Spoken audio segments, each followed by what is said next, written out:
Putting in big work, yeah. But I'm still a boss, call me Mister, yeah. L's, I'm a winner like December. Swear, stand on top till it's over. For real dope, boy, I go crazy. All day, every day, crazy. Man, I swear to God, I go crazy. Every trip, I going crazy. Seem like every chance that I get, I show out like a pair of Lambo doors on the whip. My sneakers on the floor, man, you know they cost the grip. They know I go crazy anytime I can flip. Lost lifestyle, I be flexing like I live. Cheerleader on the side, wanna come and give me kisses. All I do is work, put up numbers every trip. One time I took a loss, I've been winning ever since. Got my drum bag on me, you don't want me to unzip. I could give you 50, try to tell you I'm legit. I could be the reason why you going to the ship. I could be the reason why you going to the ship. Putting in big work, yeah. But I'm still a boss, call me Mister, yeah. L's, I'm a winner like December. Swear, stand on top till it's over. For real dope, boy, I go crazy. All day, every day, crazy. Man, I swear to God, I go crazy. Every trip, I going crazy. Yeah, I'ma do this face up, I don't need a pick. I be sniping, I don't really miss. Really trigger finger, I gotta pull it. Easy money, it's all in the wrist. Don't get on my bad side, that's when I'm the best, yeah. Taking all bits, if I shoot it and it's wet, yeah. I'm a real threat, yeah, I ain't done yet. Double back, do it again, just in case you forget. Now you know who it is, put in blood, sweat and tears. I die for this here, bought for life, that's for real. Like cleats in the field, put in work, do drills. I just gotta get to it, I can't never sit still. Putting in big work, yeah. But I'm still a boss, call me Mister, yeah. L's, I'm a winner like December. Swear, stand on top till it's over. For real dope, boy, I go crazy. All day, every day, crazy. Man, I swear to God, I go crazy. Every trip, I going crazy. Putting in big work, yeah. But I'm still a boss, call me Mister, yeah. L's, I'm a winner like December. Swear, stand on top till it's over. For real dope, boy, I go crazy. All day, every day, crazy. Man, I swear to God, I go crazy. Every trip, I going crazy.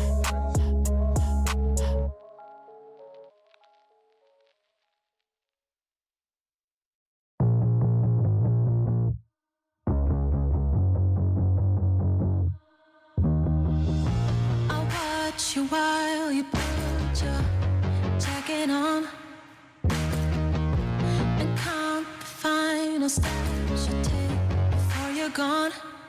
I wish you'd turn just one last time around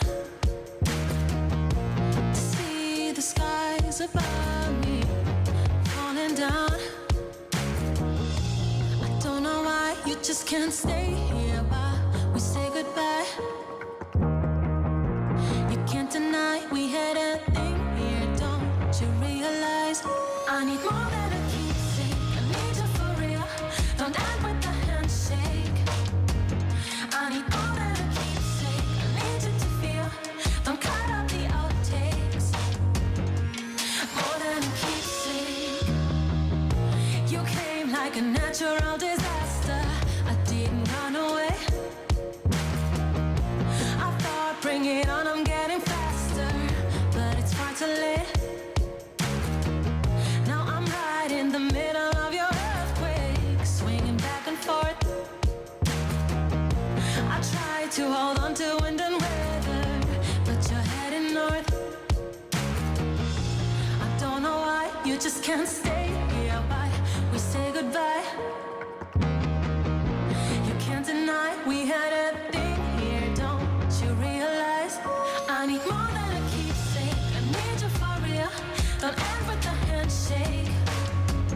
I need more than a keepsake, I need you to feel. Don't cut out the outtakes.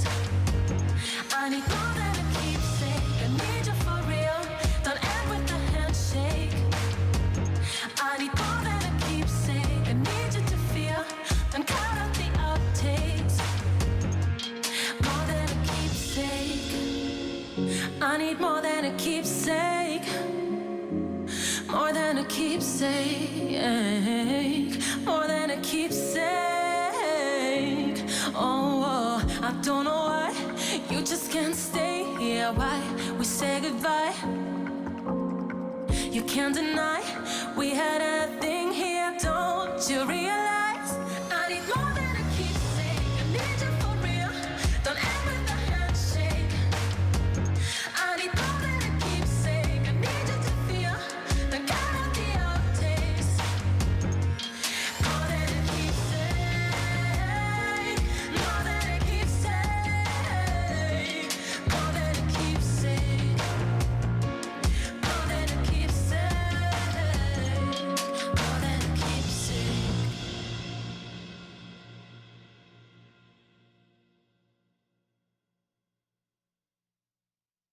We been in the gym. Yeah, we been in the gym. Focused on the win. What you say, boy? Come again. Hey, please come again. I like we ain't poppin'. Hey, who gon' stop us now? Who gon' stop us now? Who gon' stop us now? Who gon' stop us now? Who gon' stop us now? Coming for the top, but who gon' say a word to stop us? Climbing up so high that you gon' need a bird to watch us. Boy, that's way up. We serving L's to those with nerves to mock us. Boy, don't play us. The vibes we got get blocked, approaches proper. Them dudes got majors ambitions. We ain't going for birdie. Legends in the making, dog. You watching 30 for 30. I keep a prayer for the fake. Got the real and dodge the snakes. Only mamba I rock with got 24 on the jersey. You about to witness something legendary. Ooh, I think they blind. They tryna see us. That's imaginary. You done lost your mind. Sleeping on the squad. Don't fit no competition. Hold up. Slept on our greatness long enough. Now we gon' run the score up. We tryna see the trophy pass around. Confetti on the cap and gowns. Focused on the dub, but we not backing down. How you gon' stop the plan of God when he marching with the squad? Look at me, this RMG, and we the captains now. We been in the gym. Yeah, we been in the gym. Focused on the win. What you say, boy? Come again. Hey, please come again. I like we ain't poppin'. Hey, who gon' stop us now? Who gon' stop us now? Who gon' stop us now? Who gon' stop us now? Who gon' stop us now? Stop us, I've been in the gym and I'm flexing monsters. Run up and check like a marathon, saying we gon' lose, it's like speaking nonsense. Not conscious how these jabs sting like I bang choppers, boy I slang liners like Steph Curry. They Usain Jong and I am the game like my name Harlem. Who gon' step and save his name? Return the kick like Devin Hester. In the end zone flexing. I'm talking harder than the reverend. Don't wanna hit it, it was destined. I train harder than legend. Need a trophy, I ain't resting. Ate a bag just for breakfast. Yeah, ate a bag just for breakfast. And I rap it, that was flexing. Spit the bones out of catfish. But I swallowed up the necklace. Trying to make sure you cleared all the threats. Better put me on the checklist. I ain't playing. I repeat it till they all get the message. Yeah, there'll never be another one that can't. I throw everything, the kitchen the same, the toilet, the plumbing, I still come to smell it like potpourri. Y'all gotta know when you get to the studio. I've been focused, I've been going, you been knowing now I'm not the one to sleep on. I burned down the room like I hopped on a dragon trying to get the iron bomb. Yeah, we been in the gym. Focused on the win. What you say, boy? Come again. Hey, please come again. I like we ain't poppin'. Hey, who gon' stop us now? Who gon' stop us now? Who gon' stop us now? Who gon' stop us now? Who gon' stop us now?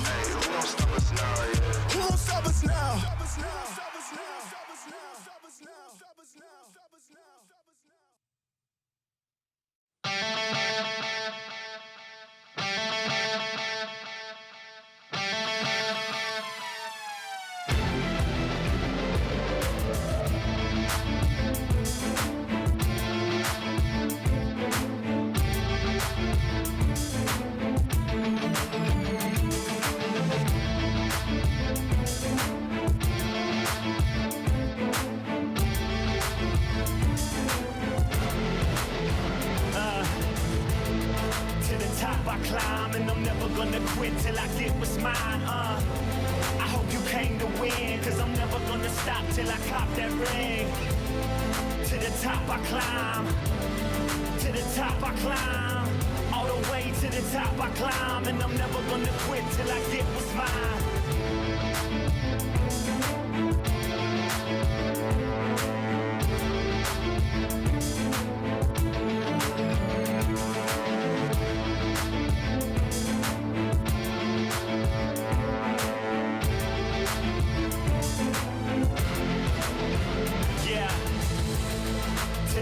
I climb and I'm never gonna quit till I get what's mine, I hope you came to win, cause I'm never gonna stop till I cop that ring.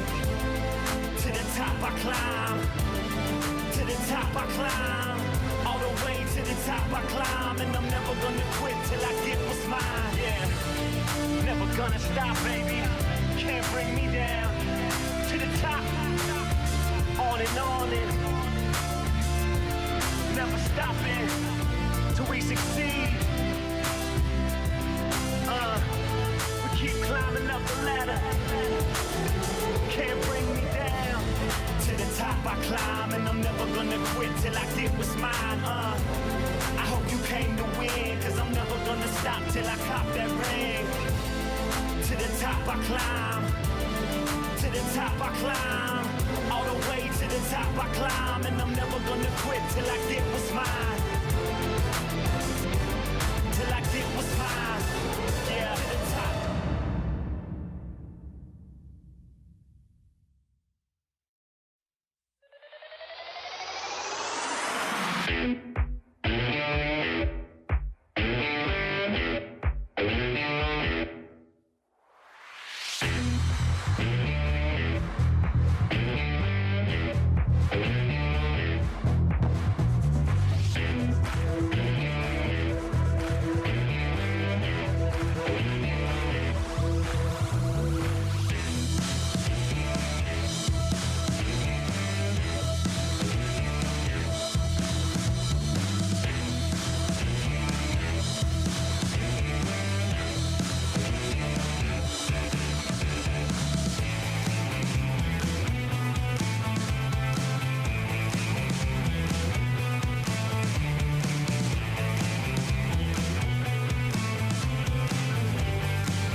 top. I was born from the bottom but raised to the top. I was born from the bottom but raised to the top.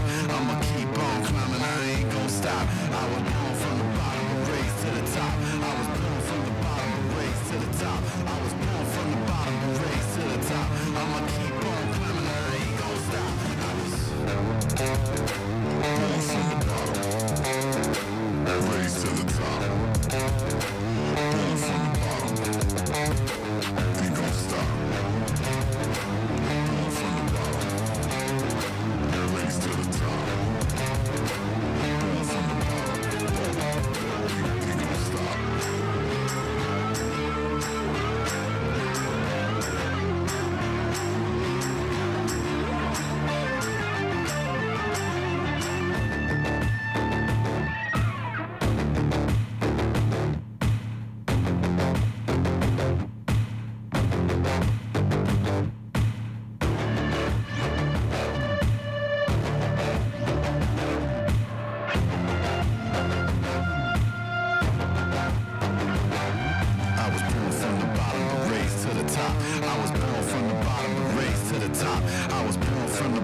I was born from the bottom and raised to the top.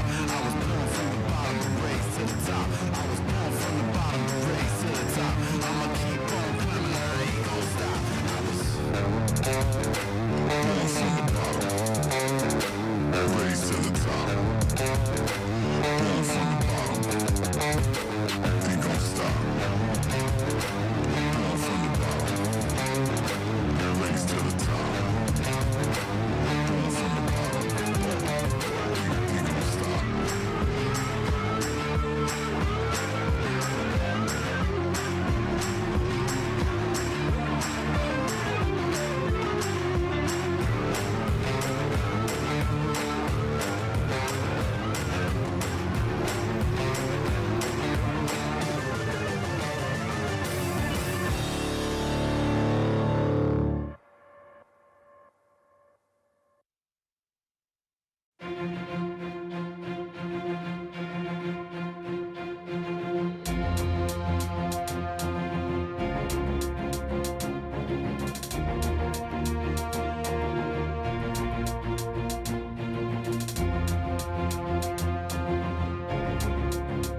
Yeah, picture yourself with your arm raised. Yo, the place is here, the time is now. On top of the world and I can't come down. No, I can't come down. This is how it feels to stand on the clouds. The place is here, the time is now. On top of the world and I can't come down. No, I can't come down. This is how it feels to stand on the clouds.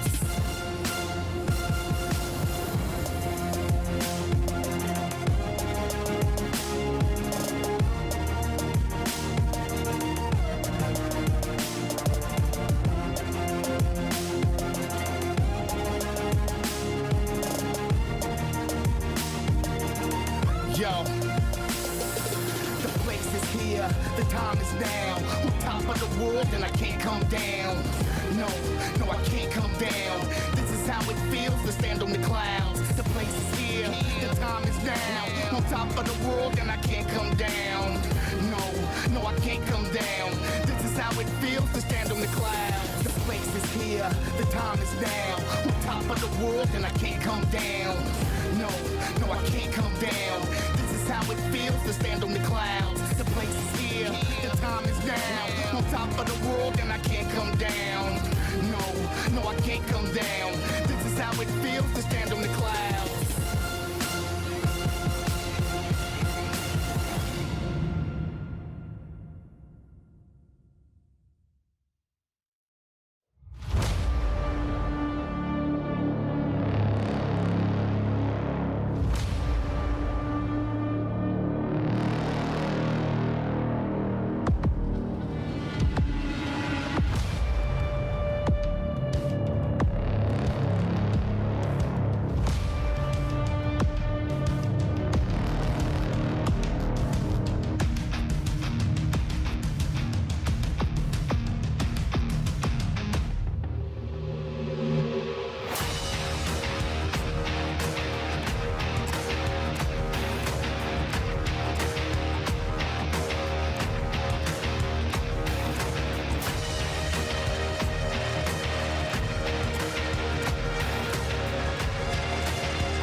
Putting in big work, yeah. But I'm still a boss, call me Mister. Yeah.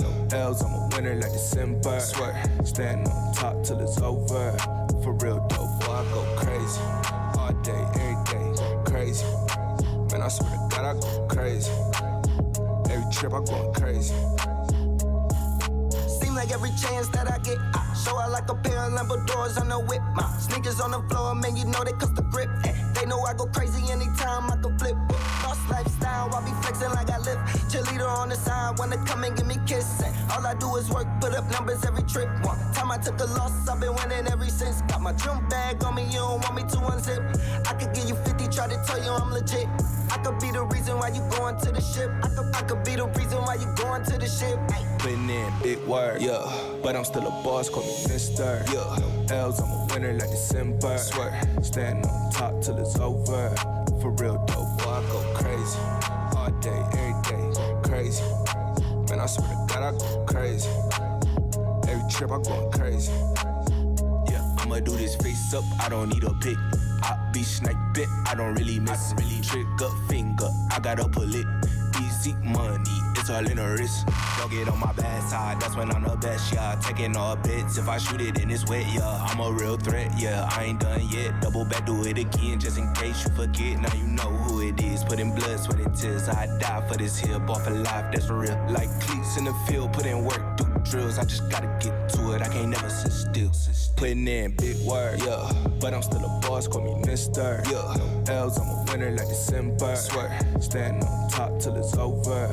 For real dope, boy, I go crazy. All day, every day, go crazy. Man, I swear to God, I go crazy.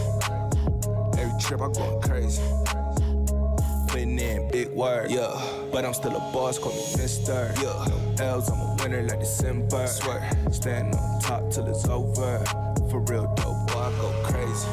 All day, every day, go crazy. Man, I swear to God, I go crazy. Every trip, I going crazy.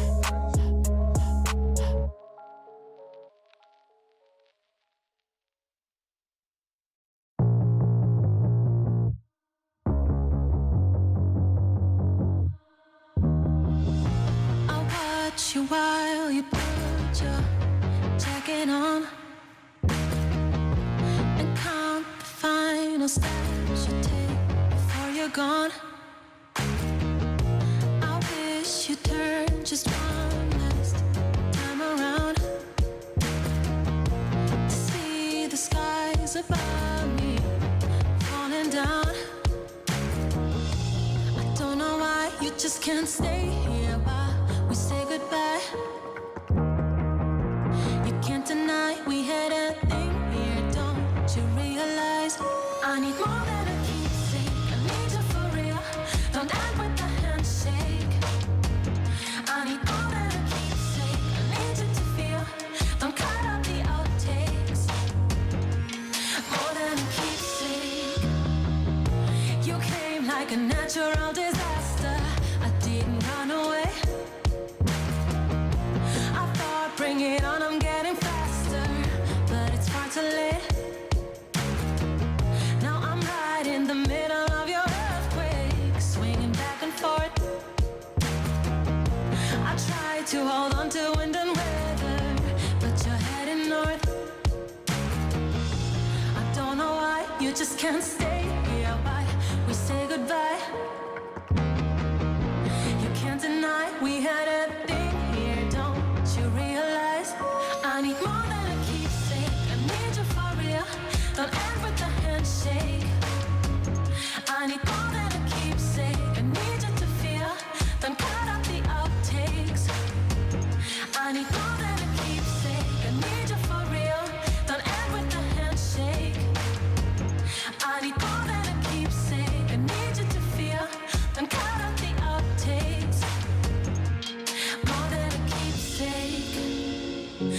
need more than a keepsake. More than a keepsake. More than a keepsake. Oh, I don't know why you just can't stay here. Why we say goodbye?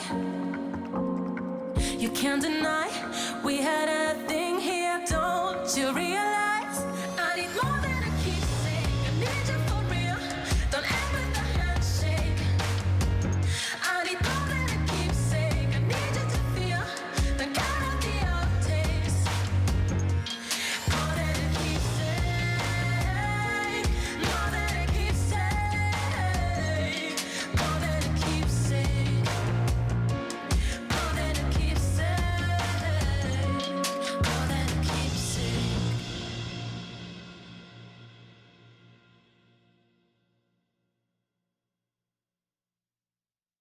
We been in the gym. Yeah, we been in the gym. Focused on the win. What you say, boy? Come again. Hey, please come again. I like we ain't poppin'. Hey, who gon' stop us now? Who gon' stop us now? Who gon' stop us now? Who gon' stop us now? Who gon' stop us now? Who gon' stop us now? Coming for the top, but who gon' say a word to stop us? Climbing up so high that you gon' need a bird to watch us. Boy, that's way up. We serving L's to those with nerves to mock us. Boy, don't play us. The vibes we got get blocked, approaches proper. Them dudes got majors ambitions. We ain't going for birdie. Legends in the making, dog. You watching 30 for 30. I keep a prayer for the fake. Got the real and dodge the snakes. Only mamba I rock with got 24 on the jersey. You about to witness something legendary. Ooh, I think they blind. They tryna see us. That's imaginary. You done lost your mind. Sleeping on the squad. Don't fit no competition. Hold up. Slept on our greatness long enough. Now we gon' run the score up. We tryna see the trophy pass around. Confetti on the cap and gowns. Focused on the dub, but we not backing down. How you gon' stop the plan of God when he marching with the squad? Look at me, this RMG, and we the captains now. We been in the gym. Yeah, we been in the gym. Focused on the win. What you say, boy? Come again. Hey, please come again. I like we ain't poppin'. Hey, who gon' stop us now? Who gon' stop us now? Who gon' stop us now? Who gon' stop us now? Who gon' stop us now? Who gon' stop us now? Who gon' stop us now? Who gon' stop us now? Who gon' stop us now? Who gon' stop us? I've been in the gym and I'm flexing monsters. Run up and check like a marathon, saying we gon' lose. It's like speaking nonsense. Not conscious how these jabs sting like I bang choppers. Boy, I slang linos like Steph Curry. They Usain John, and I am the game like my name Harlem. Who gon' step and save his name? Return the kick like Devin Hester. In the end zone flexing. I'm talking harder than the reverend. Don't wanna hear that it was destined. I train harder than a legend. Need a trophy, I ain't resting. Ate a bag just for breakfast. Yeah, ate a bag just for breakfast. And a rapper that was flexing. Spit the bones out of catfish. But I swallowed up the necklace. Trying to make sure you cleared all the threats. Better put me on a checklist. I ain't playing. I repeat it till they all get the message. Yeah, there'll never be another one that came. I throw everything, the kitchen the same, the toilet, the plumbing. I still come and smell it like potpourri. Y'all gotta know when you get to the studio. I've been focused, I've been going. You been knowing now I'm not the one to sleep on. I burned down the room like I hopped on a dragon trying to get the iron bomb.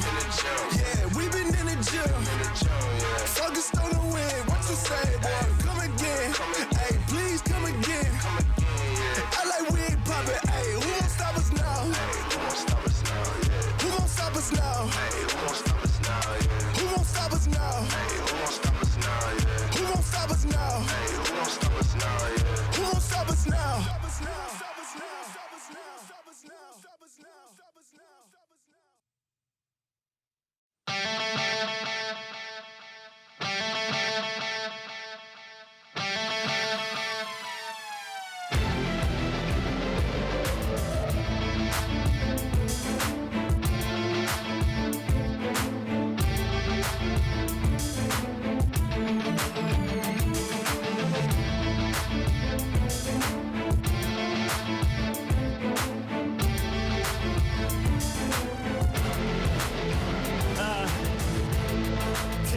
I climb and I'm never gonna quit till I get what's mine. I hope you came to win, cause I'm never gonna stop till I cop that ring.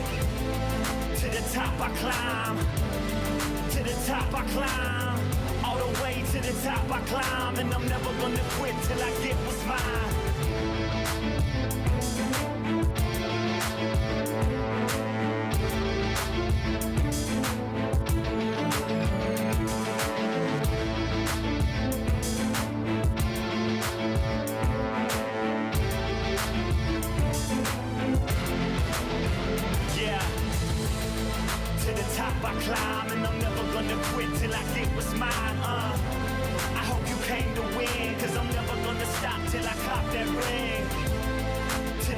I climb.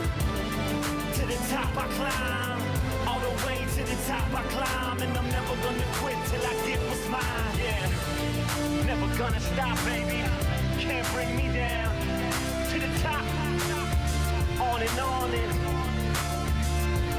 never stopping till we succeed. We keep climbing up the ladder. Can't bring me down. To the top I climb, and I'm never gonna quit till I get what's mine. I hope you came to win, cause I'm never gonna stop till I cop that ring. To the top I climb. To the top I climb. All the way to the top I climb. And I'm never gonna quit till I get what's mine. Till I get what's mine. Yeah, to the top.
top. I'ma keep on climbing, I ain't gon' stop. I was born from the bottom, but raised to the top. I was born from the bottom, but raised to the top. I was born from the bottom, but raised to the top. I'ma keep on climbing, I ain't gon' stop. I was born from the bottom, and raised to the top. Born from the bottom, ain't gon' stop. Born from the bottom, and raised to the top. Born from the bottom, ain't gon' stop.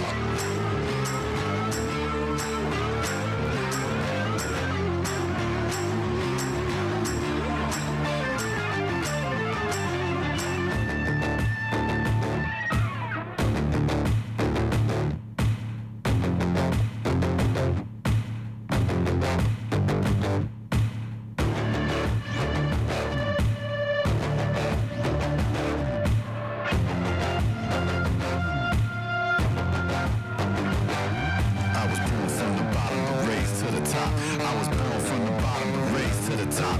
I was born from the bottom, but raised to the top. I'ma keep on climbing, I ain't gon' stop. I was born from the bottom, but raised to the top. I was born from the bottom, but raised to the top. I was born from the bottom, but raised to the top. I'ma keep on climbing, I ain't gon' stop. I was born from the bottom, and raised to the top. Born from the bottom, ain't gon' stop. Born from the bottom, and raised to the top. Born from the bottom, ain't gon' stop.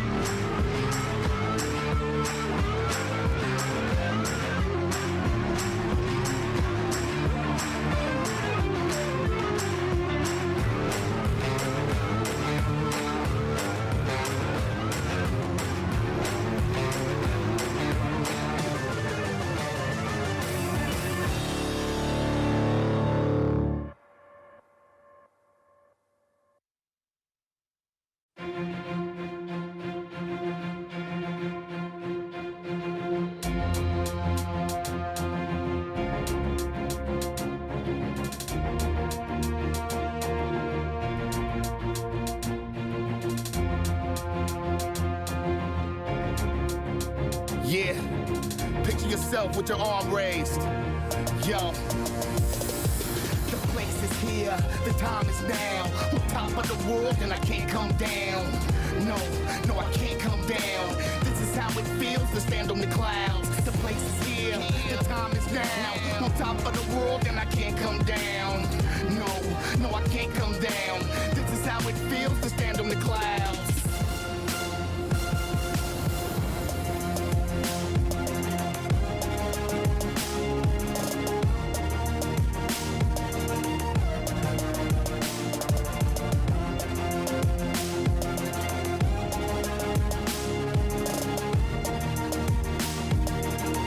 Yo, the place is here, the time is now. On top of the world and I can't come down. No, I can't come down. This is how it feels to stand on the clouds. The place is here, the time is now. On top of the world and I can't come down. No, I can't come down. This is how it feels to stand on the clouds. The place is here, the time is now. On top of the world and I can't come down. No, I can't come down. This is how it feels to stand on the clouds. The place is here, the time is now. On top of the world and I can't come down. No, I can't come down. This is how it feels to stand on the clouds.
Putting in big work, yeah. But I'm still a boss, call me Mister. Yeah, no L's, I'm a winner like December. Swear, stand on top till it's over. For real though, boy, I go crazy. All day, every day, crazy. Man, I swear to God, I go crazy. Every trip, I going crazy. Seem like every chance that I get, I show out like a pair of Lambo doors on the whip. My sneakers on the floor, man, you know they cost the grip. They know I go crazy anytime I can flip. Lost lifestyle, I be flexing like I live. Cheerleader on the side, wanna come and give me kiss. All I do is work, put up numbers every trip. One time I took a loss, I've been winning ever since. Got my drum bag on me, you don't want me to unzip. I could give you 50, try to tell you I'm legit. I could be the reason why you going to the ship. I could be the reason why you going to the ship. Putting in big work, yeah. But I'm still a boss, call me Mister. Yeah, no L's, I'm a winner like December. Swear, stand on top till it's over. For real though, boy, I go crazy. All day, every day, crazy. Man, I swear to God, I go crazy. Every trip, I going crazy. Yeah, I'ma do this face up, I don't need a pick. I be sniping, I don't really miss. Really trigger finger, I gotta pull it. Easy money, it's all in the wrist. Don't get on my bad side, that's when I'm the best, yeah. Taking all bits, if I shoot it then it's wet, yeah. I'm a real threat, yeah, I ain't done yet. Double back, do it again, just in case you forget. Now you know who it is, putting blood, sweat and tears. I die for this here, ball for life, that's for real. Like cleats in the field, put in work, do drills. I just gotta get to it, I can't never sit still. Putting in big work, yeah. But I'm still a boss, call me Mister. Yeah, no L's, I'm a winner like December. Swear, stand on top till it's over. For real though, boy, I go crazy. All day, every day, crazy. Man, I swear to God, I go crazy. Every trip, I going crazy. Putting in big work, yeah. But I'm still a boss, call me Mister. Yeah, no L's, I'm a winner like December. Swear, stand on top till it's over. For real though, boy, I go crazy. All day, every day, crazy. Man, I swear to God, I go crazy. Every trip, I going crazy.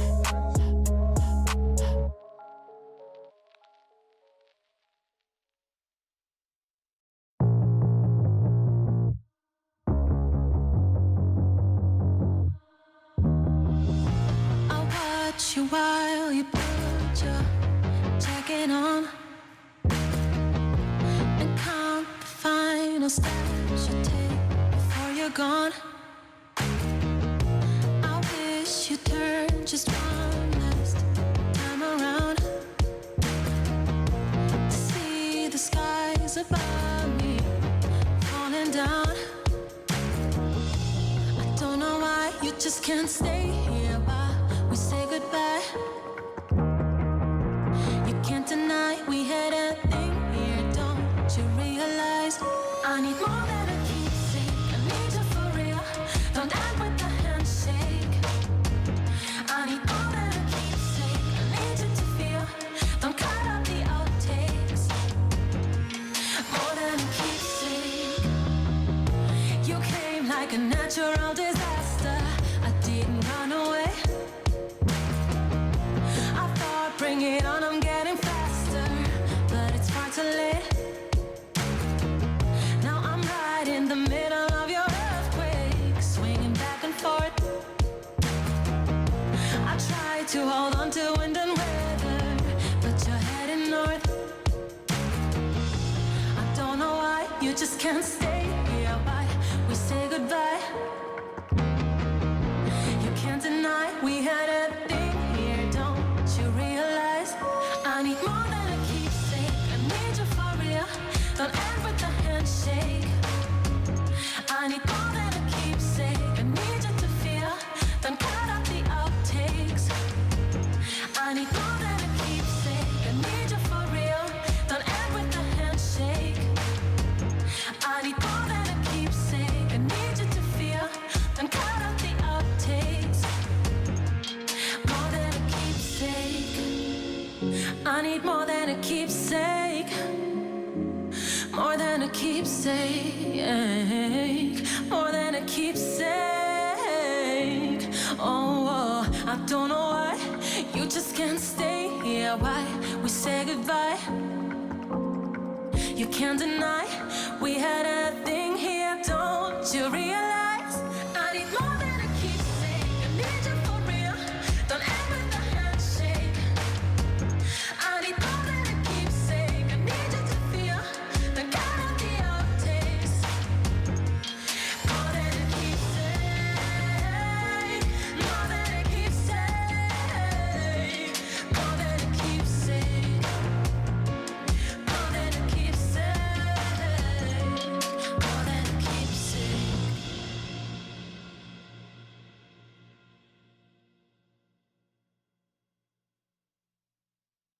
We been in the gym. Yeah, we been in the gym. Focused on the win. What you say, boy? Come again. Hey, please come again. I like we ain't poppin'. Hey, who gon' stop us now? Who gon' stop us now?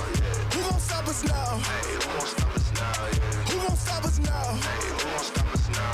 Who gon' stop us now? Who gon' stop us now? Who gon' stop us now? Coming for the top, but who gon' say a word to stop us? Climbing up so high that you gon' need a bird to watch us. Boy, that's way up. We serving L's to those with nerves to mock us, but don't play us. The vibes we got get blocked, approaches proper. Them dudes got majors ambitions. We ain't going for birdie. Legends in the making, dog. You watching 30 for 30. I keep a prayer for the fake. Got the real and dodge the snakes. Only mamba I rock with got 24 on the jersey. You about to witness something legendary. Ooh, I think they blind. They tryna see us. That's imaginary. You done lost your mind. Sleeping on the squad. Don't fear no competition. Hold up. Slept on our greatness long enough. Now we gon' run a score up. We tryna see the trophy pass around. Confetti on the cap and gowns. Focused on the dub, but we not backing down. How you gon' stop the plan of God when he marching with the squad? Look at me, this RMG, and we the captains now. We been in the gym. Yeah, we been in the gym. Focused on the win. What you say, boy? Come again. Hey, please come again. I like we ain't poppin'. Hey, who gon' stop us now? Who gon' stop us now? Who gon' stop us now? Who gon' stop us now? Who gon' stop us now? Who gon' stop us now? Who gon' stop us now? Who gon' stop us now? Who gon' stop us now? Stop us, I've been in the gym.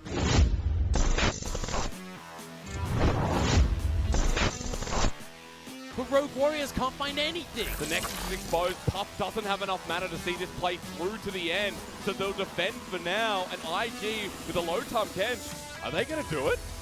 Oh, they're going for the back door. In goes Southwind. In goes Puff. What a way to end it all. Just going to find the Mordekaiser once again. 1v1 between the top laners. Chenlun. He's attacking the wrong monkey again. Ooh. A nice dodge away. Bullet time across the team. Chenlun out of the death realm and into the grave. Now the rest of our LNG going to be backing away from this one. Xiaohu trying to get it. Ming flashes forward, misses everything. Empressified from Maple. Betty getting onto the backline in the meantime. He finds 2 for himself. Make it 3 as well. RNG ace LNG.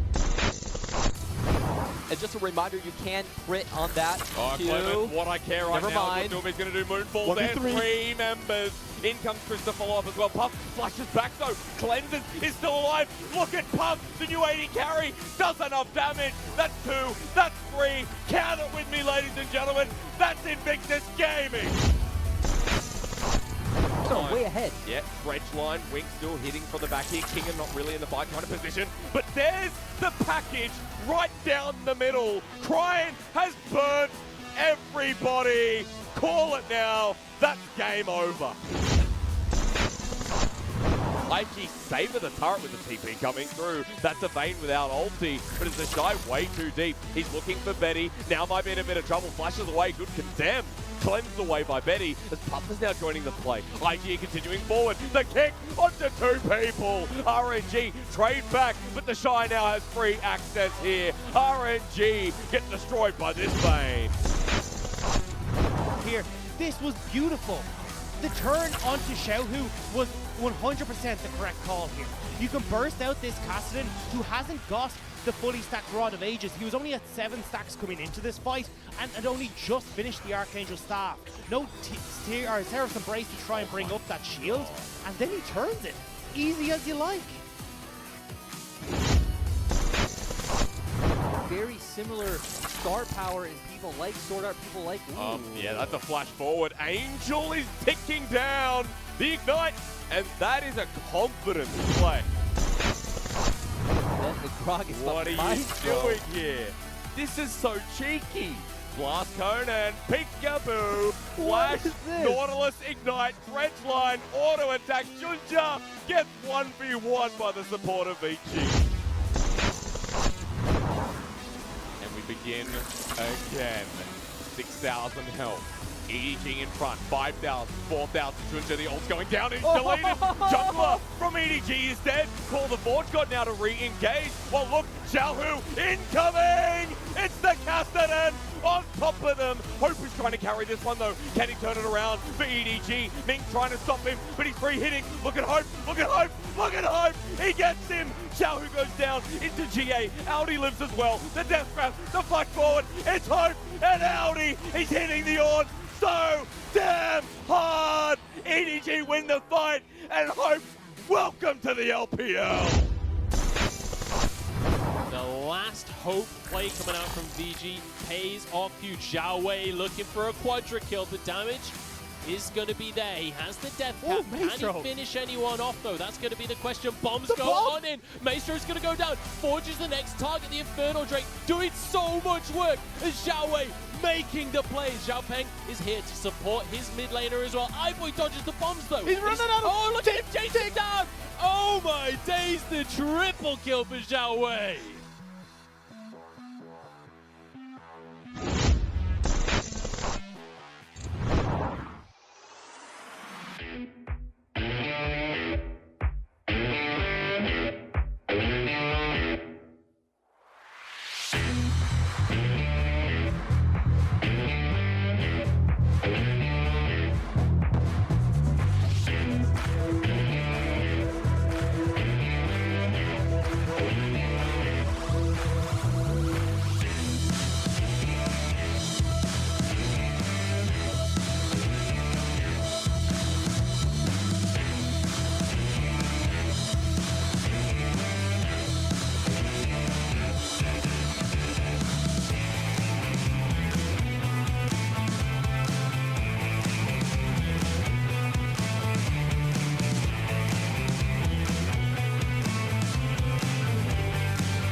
季后赛的战场上，银龙为界，8强对弈。为兵者既闻钟鼓之声，见旌旗之列，何不奋勇向前，尽赴敌场？班底虽新，配合依旧，过早离场未免无趣。我们的身体里还有无限的能量。兵棋尽移，竹子过河尽回头。不弃之人，能否重回旧日辉煌？求胜之路曲折漫长，披荆斩棘，未曾止步。清零过往的事，我们重新出发。新老更替，临时重组，重炮强弩之下，怎样跨过楚河，直击腹地？心怀希望，落子无悔。新一代的骑士早已做好洗礼的准备。马踏斜日，成长总要经历。荆楚少年将碰壁停歇，亦或冲破万难。尘埃汇聚，才有了发光的机会。别停下，我们的征途才刚刚开始。居行坦途，前程似海，屡求不得，又该如何为自己证明？冠军之志，每一步都绝非易事，从不瞻前顾后，大胆的去走我的路。坐镇中军，慧眼识人方可为帅。辉煌过后，是否也会难做抉择？诸将未定，时间会给出答案。再度涅槃又何妨？区区汉界，休想困住凤凰。飞向开局，跨越原野，名列前茅仍有质疑，成为一流还差什么？相信自己有能力，那么你就真的会有。蜕变过后，正是收获的季节。将者智信仁勇严也，新生战绩，终点会是何方？以步之遥，再临巅峰。这一次我们不容有失，落日之时，定会风轻云淡。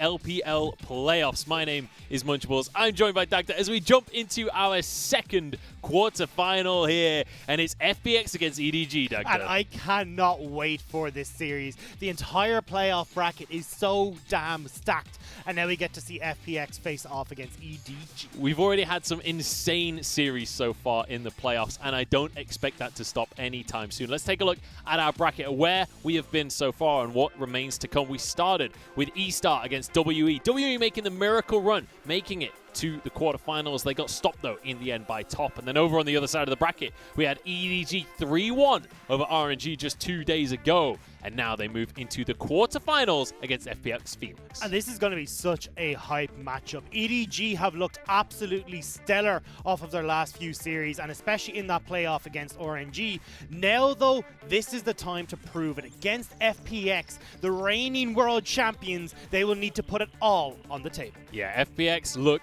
amazing so far this split. They have had a couple of rough series. They had an early a bit of a hiccup in the first week, but since then they have looked dominant. They've had a couple of upset series across the board, but generally speaking, they've looked amazing, and a lot of that strength comes from the mid lane. You all know his name already. Super Carry Doing B looks amazing. You've got Khan as well, who's stepped into the top lane. Could be an X Factor, but it's actually going to be Gimgoon starting today. Yeah, but we got to bring it back to Super Carry Doinby. He is here, and he is bigger than ever. Doinby has gone from dealing 22% of his team's damage in summer 2019 to 30% in spring 2020.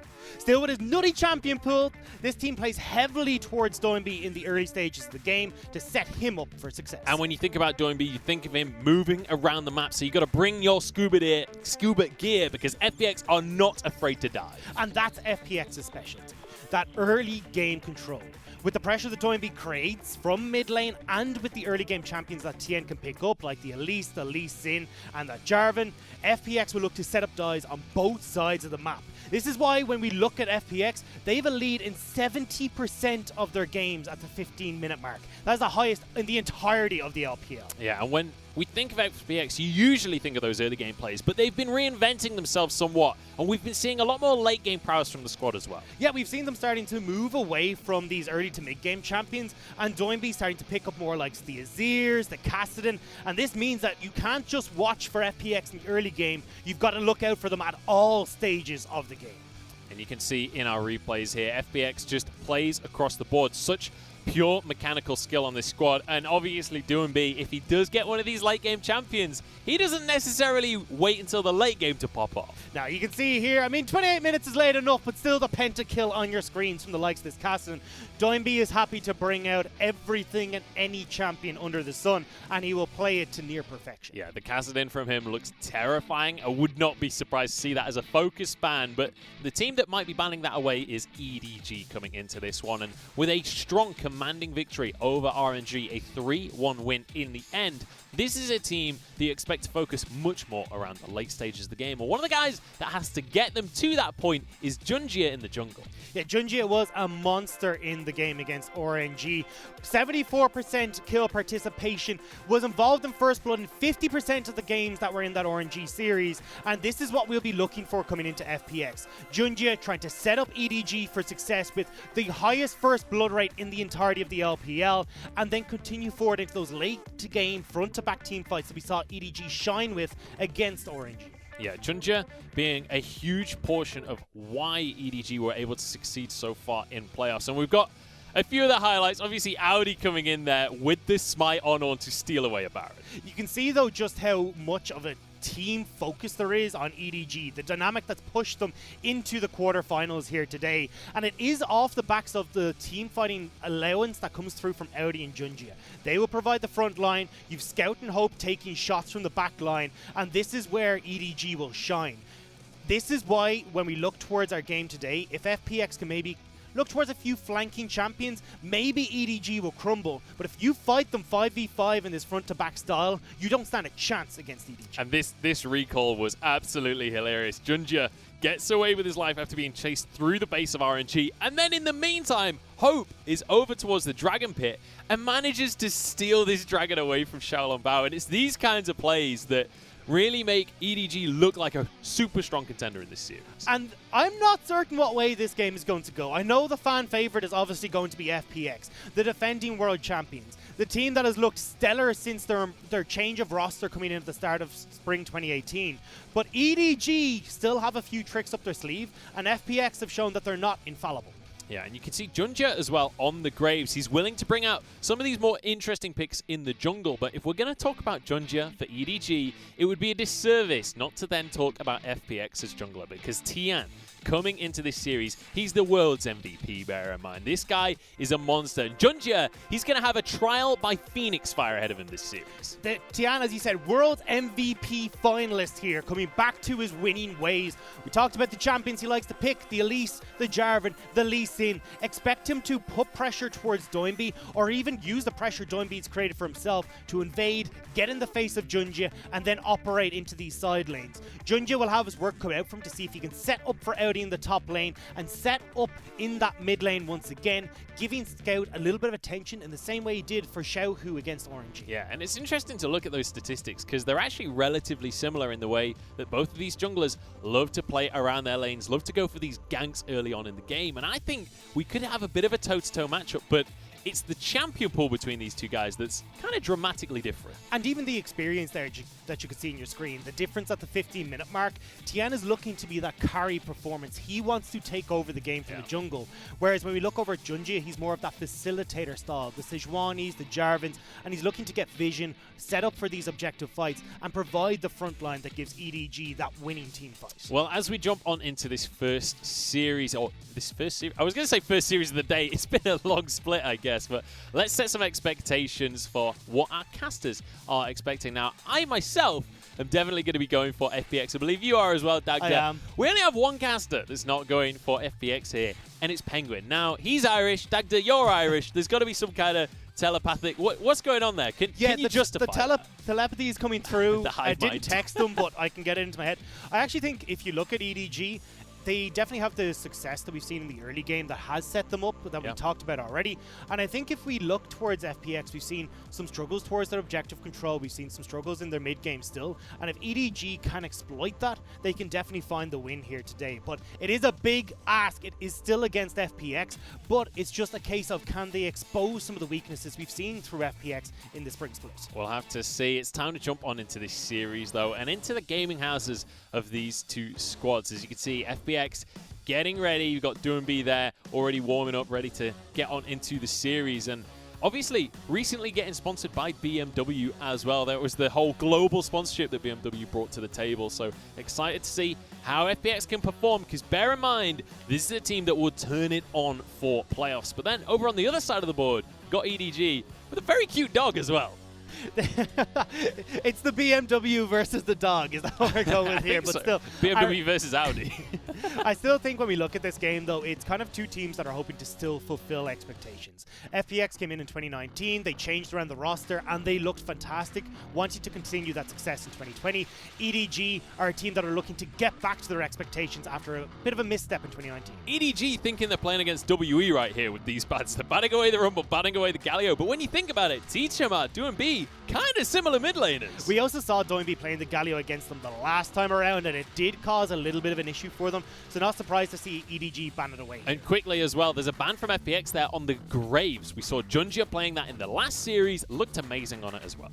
But we still see the Kalista here that can be taken up, alongside the Taric, which is an incredibly strong bot lane for Hope and Mako. They're undefeated on that combo, so I wouldn't be surprised to see them go for the Taric, then look to maybe secure themselves a great jungler here on this next rotation. EDG do have that Taric available to them, but this Jarvan made it through the bans. It's one of the top bans more recently in the LPL, and Junjia, as you mentioned before, wants to go for something that can be tanky, but can still make plays and set his laners up in the early game. The Jarvan will be locked in.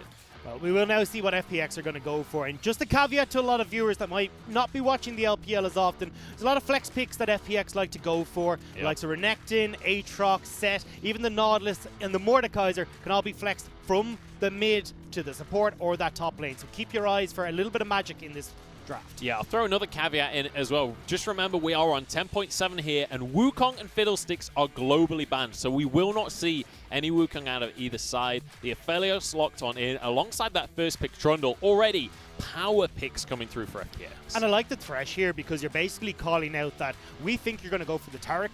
Thresh does a great job of removing Taric's gameplay because you can flay him out of the Dazzle. He's got the Lantern there to remove in case anything goes awry with a Dazzle hitting. So this is great play coming through so far in this draft from FPX.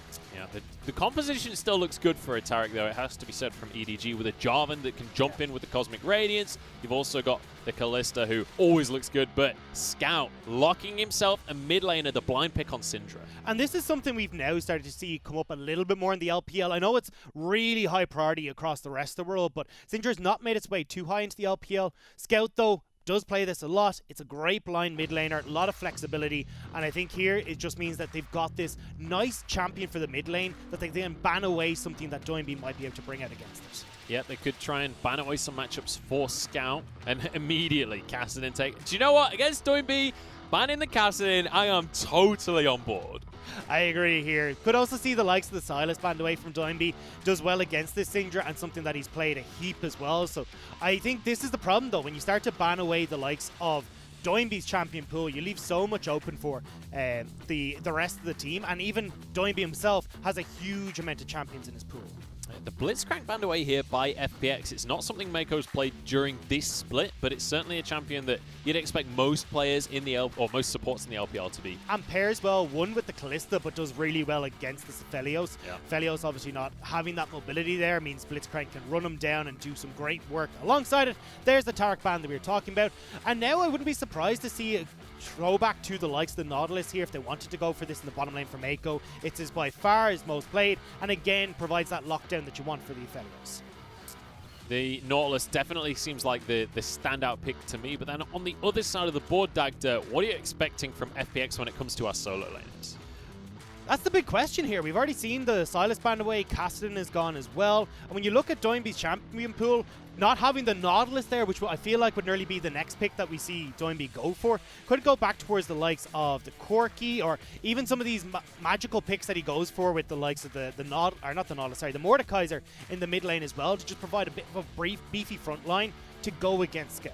I mean, you could go for Ornn and Mordekaiser and kind of remove a lot of Audi's comfort picks here, because bear in mind, Set's already banned. His next two picks are the Mordekaiser and the Ornn. Then it's down to Renekton, but he's only played it twice. Either way, though, they're going to go for the Aatrox in the end. And bear in mind, that is still a flex pick. I wouldn't be surprised to see that in the hands of DoinB. Yeah, we do have to put the caveat on it a lot. I don't think we'll see the Aatrox in the mid, though. I think it will be going towards Gimgoon. And now we will start to see what this last pick for DoinB is going to be. It's going to be the Twisted Fate. Okay, so this is something DoinB has not played yet this split. can work in this global capacity we were talking about with the dives that they want to set up on both sides of the map, but it will struggle a little bit against the Syndra, not really having the mobility. And Syndra, if you can get that set up with the Scatter of the Weak into the flag and drag from Jarvan, it'll be quite difficult for Doinby to survive. Yeah, there's a hell of a team fight composition coming through from EDG, but a lot of ability to pick a team apart here from FPX when you consider Doinby will have the Destiny ultimate to fly around the map. You've got Crisp there on the Thresh. You've got Tian who'll chase anyone down. This feels like a very FPX composition. Well, it's more of a 1-3-1 style. We usually see them go towards this heavy team fighting style, but when you've got a Twisted Fate, you want him off in the side lane, Gimgoon as well, providing pressure, and then you've got the Destiny with the teleport to come in as well. And this is where you have the Aphelios with the Infernum is setting up great. You've got Disengage with Thresh and the Trundle. This is a strong composition from FPX, and the only thing I see here, though, is they will struggle to try and get away from EDG. Ornn has great setup at these long-range engages, same with Jarvan, who can flag and drag into a Cataclysm. So when I look at LWX and Crisp, they've got to be incredibly careful as to where they position in this middle lane, because there is always the opportunity for a flank that they're not aware of. So my expectations for this matchup coming in was kind of EDG is in the late game, FPX in the early and mid game. Do you feel like these compositions are going to match that style here? Yeah, definitely. I think when you're looking towards the likes of a Twisted Fate, the whole reason you pick them is to try and have access to the opposite sides of the map with that level 6, have the Destiny available. So they'll be looking to get out on the map early and try and set themselves up for success. And I think on both sides, we're going to be seeing a lot of pressure towards this mid lane. The cleanse has already been taken by the Syndra. She's aware that a gold card into a Trundle gank could be lights out for Scout. And on the opposite side as well, we already talked about it. Scout has great gank setup because you've got the Scatter of the Weak into Junjia coming in with this Jarvan. So we've got that early game scuffle into a strong mid game for FPX, whereas EDG, what's more front to back than an Ornn with a Nautilus, with a Jarvan, and the Callista ripping apart anyone who comes her way. We'll see if they can find those front to back formation team fights, or whether FPX will be able to pick them apart. It's time to jump into game number 1 here of this best of 5, and we've got Doinby on the Twisted Fate to start things off. Now, it's worth mentioning, Twisted Fate, one of the lowest health pools in the entire game, and he's against his Syndra. So that level 6 moment for Doinby is going to be all around making plays around the map. Scout, though, if he can find a good Scatter of the Week, he can find a solo kill. This is where I'm looking, though, for jungler intervention. Junjia mixed up his playstyle when they played against RNG. Junjia would usually path top to help out Audi. Instead, he went towards mid lane to try and help Scout against Xiaohu, understanding that Xiaohu was such a core component of RNG's game plan. Here again for FPX, it's a similar style. So I wouldn't be surprised to see Junjia attempt to go mid a lot more in this game, and that means Doinby will need to be on the back foot a little bit. We're going to see the Unsealed Spellbook here for Doinby as well, so get some efficiency out of his summoners. We'll be able to TP back to lane, for example, and still have utility when it comes to those fights. And I'm curious how he's going to play this early game out, because TF struggles early on. Well, the Unsealed Spellbook will help with that. You can see he's already started to heal. It's not only that he can take the teleport, it's barriers, it's exhaust, it's everything in between that can give Doinby more survivability in this lane, alongside as well just having the opportunities to get that shorter Summoner Spell cooldown, so he has these up more often. Not to mention as well that when you're playing things like the Twisted Fate, Scout probably doesn't get to play against Twisted Fate that often. These weird fringe picks often can find you good matchups just in sheer ability. Obviously, Scout an incredibly good mid laner. I don't expect him to struggle too much, but it's not going to be one of these matchups that he's practiced hundreds and hundreds of times. Well, especially when you look at Scout and how long he's been playing, I wouldn't be surprised if he's been in at least a few of these matchups, but still, this is going to be an interesting game to start us off in this best of 5 series. So let's talk FPX early game a little bit here, because when we looked at the series between FPX and Top, while Top won that series 2-0, FPX won out the early game, both games. Oh, look at the hook out of Crisp. Hope taking a huge chunk of damage from the back of that one. And now Tian wants to make something more happen in this bottom lane.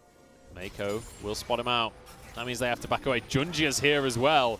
And I think both teams are just going to handshake on this one and walk away. I'm surprised EDG were playing that so aggressively, especially when the heal is down for Hope, but Tian is not done yet. He wants to try and make another round, and Junji's disappeared. Hope's going to be exhausted, and Tian wants to shut him down. Flash still available on this Kalista, but I don't think there's a way out of this one. LWX wants this first blood. He wants to start the series off right, and he'll do exactly that. And this is brilliant from FPX to set up LWX for success. We've seen LWX and Crisp, when they get ahead, will punish super heavily. In their last series, it was on this Kalista with the Taric. This time around, though, with Aphelios and Thresh, if you've got more hooks like that coming in from Crisp, they can take down Hope. Ton of early game power coming out from that combo, and with this Trundle coming into lane, even though he doesn't have hard CC in quotation marks, he's still incredibly effective. And the big thing here for FPX is they had this losing mid lane and a losing bot lane. With Tien now setting up LWX for success off that kill, they've now got a winning bot lane where they can now again put pressure towards Doinby. This is about enabling Crisp in a lot of scenarios, so Crisp can get out on the map, start to roam a little bit early. You can see here, he's even backed ahead of LWX, so we can get towards this mid lane and support Tien. Yeah, I love this from Gimgoon as well. You see him roaming down, trying to find any opportunity to stop Junja having the early game he wants. Doinby's got support in the mid lane, and actually it's going to be the bot lane that's caught out. Mako in the middle of nowhere flashes, but you can't escape the troll. Crisp flashes away, and now Hope's been found out. Scout suddenly alone as he moves in, doesn't get the stun onto Doinby. Junja has finally arrived, and Tian may be the one caught out now, but with a frozen domain, he can stroll away. FPX win though, they get the kill, they manage to escape, not only because the frozen domain, but having that Scuttle Crab speed up in the bottom side of the map as well. So FPX off to a fantastic start, where again, look at where they're setting up here. Moving into this river, getting vision control for Doinby, stopping Junja from being able to control this early game, where Junja has shown in games previous. So far, so good for FPX. We mentioned that they are the team with this early game prowess, and when you look at the gold, already we're 5 minutes in. They're 1,500 gold up. That is an absurdly to have, and look at this, just great prediction on what EDG want to do. I love where Doinby has set up the wards in his lane as well. You can see there's one a little bit further back in the lane to spot out if Scout starts to move, so they're a little bit worried about Scout starting to get these roams off, and this is why with the pressure Scout has with pushing it consistently, could go for this play, but FPX now in a place to try and spot it out. Also looks like they want to try and get this dragon straight off the bat, which I 100% agree with. You've already got kills, the pickaxe completed for LWX, so why not try and push this advantage through a potential dragon spot? Yeah.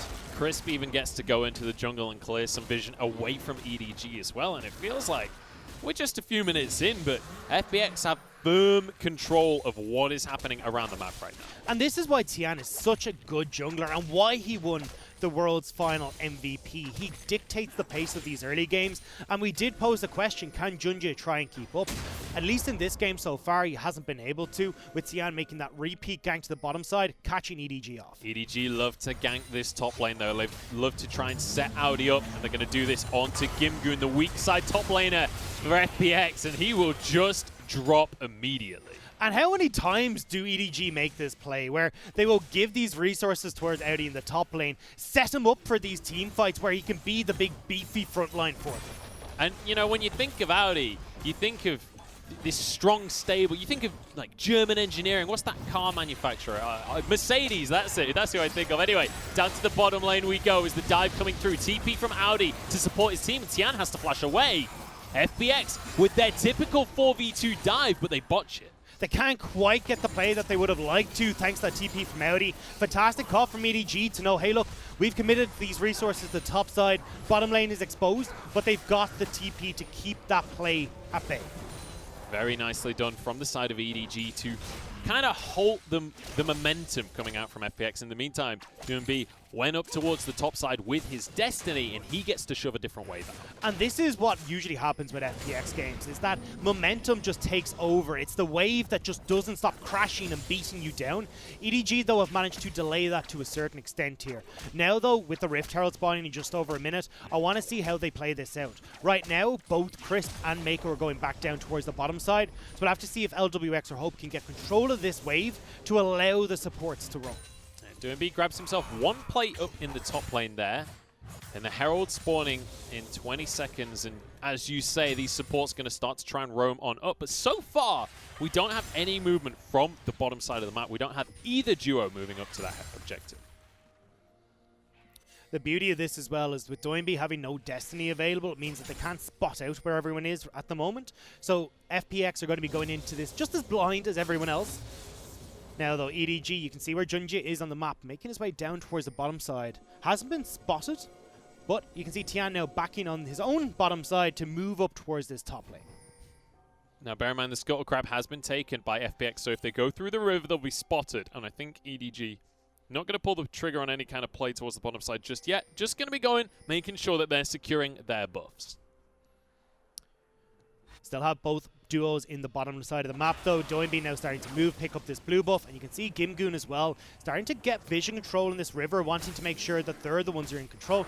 Again, nice job on spotting out this ward as well. So FPX first to the river, and this is usually where we see EDG fall behind, is not setting up correctly for these objectives. Again, they've invested these wards in towards the Rift Herald, but they're not protecting them, they're not keeping them alive, and FPX can sweep these out and now take the Rift Herald without really much of a push coming through from anyone on EDG. Yeah, Junji had gone to the bottom side to get his blue buff. He did get the 3 buff over Tian there, but ultimately it's this Herald that's going to be the big prize, and you can see EDG responding effectively. Tian doesn't get to just grab this one for free for himself here. And I think the Herald might just be about to reset, and it will do so. So EDG, good response here to remove some of that pressure. Well, the good news for EDG as well is that they've got their bottom lane moving first, so now they can get control of this river and set it up for themselves. Gimgoon, though, can crash this wave and will lose out a little bit of that golden experience for Audi, but Audi's fine with this. Audi has no problem giving over a bit of a golden experience because they want to help out the team instead. Doinby going to ult just to reposition here. We could have a 5v5 on our hands. Bear in mind, though, this is FPX's strength. This is where they want to fight. You say that, but EDG, don't forget, they want to go front to back. With EDG controlling this river, it sets them up to play that style. And against RNG, EDG found their success at these Rift Herald fights. They could be pinched here, though. FX definitely want to fight. Here comes the call of the Forge God, and Tian going to be knocked up and taken down immediately. Chris forced to flash away. Doinby will find a stun onto Scout. Scout the weak misses as well. Doinby still going to survive as the hook goes onto Audi, but you really can't take that one down just yet. There's a hook. There's a ton of CC as Gimgoon falls, and EDG have found this fight beautifully. And we talked about FPX. They're more of a split push orientated composition, and if Doinby can't get access to the backline to try and play a threat, that's where EDG are going to shine. They move in front to back, pick off FPX, and now they find themselves not quite with a gold lead, but this Rift Herald could certainly set them up for that. It's a great fight coming out from EDG here. But on the other side of things, feels like a bit of a mistake from FPX. This is the play we usually see out of them, going for these kinds of fights, but maybe with this composition, it's not the best. You gotta let the team, that's exactly it, you gotta let the team composition allow for it. Twisted Fate isn't the best in these fights. He's more of a skirmish-orientated champion where he can pick off members, and that's what I thought we might see FPX try and play with, but when they use that Destiny to just group on the far side, they're not able to spread out EDG. So when EDG play with their front line, that's where they find the successful fights. Fantastic early game coming out here from EDG. Bear in mind, when we're talking about this series, the expectations of these two teams, you think of EDG, you think of the late game team fight.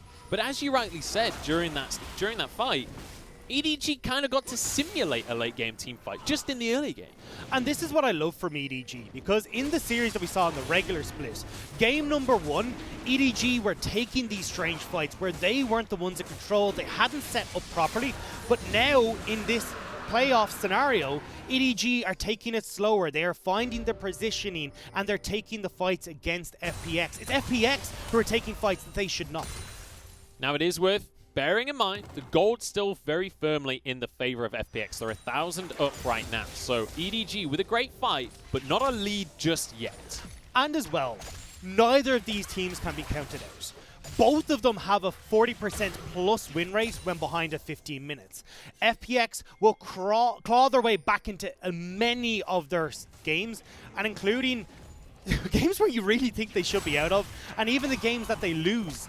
They are the longest lost time in the LPL. They will make you fight every step of the way. Same with EDG. they oftentimes will fall behind at 15 minutes because they're relying on these late game team fights, where we had Scout on Azir, we had Hope on the likes of Varus. This time around though, not as strong as scaling into the late game, but we still will wait to see if EDG can find their success in these team fights. It has to be said, when it comes to these earlier stages though, in the junglers, we mentioned how Junjia was going to have a trial by Phoenix Fire up against Tian here.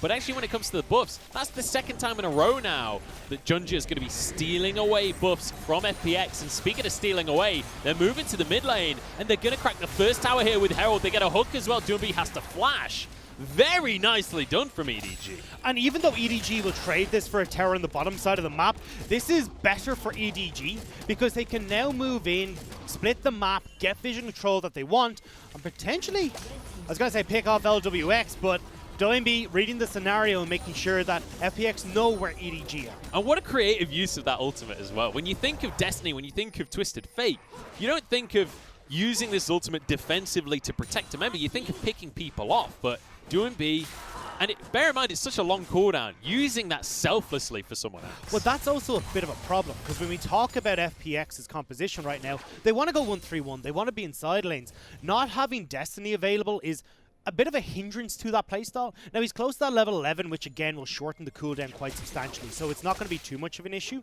But still, you want to make sure that you've got all your dice in the right place, because right now, EDG, with taking down that mid lane turret, can get control of River, which we see them doing right now, and then look to control the map.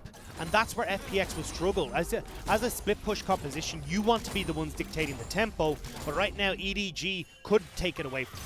You can see it in the turret plates there, and you can see it in the scoreboard at the top. This game looking relatively even to start things off, and that's exciting to me because I wasn't sure whether or not EDG would be able to live up to a top team like FPX. So far, so good, but FPX continue to push the envelope here.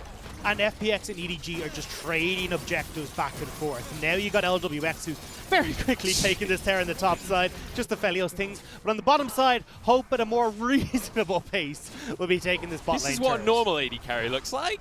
Go back, this is what the Aphelios looks like. It's just unholy to look at, honestly, but Hope will eventually be able to take that tier 1, but FPX, they've got the Aphelios, so why not use it? They're going to look for more damage onto a tier 2 now, but without it here, they decide maybe they can't overstay. This is the difference, though, between FPX and EDG. I want you to look at the wave, or the ward coverage that they've got in that top side of the map, where you know exactly where EDG are at all points in time. Scout was spotted trying to move across, which is why FPX backed away. Whereas when we look towards the bottom side, EDG haven't set up that control. The vision isn't there for them, and this is why when you get to a mid-game, EDG can sometimes falter and get caught out. Going to be starting to clear away the minions here, and I want to just revisit the gold values right now because there is only a 400-500 gold difference between the two teams as we head past the 15-minute mark. And bear in mind, both of these teams great at coming back from behind, but when we're in an even scenario, this feels to me like EDG have this situation that they want. But we have to go back to what we talked about right at the very start of the day. FPX have started to lean more towards these late game win conditions, and with their composition, it feels like they're going to do just as well in the late game. They do well in the late game, but they still have that control in the early stages. And as we look at this Dragon coming up, it's usually FPX who have control of these. 57% of their Dragons in the regular split went towards FPX. It's the second highest in the LPL, and they want to keep this going. Although EDG right now do have control of River, which again enables them to set up for these fights ahead of FPX. Yeah, and Infernal Soul certainly is a good way to make sure this early game, or this mid-game, continues to be explosive. Audi will be found out here, stunned up for himself. There's not a ton of damage on the side of FPX, and Audi gets underneath this tower. That's the beauty of having this Ornn pit. Well, it's also a beauty of the way FPX have set up this play because it's a win-win for them. Wave crashing top side, wave crashing bottom side. You as EDG can go towards Dragon, but we're going to go towards Rift Herald. So EDG are forced to draw themselves all over the map. Audi now TPing in, but no Call of the Forge God. It's going to be here, as you rightly say, no Ornn Horn available. They're going to go for the Herald, and they will grab that, and they find themselves a kill onto Tian as well. Gimgoon stuck, forced to flash as well. Blast cone to safety. EDG execute beautifully. And this is FPX not being able to find a fight in the style that they would like. They want Doinby flanking, they want Gimgoo flanking, and you can tried to set up on either Scout or Hope with the CC lock coming through from the Twisted Fate, but they're not finding that chance. EDG pick off Tian. Now they get the Rift Herald over towards the Dragon, and EDG, now we find our gold even, but Rift Herald still to play with. EDG starting to accelerate for themselves, and we talked about the pick potential here for FPX, but ultimately, when you look at the lineup for EDG as well, if you get caught out against a Nautilus, against a Jarvan with a Syndra there as well, you're going nowhere. And FPX have been keeping up so far in this game, and I don't want to count them out. Because what they've done is really smart map plays, and this is why we talk about FPX being able to claw their way back into games, because it's not through just team fighting alone, it's being able to outthink your opponents, being able to use these waves on the side correctly.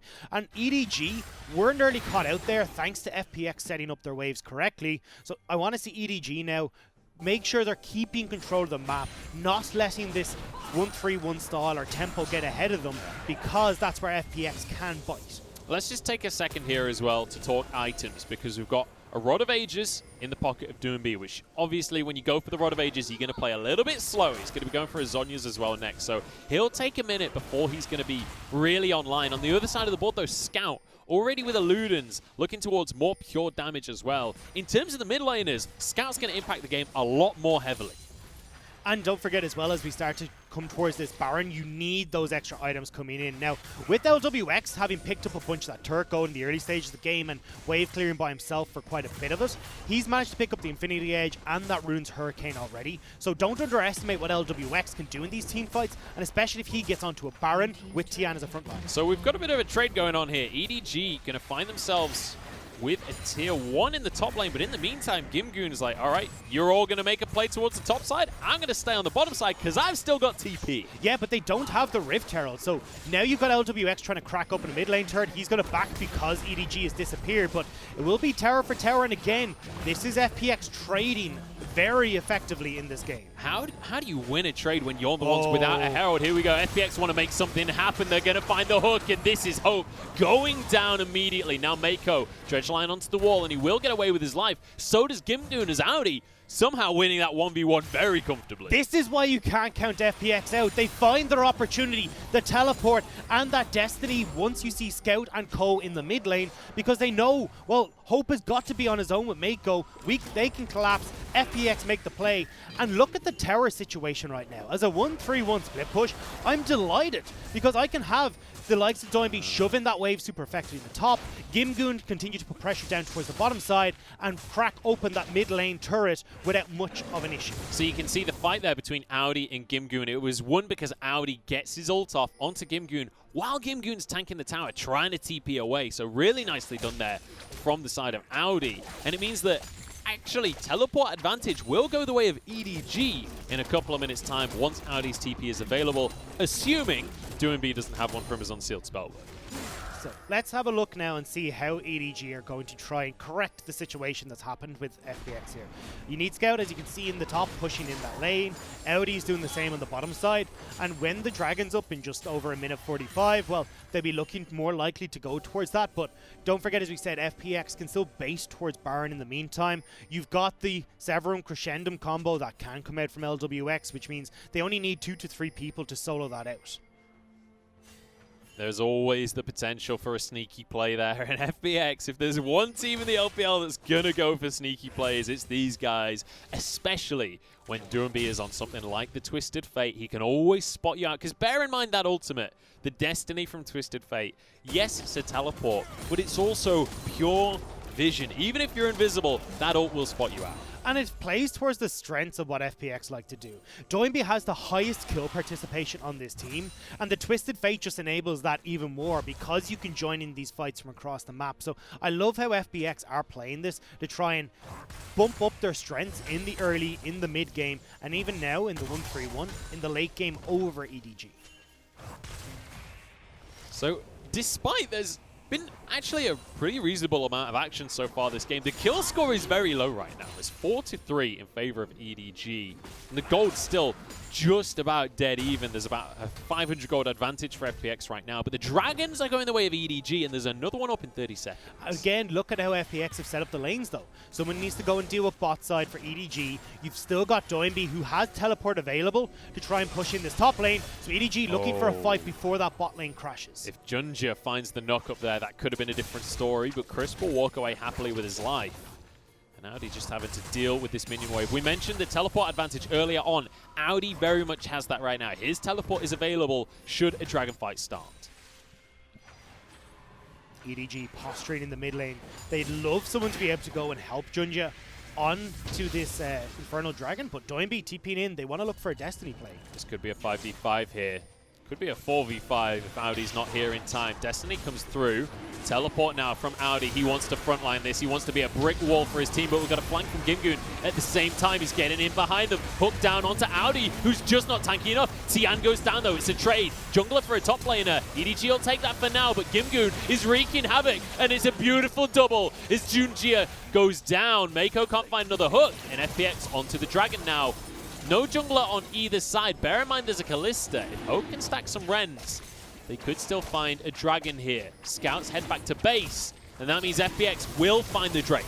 And this is where we see EDG struggle. We highlight them as these front-to-back team fighters, but with Gimgoon on the flank getting access towards Hope and Scout, EDG will often crumble, and especially with Audi TPing so far forward, it means he can't really have the success of, or the rest of the team help him out, and you're just setting yourself up where Hook can come in from Chris. Great hook actually there as Audi goes to flash away, and then it's FPX on both fronts sandwiching EDG, and Hope and Scout can't set up properly. And you know what? If you want to go for a front-to-back team fight, I'll tell you which AD carry is going to absolutely love that. It's Aphelios. He gets to just wail away on Audi, then finish off the second kill onto Junja as well. He's 3-0-0 right now, and he's feeling good. And that's the thing here, is that because you can have Gimgoon playing so far forward, Doinby giving himself access to the backline in some of these scenarios, well, you've got this great peel coming through from Tian and Chris for LWX. And as this game starts to go on, LWX will just out DPS Hope because of how quickly Aphelios can get his damage out.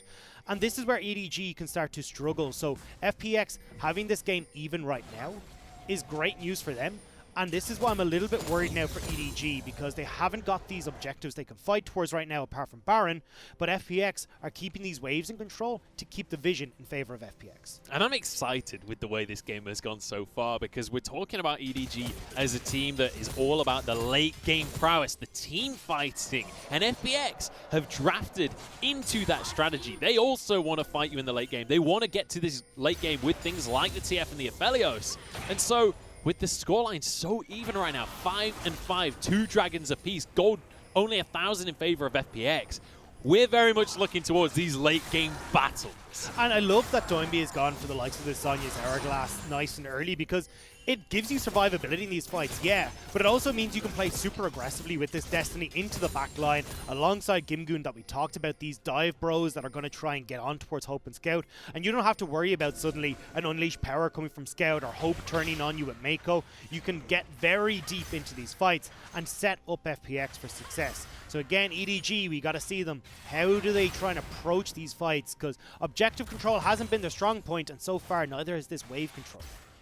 Certainly not ideal for them so far this game when it comes to that wave management, but that is, bear in mind, they're against a team that specializes in that wave management as well. I do want to look towards the mid lane right now, though, because I mentioned it before when it came to the items for these mid laners. Scout was ahead earlier. He's lost that lead for himself. The Rod of Ages now on 10 stacks. You can see Doinby getting close to a 3rd item as well. But one thing that Scout will have in his favor is that Luden's Echo will be upgraded by Audi on the wall. Yeah, you can't forget that Audi, of course, will be able to give these ornaments across the team. So, again, it will help keep EDG at an even pace for a lot longer in this game. But as well, Doinby going towards this Banshee Veil just doubles down on the fact that he wants to be playing super aggro in these fights. Avoid hooks from Mako, the likes of the Scatter the Weak from Scout. This is a really good build that I'm enjoying a lot from Doinby. It's kind of an interesting matchup as well between these two teams when you think about the history of the two orgs as well, because you've got EDG on one side, one of the most historic orgs in the entire LPL. They've been around a good few years for themselves. And on the other side, FPX only came into the league back in 2018, and they have had tremendous success for themselves since that point. Bear in mind that despite EDG having the advantage when it comes to longevity, it's FPX that have the advantage when it comes to the trophy cabinet. But yeah, of course, FPX having a fantastic 2019, especially when they brought over the likes of Doinby onto the team. You have Tian coming onto the team as well. This is and Warhorse as well, the coach, really turned things around in 2019 and found their success. Oh, now, Hope, though. Hope has to flash, but he's still going to get caught by the gold card. Stopwatch can't save you for too long, and everyone's arrived from FPX. The death sentence is exactly that. And with a Baron open and an Aphelios on the squad, I'm thinking FPX maybe go for it. They're going straight towards it. You know that the only real source of damage here now is Scout, and even that's fairly lackluster when it comes to consistent damage. So FPX should be able to get this down. And look at the guns, Munchables. Perfect setup for FPX. It's beautiful, but EDG are not going to let this go without a fight. Hope is still going to be dead for another 15 seconds, though. Well, FPX, it looks like they're actually trying to base EDG in here, but if EDG don't go, they can just turn towards this dragon in another few minutes, but here we go. No hook goes through there. Crisp will find a hook. It's Junjia that gets straight onto the back line. Gimgoon is behind everyone, though, and he's straight on Scout. Forces the flash. He's 1v4 right now, and the rest of the squad finally going to arrive, but Junjia's fallen. Mako's got nowhere to go. No flash available, and FPX with a perfect bait. And I don't know why EDG opted into that fight. It wasn't so much the bait from FPX. It was EDG walking in, willing FPX to kill them. You don't have hope there for these fights. And this was the problem that I saw when I watched EDG versus FPX in the regular split.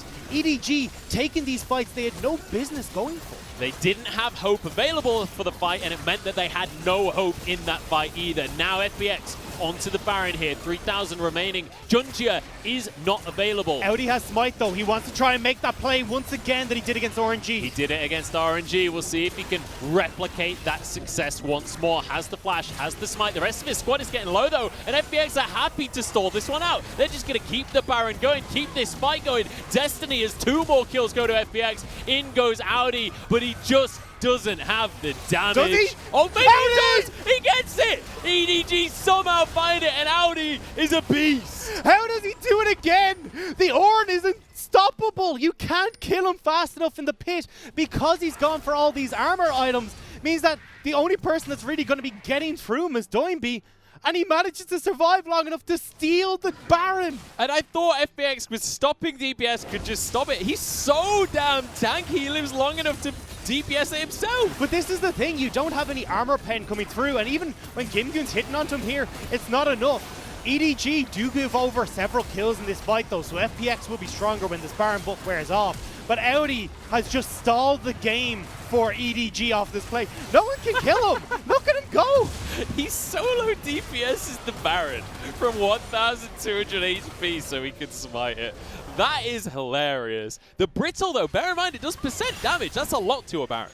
And this is why I think when we come into our next game, you're probably going to see FPX ban away this Ornn. It was such a crucial pick in EDG's playoff series against RNG. We see it once again. Audi on this champion is the so good for EDG. And bear in mind, we were talking throughout this split about, you know, Audi versus Jinnu in the top lane. And I think the last 2 series alone, Audi has more than justified his paycheck here with EDG. And especially because he opts into the playstyle that EDG have found the most success on, which is this strong frontliner, the likes of the Ornns, where you can have front-to-back team fights. When they had Jinnu playing on the squad, it was much more about the carry-orientated champions with Kennons and Jaces and the likes of these.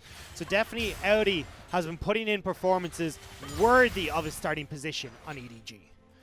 He's been earning it so far, and EDG are rewarding him with these picks. But bear in mind that the Baron, while it was stolen away by EDG, they're not going to really be able to do too much with it, and that next dragon that spawns in 3.5 minutes could be a stall for FPX. Yeah, they did manage to pick up the dragon while this was all going down, and again we said FPX picked up a bunch of kills in that last fight. They now find themselves 4,000 gold ahead with that dragon potentially spawning, and EDG just haven't been able to find the success in these fights thanks to the flanking positions from FPX. So now EDG, with their backs against the rope, can they find this next fight in their favor? And I want to take yet another look towards the items. This time not the mid lane though. I want to look towards the bottom side, because when you look at the AD carry gold right now, it's 3,000 in favor of LWX. Doinby, by the way, just going to be doing Twisted Fate things. He's going to grab himself a tier 2 and get on out of dodge there.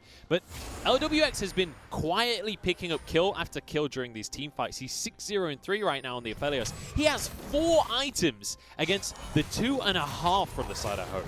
Yeah, the LWX is massive, and when we talk about LWX being the main source of damage on this FPX lineup, he needs to be fed, and all these kills being gifted into him has been fantastic for the side of FPX. Now when you look at these team fights, it changes the dynamic entirely, where EDG, yes, you've got some of these ornaments that are coming through to help them out, but the problem is just the pure damage that this Aphelios will provide in fights, especially hiding behind the likes of Tian and Crisp, will be a lot more difficult for EDG to manage. It has to be said as well, though, you're against a Syndra. So, LWX, while he's fed, he's going to have a lot of damage if he mispositions. If he gets caught out by the likes of EDG, Scout will obliterate him. So, yes, they have the lead right now. Yes, they're ahead in terms of map control, but FPX have to execute beautifully during these fights.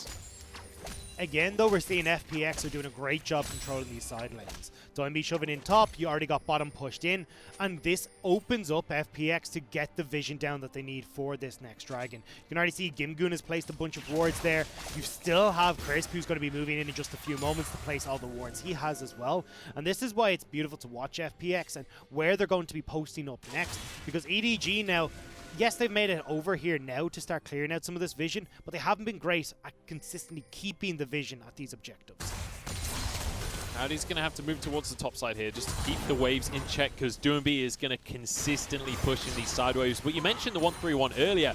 Both tier 2s have been taken in these side lanes now from FPX, so they have a lot of pressure if they can have an extended period off to the side. And I'd love to see them send Gimgoon towards this top side and still have Doinby with the Destiny being able to play down towards this bottom side of the map. As I say that though, Destiny will be used by Doinby just to get towards this top side.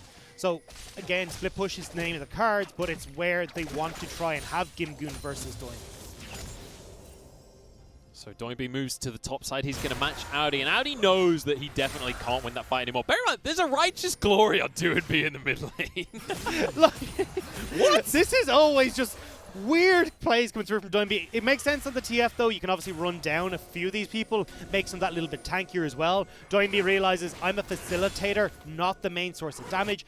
But I also like that they are putting Doinby up against Audi, because Audi doesn't have any magic resist right now. Audi doesn't want that matchup though. He wants a team fight. He's going to join the rest of his squad because he knows Doinby's going to be around as well. We could have a 5v5 on our hands. Remember the EDG, in that last series, they were named as the best team fighters in the LPL. And this matchup could well be the decider on whether they deserve that title.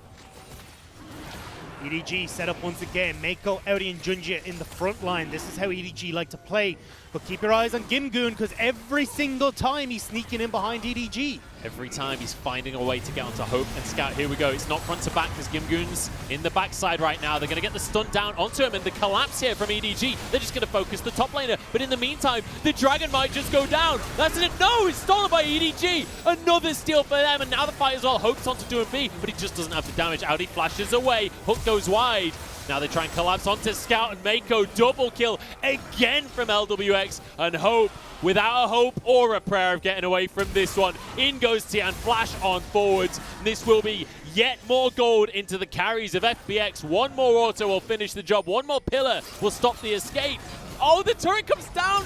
It's not quite enough. Hope escapes somehow. LWX ain't done, though, with a kill onto Mako. And the Baron is up as well. You've just killed Mako. There's 30 seconds on towards Scout.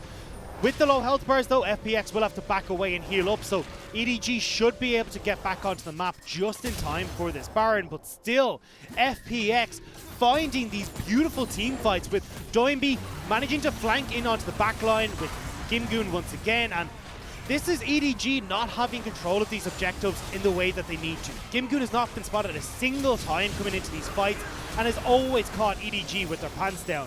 So when Scout and Hope are trying to kite back, Doinby's putting pressure on one side, Gimgoon on another, and Tien and Chris are just free-firing alongside LWX to take down people. So FPX get themselves the Baron, and the learning point here for EDG is play with your pants firmly up, or Gimgoon's going to find that every single time, if you've got the wards out of your pants, it's going to be easier to keep them up, but that's not what they're doing. They're not placing those wards. Get them out of your pockets. But it's important to mention that EDG, yes, they want this 5v5. Yes, they want a team fight, but they need it front to back. And the way that Gimgoon is playing is pulling the EDG squad apart. And it means that LWX, nobody's focusing on him. Nobody can get near him, so he can just clear up these fights. How do you as Hope and Scout? Hope is on this short-range AD carry, so his positioning is going to be kind of in the middle of everyone on EDG, but that's where FPX wants him, because when Doinby flanks, he can pick him off. LWX can try and pick at him as well.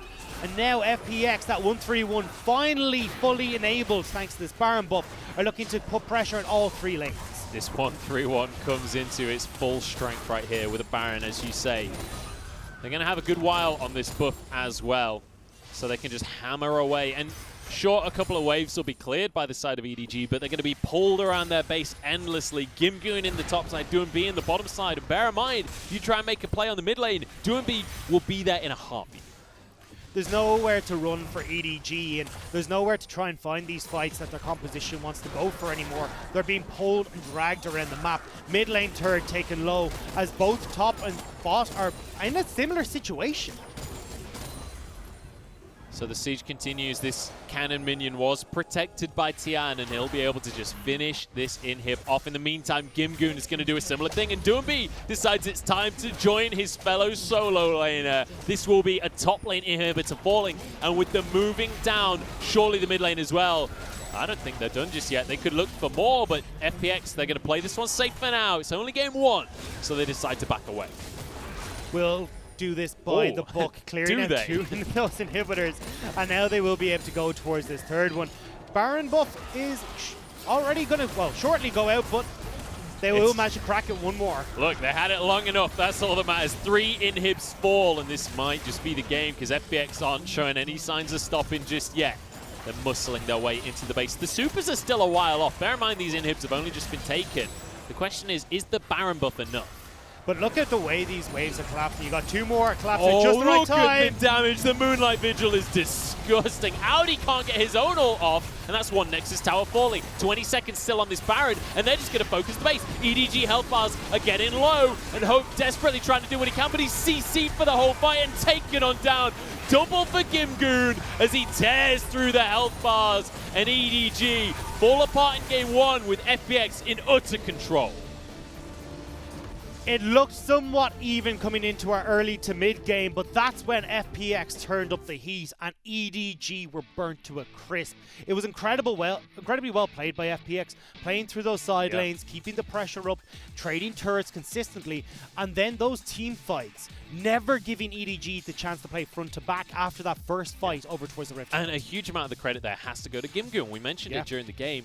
EDG want this front-to-back fight, right? They want to set up in they want to be flying in formation. Well, FPX don't want that. They want a dogfight. They want to be all over the skies, peppering away at EDG. Gimgoon on these flanks meant that these fights were scattered. They couldn't get that same formation they want. Yeah, you talk about it being peppered. It seemed like LWX was the cannon in that situation, free firing from the back line every single fight. And after that first engagement FPX had at the Rift Herald, where, okay, EDG came out on top, they completely changed the game plan.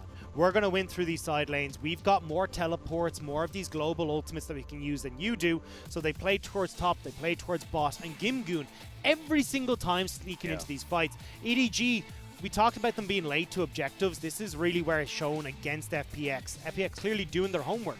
Get to these objectives early, make sure we've got a control ward for Gimgoon to find the flank, and they don't give the opportunity for EDG to fight. Yeah, we talked a little bit about bans towards the top lane during this game, about Audi on this Ornn looking amazing. Maybe you're going to start banning towards Gimgoon here, because this Aatrox during the team fights, I mean, a lot of teams don't really prioritize Aatrox anymore, and it wasn't a priority pick for FPX, but the amount of impact Gimgoon was able to have is just insane. I 100% agree, but I don't feel like it's the champion. I mean, look at Gimgoon's champ pool. If it's the Aatrox, if it's a Mordekaiser, if it's a Renekton, even the set, everything will still do what Gimgoon did on this Aatrox in the scenario that he's put in. This is more Gimgoon understanding how to play this game, and FPX as a whole outthinking and outclassing EDG. It has to be said as well, Hope on this Kalista not really able to show up this game, and obviously FPX focused a lot on that bottom lane towards the early stages of the game, but during these team fights, it was all about LWX, and Hope really not able to get the damage out. When you think of him when you think of Hope as a carry, you think of him on the Varus, you think of him on the Aphelios. Not really this Kalista. 100%. It has been the Varus, but that's why it was banned away from FPX. And even then, his other most played at 21 games, I was just checking my notes there, is the Misfortune.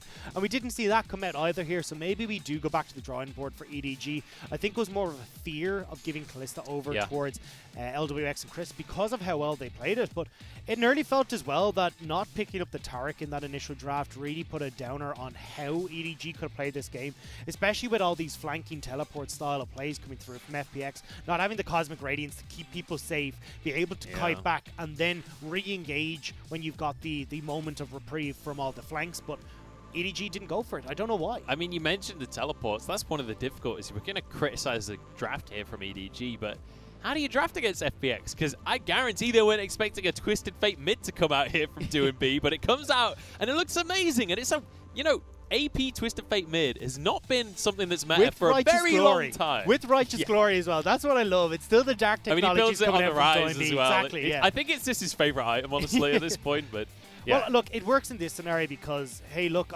Doinby knows I'm just being a facilitator here. I want to make sure I get these stuns off. I can get in to get my gold card to set up for Gimgoon on either Scout or Hope. Scout now obviously did have the cleanse, but still, when that's down, he can have those options in the fight. And it worked really well. I mean, you could see how much of an impact Gimgoon had being facilitated by Doinby, or even just allowing LWX to free hit from the front line. Yeah, it was an awesome pick. The whole squad just allowing LWX to be this hyper carry on Aphelios. It's worked out in game number 1, and we'll see if they can keep the ball rolling. But EDG, I'm sure they've got more up their sleeves. I'm excited for what they've got coming to you guys in game number 2.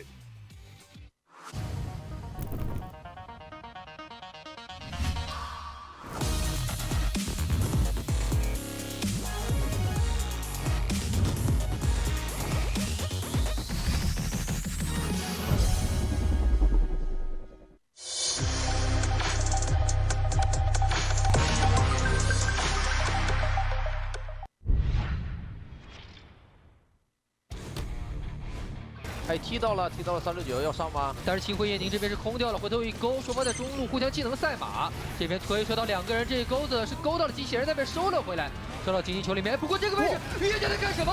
预言家这波是晚上被刀了，预言家这波睁眼，预言家天亮了，预言家已经阵亡，回头一勾勾到是一个凯南，再推一下，这边再杀到一个半血。不过现在已经没有大招了，站上去一发 Q 技能，一发睡眠的 Q 是收掉了369，这波 W1。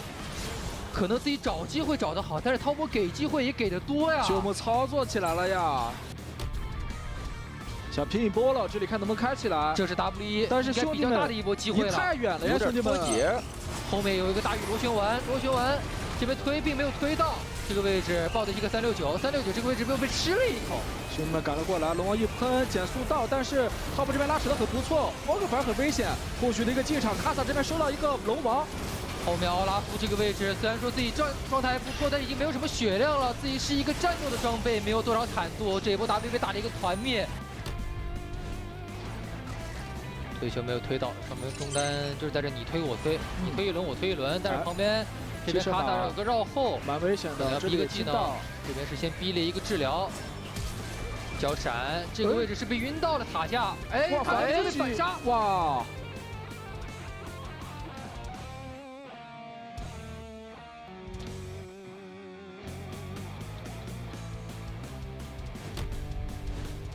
那这边的话是没有闪现的，所以说这现在的一个钩子勾下，这边勾上是一个巨魔直接被秒掉了。这边金刚眼的进场是打在了金身上，进场之后也是被飞机给收了下来。加里奥虽然嘲讽了很多个人，但是没有用，后面已经没有输出了。厄斐琉斯这里还有多少输出呢？下来这边是开了一个断波的 Q 技能，一个人真的能打3个吗？3人没有队友了。这样的话确实有点隐患。有点隐患啊，有点隐患。看一下打的速度 ，Net 装备已经非常不错了，没想象中快，但是也是到了3仙TP 过来是谁 ？TP 过来是一个维鲁斯来了，惩戒的吧？这一波是被维鲁斯一剑给抢下来了，杰克浪抢到大龙，鳄鱼机长剑一个救出洒下，又是收到布隆的人头，这一 Q 一个导弹又是收到了一个卡米尔，这边已经没有作战能力了 ，W 并没有惩下这条大龙，这一波。又是一 Q 杰克浪，一个穿刺之剑穿刺掉了马老师。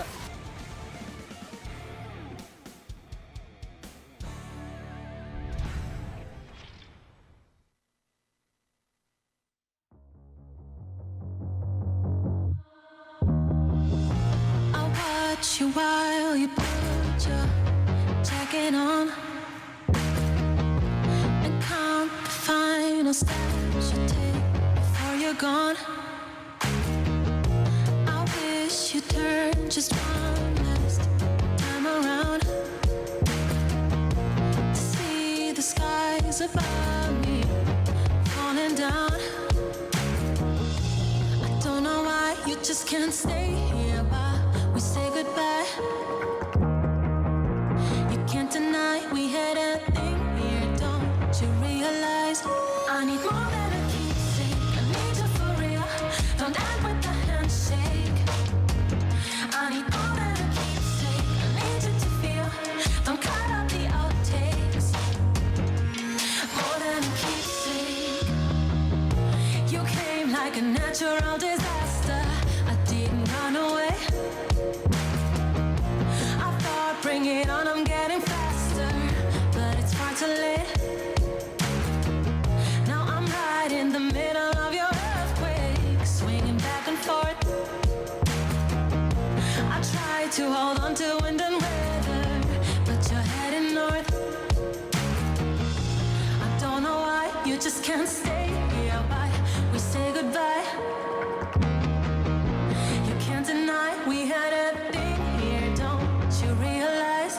I need more than a keepsake, I need you for real. Don't end with a handshake. I need more than a keepsake, I need you to feel. Don't cut out the outtakes. I need more than a keepsake, I need you for real. Don't end with a handshake. I need more than a keepsake, I need you to feel. Don't cut out the outtakes. More than a keepsake. I need more than a keepsake. More than a keepsake. More than a keepsake. Oh, I don't know why you just can't stay here. Why we say goodbye? You can't deny we had a thing here, don't you realize? I need more than a keepsake, I need you for real. Don't end with a handshake. I need more than a keepsake, I need you to feel. Don't cut out the outtakes. More than a keepsake. More than a keepsake. More than a keepsake. More than a keepsake. More than a keepsake. 我平常不是很经常排到 EDG 的2位打野，然后看比赛的话，就感觉他们2个就打的都挺好的吧。然后杰杰的话就感觉比较在比赛里比较稳定一些，然后俊佳的话就感觉稍微领性一点吧。Junji are the one with the highlight plays, but it's JJ who has been more consistent, according to Tian anyway, and I think EDG agreeing, because as we move into game number 2, we are going to see JJ moving back into the roster here, alongside Audi though, and that's one of the big things. We've usually seen these guys as a duo. We've seen the top laners and junglers subbed in and out at the same time, so we're going to see a new version of EDG. I'm Munchables, this is Dagda. Talk me through this roster swap. Well, this was actually really interesting, because when we were prepping for our series, we talked about this was the combo I personally wanted to see. Yeah. I think Audi gives a really solid front line to this team, and although Jinnu is the carry, I don't think that's what EDG really want. But what EDG really need for the team compositions that they run. Whereas JJ has a much stronger identity in keeping objective control, and that's why I think this is where EDG have struggled most. While JJ can still help out in these team fights on the likes of the Trundle and still provide the front line. So I think this could potentially be the winning combo for EDG. but we haven't seen it before. So this is all a theory crafting style. Yes. I'm excited to see if it'll actually come true here. And I'm glad that Audi wasn't subbed out for Jinnu alongside his jungler here, because Audi, I think, had a stellar performance in game number 1. You're mentioning that they won these front-to-back team fights. Audi looks amazing on the Ornn every single time, and hopefully JJ coming in will be able to set him up even further and be able to maybe find a way to get these 5v5s they're looking for. Well, one of the big things with JJ coming in is that we see a lot more early game aggression, but it's not tailored towards the top side. Remember, even in game number 1, we saw Junjie moving with Scout to play as that dive underneath the tower. That's how EDG have always played with Junjie. But with JJ coming in, he's much more active in the bot lane, towards the mid lane, and we even in one of their series just saw him do this loop on Lee Sin from bot to mid to top, not even clearing a jungle camp in the meantime. So expect a lot more plays from JJ in the early stages of the game. Expect EDG to be called towards these dragons much more often and set up for these objectives a lot better. And we talked about it in game number 1. That was what was really lacking, was having the vision control and the control around these objectives. And on top of that, that's kind of how FPX like to play the game as well, ganking towards the bottom side. We'll see if that can happen. And when we mentioned the bottom side for FPX, it's LWX that's going to get MVP for game number 1. He got the Aphelios and was able to just free hit all the way through those team fights. 10-0 and 5 at the end of game 1. Even though it's LWX who picks up the MVP here, I feel like it was a winning formula across the board for FunPlus. Gimgoon on the flank, Doinby doing well with the TP plays on the Twisted Fate, and it was LWX who got to reap the rewards as a result. I mean, watch this flight right here. Gimgoon on one side, Doinby using the Righteous Glory to flank onto the far side, and LWX is just free to do whatever he pleases in these fights, and why he's able to pick up an MVP performance. And his Moonlight Vigils were great across the game as well. Just, I mean, as you rightly say, his positioning is great, but it's because his team is able to set him up, so wherever he positions, he's pretty much golden unless he flashes into the backline. So really great stuff coming out from LWX, looking amazing on the Aphelios as well. And my question now moving towards the draft is this Aphelios something that you need to ban away from LWX, or, I mean, can you ban LWX out? Because he looks good on a lot of carries. Yeah, I don't think well, look, I think Aphelios in general is a problem, to be honest, so I wouldn't be surprised to see a ban now tossed towards him, but I think the more pertinent question here is, how do you try and deal with what FPX are throwing your way? Because this didn't feel like, it was just the Twisted Fate that was the issue. It was the play style that FPX had gone for. Going for flanks, positioning well, controlling side lanes.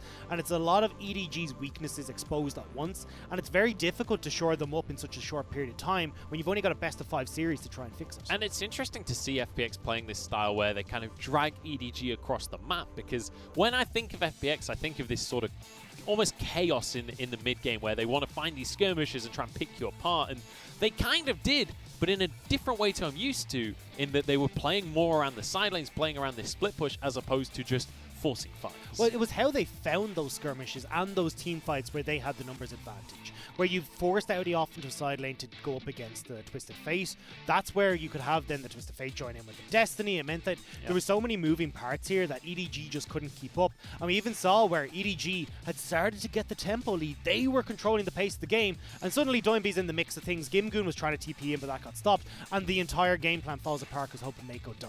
So this is where FPX are still playing towards this style, but they're doing it in an ingenious fashion.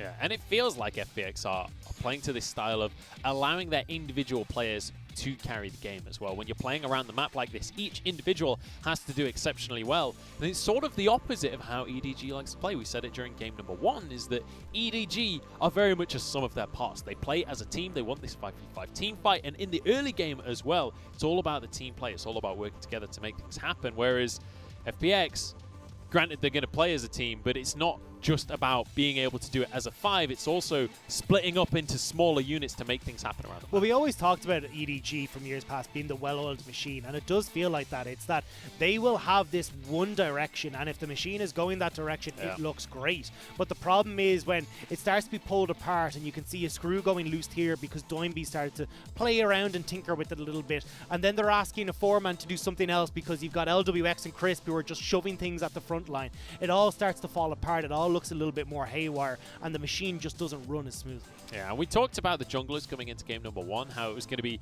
a trial by Phoenix Fire for Junjie. He's going to be subbed out going into game number 2, so far he's been burnt to a crisp in this matchup. But I do want to look towards the bottom lane as well, because Hope came in this split as a complete rookie. He was kind of second fiddle to iBoy for a couple of years on this EDG roster, finally promoted now that iBoy went to Vici. And this split, he has had countless highlight plays. He's looked amazing.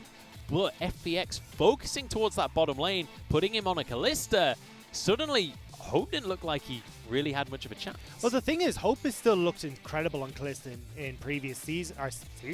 Jesus, in previous series, and the Kalista has had a 59 KDA up until this point. It was something that we didn't actually get to touch on during the game. I didn't even know that. He is had only died up until this series a single time. So the Kalista was definitely a comfort pick for him, and that was something that I was like, okay, cool, this is actually okay. But the problem is that it was so heavily focused. They didn't have that late game carry that we usually talk about. You know, it's usually, if we see the Kalista, Scout's got the Azir. They've got something to pair with where they've still got that late game insurance. This time around though, Scout opted for the Syndra, which is much more of that mid game focus. Same with the Kalista, you start to hit hard off those 2 items, so they just didn't have that punch when it got to the later stages. But I don't think that was an issue overall. I still think it was more coming back to how they operated in these team fights. Yeah, and one of the interesting things about the drafting game number 1 as well is that neither of these AD carries going for the misfortune, because we talked about it a little bit earlier on in that Hope has played 21 games on the misfortune this split. LWX has played 17 games on the misfortune this split.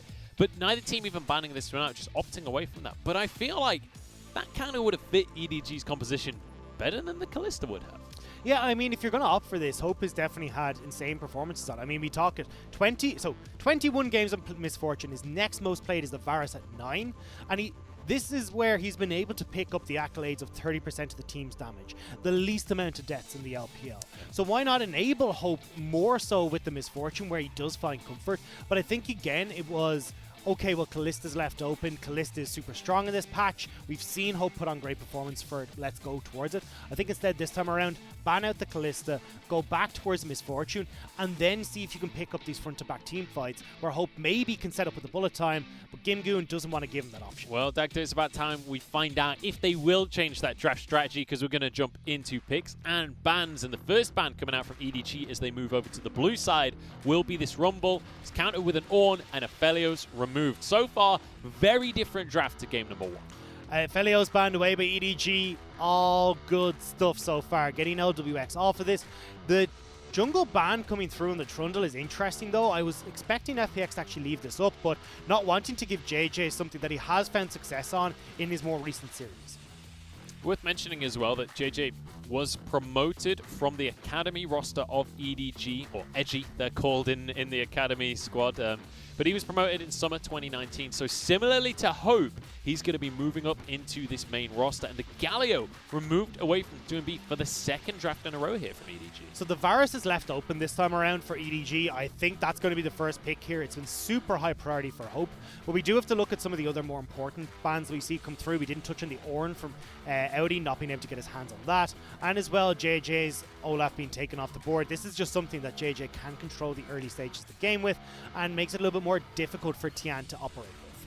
So once again, Hope going for the Kalista. It's something that they don't believe that the Kalista itself was the struggle during game number 1. And FPX, since they didn't ban this Varus off of the board this time around, they're going to be quite happy to grab that for LWX. It's something he's played. It's his second most played AD carry. In fact, for both of these teams, it's the second most behind Misfortune.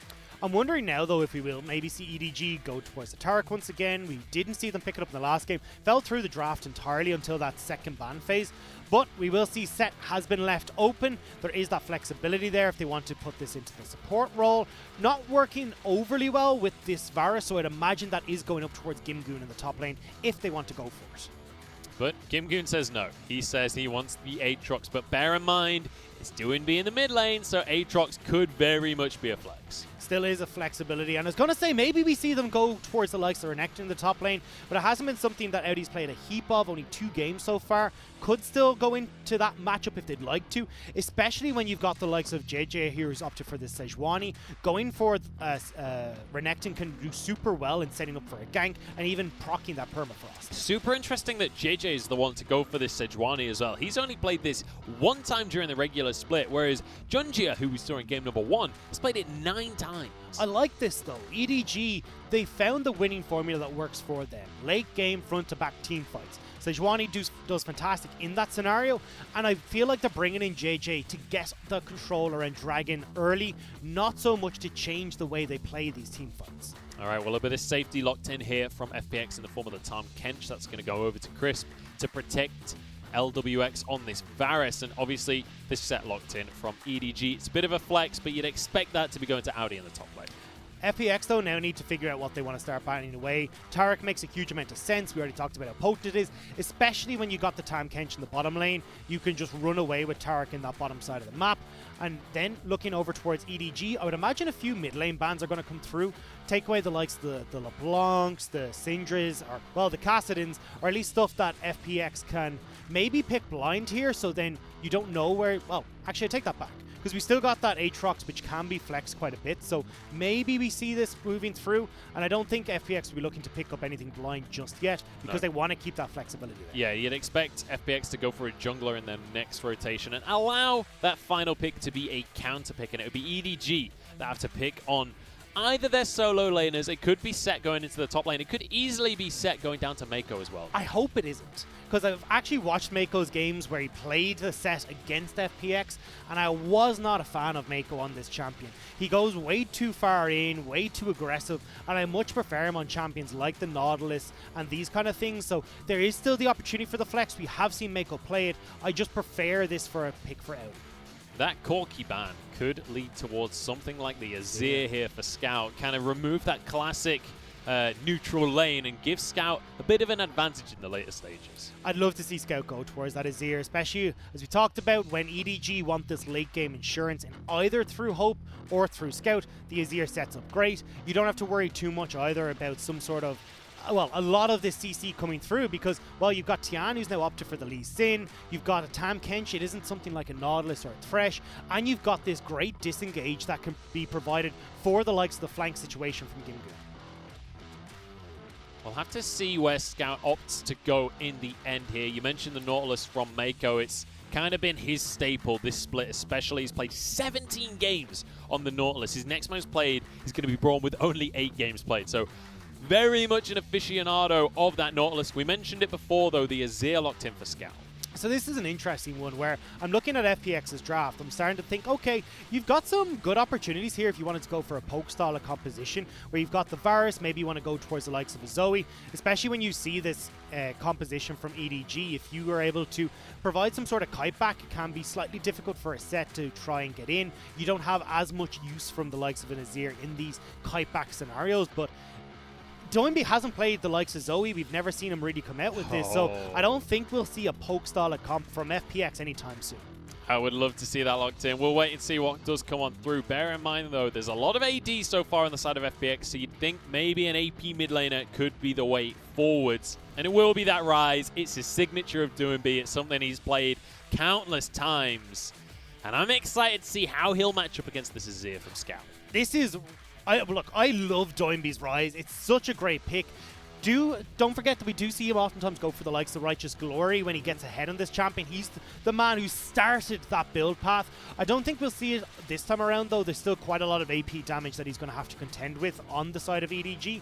But it's still, Rise pushes in Azir nice and early in the mid game, can give Doinby the opportunity to start these roams, and I think that's where FPX are looking to shine once again, where you've got Rise split push, Gimgoon on this Aatrox split push, and Tam Kench to operate as a pseudo Destiny like we saw in the last game, bringing the rest of the squad to these sidelines. Yeah, I mean, when you look at Rise and you look at Twisted Fate, their kits are not too dissimilar. A lot of wave clear, an ultimate that gets you halfway across the map.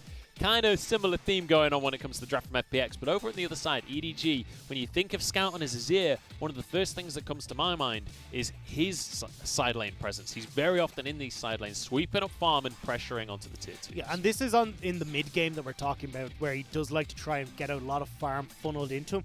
It's fantastic for EDG because it does give the Azir enough of the items to start snowballing and get him to that late game scenario faster.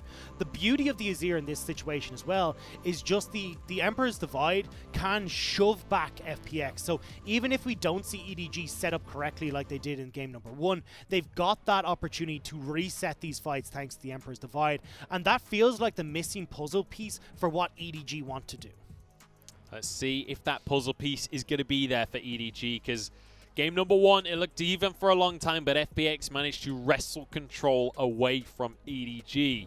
EDG going to be looking for a better performance here in game number 2 as we move into Summoner's Rift. They want these late game team fights. They want the front to back, and we'll see if FPX will allow them to have it. This is a game, though, where I expect JJ to not have the control in the early game that we expected from JJ entering into the series. Sejuani doesn't clear very quick. She starts to take a little bit of a slower path. So Tien on this Lee Sin will be able to clear, have the tempo advantage when it comes to jungle, and try and get out onto the map to exert his dominance in the early stages. We have to once again remind you guys, we've got a different jungler coming in here for EDG in game number 2. It was Junjia in game number 1 playing on the Trundle. This time around, though, EDG have decided to change things up. They've gone for JJ, and they've gone for something that's not a pick that he's necessarily known for, but it fits the EDG style exceptionally well. So here we go. Jungler starting off on the bottom side of the map once again. Mako just getting a ward here to try and spot if there's any pesky funny business coming through from Tian. But at least to begin with, Tian can clear from bottom towards top side. And I feel like here what Tian is going to try and do is set up Audi so then he's not finding this early game success in the last few games and give Gimgoon a bit more control over the top side of the map. Quite interestingly, we see LWX has actually gone for the Comet here, which would lean towards that lethality Varus. I have to say, I wasn't necessarily expecting lethality out of LWX coming into this game. Talk me through kind of the positives that this will bring for FPX. Well, look, Munch, you were shouting about it back at home, is you love the wave clear that this lethality Varus offers. It's scary. And that's what they're trying to go for here, is you got LWX with this lethality, you can poke the likes of EDG as they try to set up for some of these objectives, but you can clear these waves super effectively and allow Doinby and Gimgoon to play off in these side lanes where they were able to find success in game number 1.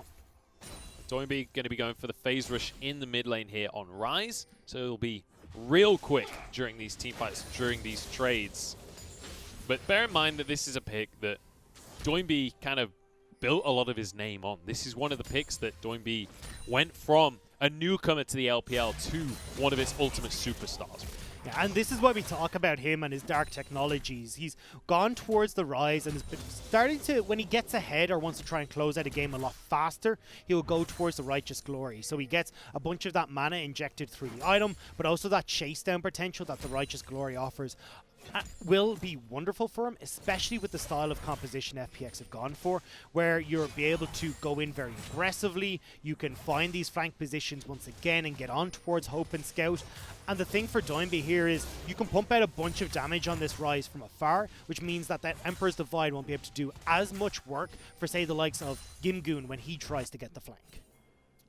JJ going to have an opportunity here to go for the bottom side Scuttle Crab. It is going to be warded out though, so I think FPX well aware of this trade that they are making, as you can see Tian over towards the top side, but they'll have full knowledge that this is happening right here. But again, Hope and Mako moving up here to support him. This is where EDG realize that they're on the back foot against Tian here, so watch JJ and how effectively he tries to move in conjunction with where the wave state is for EDG. Audi not pushing in top side. JJ will try and stay towards the bottom side of the map where Hope and Mako have control. We'll see if he can make a play down towards the bottom side, but when you look at the vision from the side of FPX on that bottom river, a ward just timed out in the tri-brush. Obviously, they've got the ward in the middle of the river as well, so it's going to be very difficult to get down there unnoticed, but JJ, he's looking towards the mid lane for now. Doinby is taking a lot of poke, is also out of mana here, so with Scout collapsing, I'd imagine Tien is going to move towards this mid lane to try and help him here, but JJ already moving. Ooh, no wave though. Scout was actually the one tanking there. JJ goes in, Tien is here as well, and Scout's low with no mana remaining. Tien forced away Permafrost to stun him. It's actually just going to be mid laners trading flashes. Look at where Crisp is though, moving up here to try and keep them safe in this mid lane alongside Mako. But that's a big win for JJ and Scout. If they can force back Doinby losing all this farm, that is amazing for them because they delayed the back from Doinby. It's going to be both mid laners with teleports available though, so they will be able to get straight back into that mid lane. And we've got a bit of supportal combat on our hands, ladies and gentlemen, as Mako is actually going to flash. He'd already backed away. He didn't know where LWX is. I don't think he spotted him on that ward. And decided to back my away, goodness. especially when LWX had the teleport to rejoin. But do you know what? I think he was a little bit worried there. This is playoffs, don't forget. There's a lot on the line. There really is, and Crisp is going to be doing his best Tom Kench impression right there, and he's going to be licking his lips. He cannot believe he just got a flash out of that. Look at Doinby though. Here comes the dive once again. They're going to make a play on towards this bottom side. Oh, Hook no. goes wide. It's a disaster for Mako. He's still going to be tanky though? though. And LWX stuck under the tower. Crisp keeps him alive. One more tower shot would have finished him. Crisp could be in trouble, but Tian is just around the corner. LWX still will have a lot of damage from his Qs. EDG got to do a good job to push that back. They didn't have Tian here for FPX, so it was 3v2, which is not the situation you want to be in. Hook goes wide. Flash onto LWX there as Crisp tries to get onto JJ, and Tian is here as well. Not hit level 6 just yet, but Mako will go down immediately. Tian will happily walk away. Not even tanking tower. Hope's getting low as well. Scout is here. He's level 6 though. Oh, Scout's looking to make the play. They're all pretty low already. Emperor's Divide available, but it's kind of 1v4 right here. JJ can't go in. It means Scout has to back away.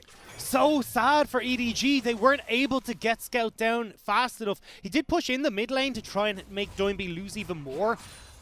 But it doesn't matter. I mean, they're even on Doinby's one CS. on the bottom side. They're even on CS, so the push doesn't even make that big of a difference. It's more the level advantage that's gone towards Scout. You can see level 5 to level 6, but FPX has done the damage. They pushed in that bottom lane, they've got the kills going over, and Tien setting up Doinby to be the one to pick up that kill means that the gold that went into Scout by pushing that wave, although not a huge amount as he said, CS is the same, but it does even up FPX's fate. Well, FPX are going to find the lead for themselves, but only one kill and one play off of that play. There is a huge amount invested into that play from both teams right there. And I'm a little disappointed that EDG couldn't make something happen. With Scout coming in, I thought that was going to be the miracle play. I thought they were going to make something beautiful happen, but just taking too much damage before the fight could ever happen. Hope was poked incredibly low as that fight kicked off. But again, EDG, we're talking about them being on the back foot in this early game. Doinby, now having picked up the Catalyst and the Tier, will have no problem shoving these waves super consistently against Scout. And again, making these plays wherever he wants. Gimgoon pushing in top lane as well is going to make that difficult. So FPX have plenty of ways that they can play around this map. And that's why you can see Tien and Doinby invading on this top side. Oh, Tom Kench. Not even one of, the most annoying champion in League of Legends. And Crisp is not going to let JJ have anything here. Completely denies this blue buff entirely by himself. And look how slow that resets. In the meantime, Tian's taken everything on the top half. He hasn't taken the dragon though. Because Crisp was playing keep away in the jungle, means Hope can push in that bottom lane, move across to pick up the dragon. Tien doing a good job though of realizing this is more than likely going to be the case. He goes towards where his strengths are, and that's in that top half of the map like we talked about. The Ocean Drake to start off will be nice for EDG when it comes to the regen in those laning phases. But as you rightly say, FPX will answer with a Rift Herald on the top half of the map. But as always, with the Rift Herald, it's not a matter of whether or not you get the Herald, it's a matter of what you can do with it. Well, it becomes a lot easier with the way FPX have been playing this game so far. If you're playing through man advantages off of Doinby, you can then use this Rift Herald super aggressively.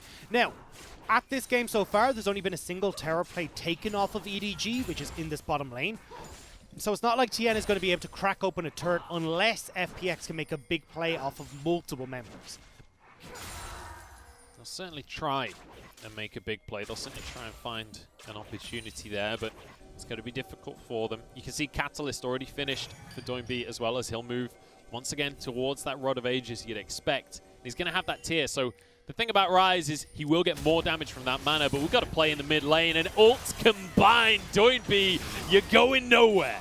And this is what I wanted to see from EDG, was more attention put towards this mid lane. We called for it at our opening segment to be like, this is where Scout needs to be set up for success. And finally, off of that play, EDG get a kill for Scout. And you know what, Doinby, he had his flash available, but he had no opportunity to go for that one with the beautiful chain of CC coming out from EDG. But now, on towards the blue buff, and Crisp once again denies it. He even spits it right at them. Spits it in the face of EDG. That is a show of confidence from Crisp, saying, yeah, you want this, but this is mine Look now. at Crisp's items. He's got first item QSS. I love it. Especially when you look at the CC that can come through from the JJ. This is where Crisp wants to tank that ultimate and make sure that he's able to consistently keep LWX safe, because Emperor's Divides, Mako with those depth charges, Audi is providing CC with everyone as well. LWX needs all the safety he can get. We said this Rift Herald is all about what you can do with it. Tian's moved to the bottom side of the map. He's going to drop this Herald with the Demolish from Crisp as well. This will be the first tower of the game going the way of FPX. DoingB even going to arrive at the last second to sweep up some of that plate gold for So himself. much gold going over to FPX, and we said it would need a multi-man play to make that happen, and that's exactly what they do. DoingB roaming down towards this bottom side. Scout just hasn't been able to dictate control on the mid lane, thanks to the rise into a zero matchup, and also JJ on this Sejuani has not been able to keep pace with Tian. You can see level 6 to level 7 for the Lee Sin. And despite there being less kills in this game so far, FPX have got themselves a larger lead than they did in game number 1. But they are still getting that lead in game number 1. This is why FPX have been able to take over game 1 and now starting to look like they want to take over game number 2. It's through their map play and these early control games that we talked about where they're making dives on the bottom side of the map. Tian is getting vision control and they're playing this macro heavy style. So let's talk scaling a little bit here, because there is an Azir on the side of EDG, and when you talk about Azir, you immediately think of 3-4 items. You think of these big old team fights. EDG last time around couldn't make those team fights happen. With this different version of the draft, is that more of a possibility for them? So there's a couple things we got to look at here, because yes, you've got Scouts who will hit this late game alongside Mako, who does reasonably well, and they will look great in these team fights. But EDG have realized that they're not even going to be able to go for team fights. Look at Audi's build. He's going for this Vampiric Scepter instead. He wants to be a split push pressure against Gimgoon because he knows that's what FPX are going for. So instead, I think the game plan here for EDG is to have Scout match DoingB in a side lane, Audi to try and beat out Gimgoon in these later stages where he's stronger in a side lane, and they can play this 1-3-1 just as effectively. The thumbs up as well from Chris. The early QSS, he knows what he's doing. If I'm Crisp in this game, I've bound the same button as QSS, but doesn't matter. Here we go. Oh, Crisp just ruins everything, but the knockup is there, and LWX falls regardless. Crisp will survive, and Hope's actually in trouble. Has to use his stopwatch early on, but DoingB taking a huge amount of damage, and he'll fall as well. Mid laner for AD carry. Now Tian desperately trying to escape, but the CC chain is disgusting. Double now for Scout, and he wants a little bit of more, but JJ can't tank the tower for too long. Scout goes in with the Q, but the Conquering Sands not enough. They won't be able to, well, no, they won't be able to take this mid lane tower, but they got so many kills. And look at how big Scout is off of that play. The Dragon as well up in 10 seconds, but I think EDG realized they can't go for that just yet. Well, you say that, but they do have the teleport here for Scout. So JJ will back away, but Scout can re-enter the map fast and get into the play. And this is the part where Audi will start to slowly take over this top lane. Blade of the Rune King completed. He's already maxed his Q, which is the way you build this style of set, and he's going to be a menace topside. Valiant effort there from Chris, but there's just nothing LWX can do. This is where I don't know what happened to Hope, though. He stays tanking the tower for quite a while there, and then ends up getting picked off with DoingB coming in. Scout, though, perfect positioning here, is able to dish out so much damage. Wasn't able to pick off the Tam Kench, but they'll still be happy. And it's FPX that actually managed to get onto this Dragon first here. The answer from EDG, but not early enough. FPX get the Dragon. They don't mind here on EDG side. It's one Cloud Drake that's going over. It's not like they're going to be able to stack these multiple times. And as well, the more important is to get Scout with this blue buff so we can clear more effectively on the bottom side against DoingB. Well, the next Drake, though, will be that Mountain, which JJ is more than happy with playing as Sejuani. He's going to get real tanky for himself. We'll take a look at the plate gold. It is going to be about 500 in favor of FPX. Here we but go. EDG want to answer that lead now onto Gimgoon. Look at the chain CC. Hope getting the kill.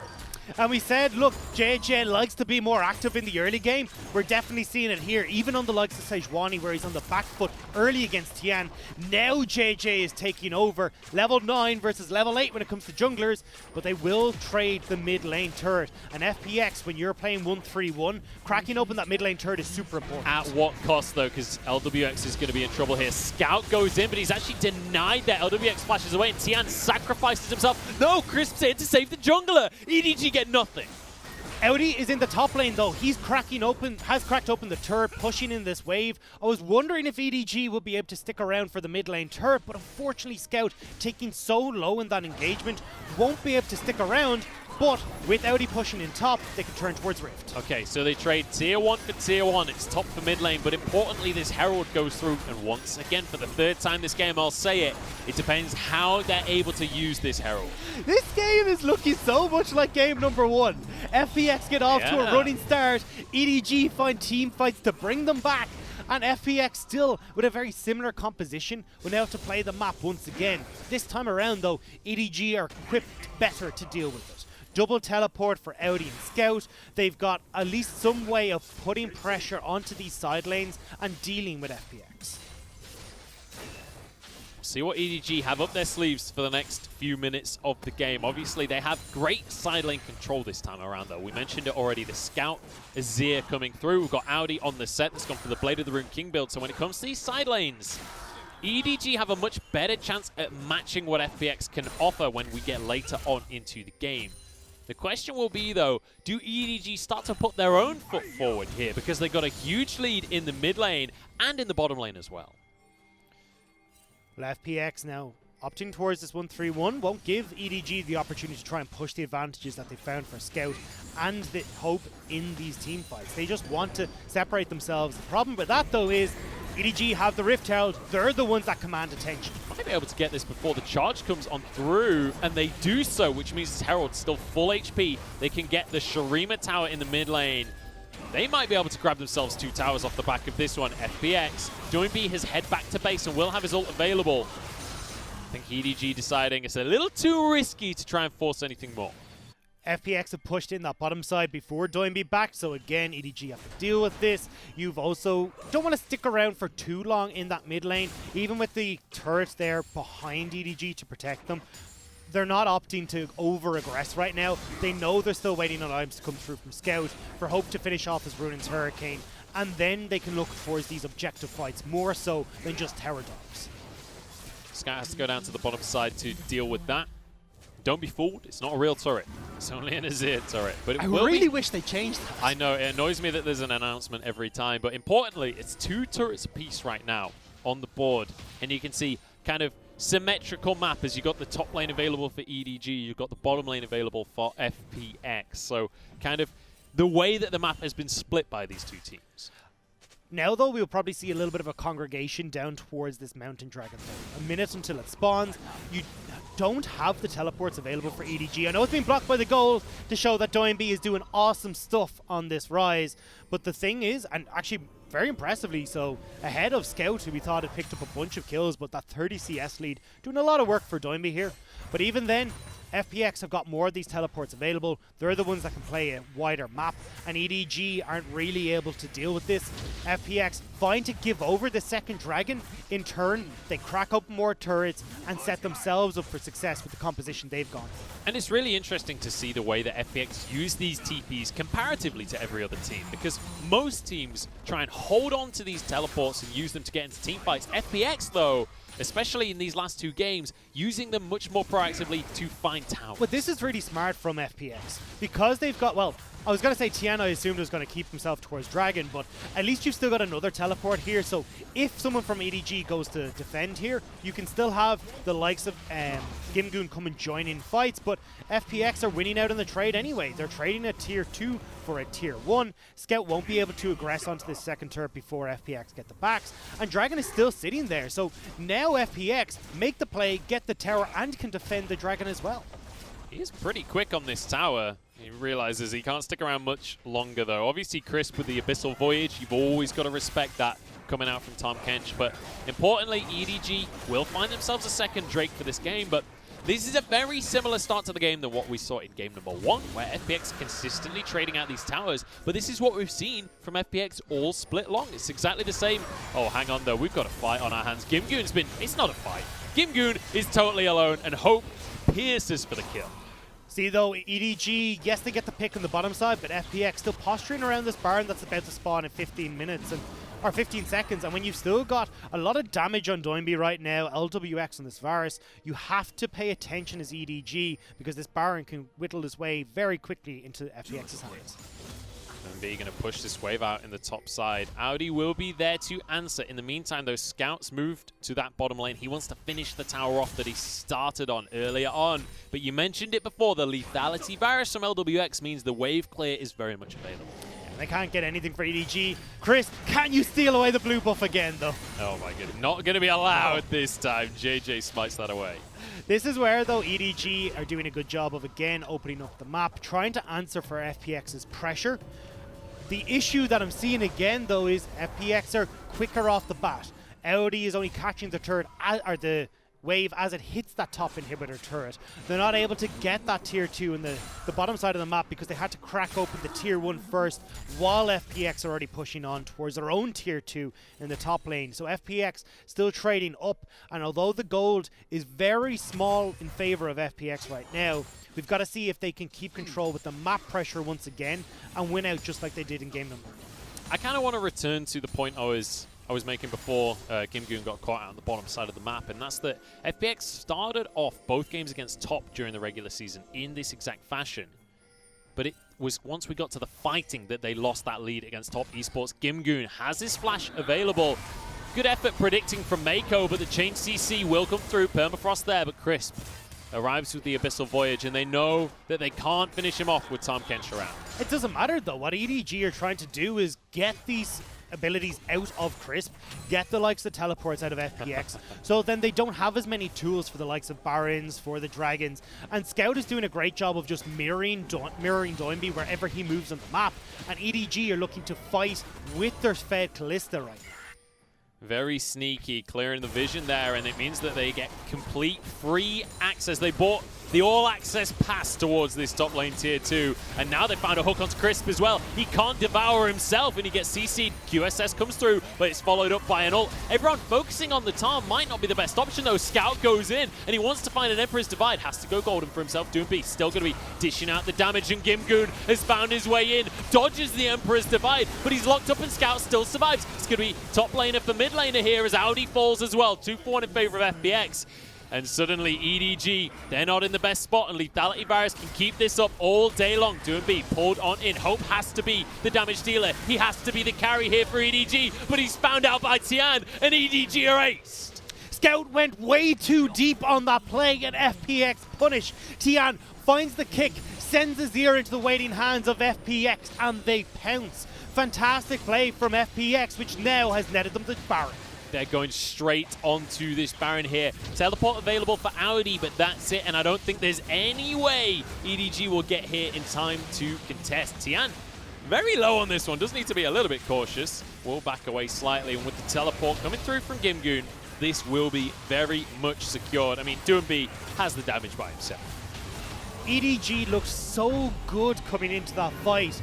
They found the start that they wanted to, picking off Crisp. But the problem is Scout, you can see the dollar symbols in his eyes as he goes over the wall for this play. Manages to find his way directly into Tian, who sets him up for Doinby to rip through the health bar. And even though he goes golden, Gimgoon is waiting perfectly over the wall here. Again, Gimgoon in these flank scenarios. And because the push doesn't quite get him past or far enough away, he can still get his second proc of damage off. The poke that comes through from LWX is able to finish off the Azir. And from that point on, it's all FPX favorite here. Just more members, more damage, and more avenues to get onto Hope in these fights. And once again, we see this early QSS that came out from Chris paying dividends. He's managed to soak everything from Sejuani. He soaked the depth charge as well from Mako. Doinby with a run walk with those Baron minions, but Audi's here to answer, so he can't force the issue too hard. In the meantime, though, the rest of the squad's been caught. Mako gets over to a wall. Will keep himself alive on the Nautilus. Well played by Mako, because Scout had actually gone in towards River by that Dragon to get some vision down. He was not with the team and would have been completely separated. So if Mako hadn't managed to escape there, it would have been FPX turning that 4 versus 5 advantage in their favor. FPX move towards the Dragon once again. But it's EDG that have the advantage when it comes to these Dragons. This is the sole point for them. And every single one of these Mountain Drakes is going to really matter for this squad. Teleport from Audi as he wants to join the fray. Won't have a flank on this set though. He would love to find that for himself. I've no idea what turret just fell somewhere on the map. It's a Zir, don't worry, it's a Zir. Just a Zir things. EDG now set up though, FPX in the pit. Ren's going to be stacked here from the side of Hope though. Oh, Chains of Corruption goes wide, but Tian steals the dragon anyway. It's going to be 2 dragons apiece. Tian has gone way too deep though, but Crisp saves him anyway. LWX throwing these arrows consistently. Crisp found. That's going to be a good ult, but Gimgoon disrupting the backline once again. Tian surviving as Audi's 1v4, and he will go down. Mako survives, and it's top for top now as Crisp trying to get back in, but JJ's not tankier enough yet, and it's a double kill for Doing B. Realm Warp about to come back up. Abyssal Voyage here. Scout gets one onto the side of LWX. Tian desperately trying to survive, but the health bars are too low. EDG are falling apart. Hope has to make something happen here, but he doesn't have the damage, and Doing B, he wants the pentakill. Doing B finds the pentakill in the playoffs. A fantastic performance on his signature rise. And somehow, some way, FPX, in what was a very scrappy fight, come out on top. And we talked about it before, the scrappy fights are where FPX feel the strongest. This is their comfort zone. And FPX, off the back of mainly Crisp in that fight, are able to avoid so much from EDG. He gobbles up Tian in the pit, so all the attention that has been put towards the jungler of FPX from EDG is now wasted. And even again, Scout going in aggressive, trying to pick off the AD carry, pick off Doinby. It's not enough, and it's a penta for the Rise. And you know, taking these scrappy fights against FPX, it's just not worth it. And this is where you got to look at the difference between JJ and Junjia. Watch the use of the ultimates come out from the Sichuan. Junjia will use this defensively to peel for Hope and Scout. JJ flashes in to try and set up to get onto Doinby. But the problem is, Scout and Hope can't follow up with the damage, so when they're trying to deal with Gimgoon, they're losing their health bars, and then you've got long-range poke from LWX who's able to pierce onto the backline, pick off these tanky members, and Scout, unfortunately, not quite on the same page as the rest of EDG, and goes a bit too deep to set up the play. Hope desperately tries to make it happen at the end there, but when you go into these scrappy fights against FPX, you know, this is where they thrive. It's like fighting in these scrappy, chaotic battles against FPX is like arguing with an idiot. They will bring you down to their level and they will win through experience. This is where they thrive. This is how they won the World Championship. But this is also, again, we talked about how well Crisp has played this. Crisp has started to opt more towards these more defensive supports. He's 7 games on the likes of Braum. This is his 2nd game, yes, in the Tam Kench, but it's still Crisp who's got these plethora of different play styles where this time around he's doing a great job in the Tam Kench to set up FPX for success. Another fight, and it's Crisp the target, but Crisp happy to be exactly that. Doinby realizes the Realm Warp is not a good idea anymore and decides to back away from that one. But look at his items right now. The death cap is finished. Look at the confusion on EDG as well. Where do we go? Is it bot to get onto Doinby? Do we go mid to try and keep the play in check? But they're just being pulled right, left, and center. And this is, again, FPX winning out on this map play, winning out on moving parts around the map, and EDG are left spinning, trying to figure out where they're supposed to go. And this is one of the biggest strengths of FPX. It feels like they've come into this series and they've read EDG. They know that EDG want this clean 5v5 front-to-back fight, and they've basically said, we are never going to allow you to have what you want. And that's a large part off of Gimgoon on this Aatrox. He has been consistently finding flanks. We saw it in game number 1. Again, in that last team fight, he was keeping pressure just off the ramp into his own jungle to try and keep Scout and Hope out of the picture. And that's perfect for FPX. It allows Doinby and LWX to deal with JJ and Audi. They can separate Hope and Scout. Without this front to back, without this consistent rolling machine, EDG fall apart. And you know, we're complimenting Gimgoon while he's 0-4-2 right now, but it's important to mention that that scoreline doesn't represent the pressure that he's had in this game. The influence that he's had on these fights aren't necessarily represented in assists because the fights have been so damn long. FPX now looking to get back into the swing of things with their split push. Doinby off into the side lane, but Baron is up and FPX are looking to fight. Oh, there's a hook onto Tian, though. It's a great way to start things off, but Crisp can keep him safe. Mako pulled out with a Fate's Call. So safety used from both squads. Mako goes back in, but he's gone way too deep for this one. JJ's there to try and protect him as well. Will be able to do so. That's a lot of cooldowns from EDG. In the meantime, though, the mid lane tower goes down, so EDG gets something off of this, but I don't know. This Ryze has a lot of damage. Baron's available.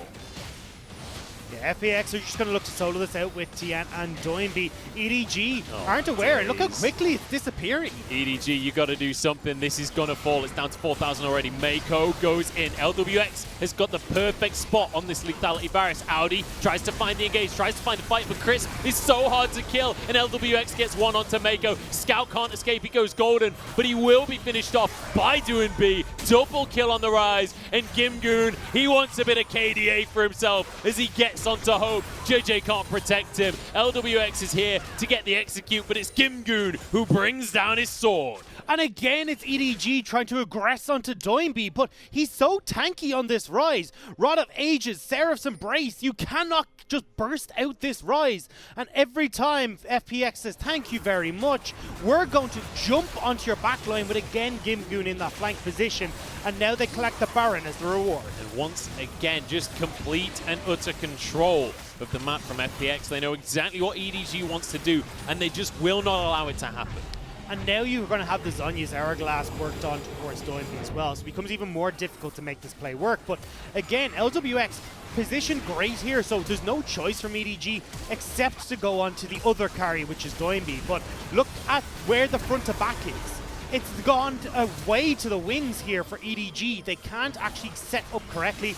Scout, no matter how hard he's fed or how much gold he's picked up, is being dove on from several different directions, and EDG pick up the win. And when you look at the scoreline right now, it tells the tale of FPX. We said it right at the start of the day. It's all about the super carry in the form of Doinby. 9-2-5. He's pretty much full build already, and LWX on this lethality Varus, he'll do a lot of damage in the fights, but it's kind of support damage almost. He's not going to be your primary carry, but Doinby, with Chris protecting him, is just this machine gun Ryze on the front line. There's nothing they can do against Doinby right now. EDG are struggling, and we talked them up coming into this playoffs as these great team fighters, this back-to-front style, but FPX have not given them that chance. You talked about the chaos where FPX thrive. That's what FPX are trying to do right now, is jump onto everyone, split up EDG, and rip apart the whole that is greater than their sum. They're succeeding so far, and this could be 2 games going their way if they can keep this performance up. They're 8,000 gold ahead right now. They've got 3 Drakes on themselves. They've got a minute and a half on this Baron. With the lethality Varus, the siege is pretty potent. But so far, they're not able to actually crack into the base of EDG. Feels like only a matter of time, though. Waves in bot lane pushing in by Doinby. Mid lane pushing as well. Top, not quite there. EDG have done a good job of keeping that one at bay for the moment. It is important to mention, though, EDG, one of the teams in the LPL with the highest statistics of coming back from a deficit. Oh, Scout. What, Zhonya's as well? A little bit of a misplay there from Scout. I think he tried to get his EQ off, and he didn't think it was going to go through there. Goes for the Zhonya's as well. Now the mid lane tower's in trouble, though, because Scout was caught out. Mako's low. The stone plate keeps him alive for now. He will walk away with his life. The damage from LWX is disgusting. I take it back. He is the carry after all. Here we go. Doinby, though. His Banshee's popped, and the CC chain is absolutely insane. And Doinby still survives. He gets one down for himself as Scout falls to LWX and JJ. So low. Gimgoon going to chase it on through as this inhib tower will fall. Doinby's tankier than the damn Sejuani. He's doing whatever he wants on this map, and FPX are taking inhibs. They're looking for game number 2 right here. Both mid and bottom have fallen. Good jump away from Tian. Mako doesn't have his stone plate available. Audi is just not tanky enough. Great kick onto Hope, and FPX slam their jaws closed onto game number 2 here. They will finish the Nexus as they realm warp the minions. They want to fountain dive right here. They want the kills, but the game ends, and FPX are 2-0. FPX are not giving EDG a chance in this series, tearing them apart limb from limb, exposing every weakness that we've seen in EDG.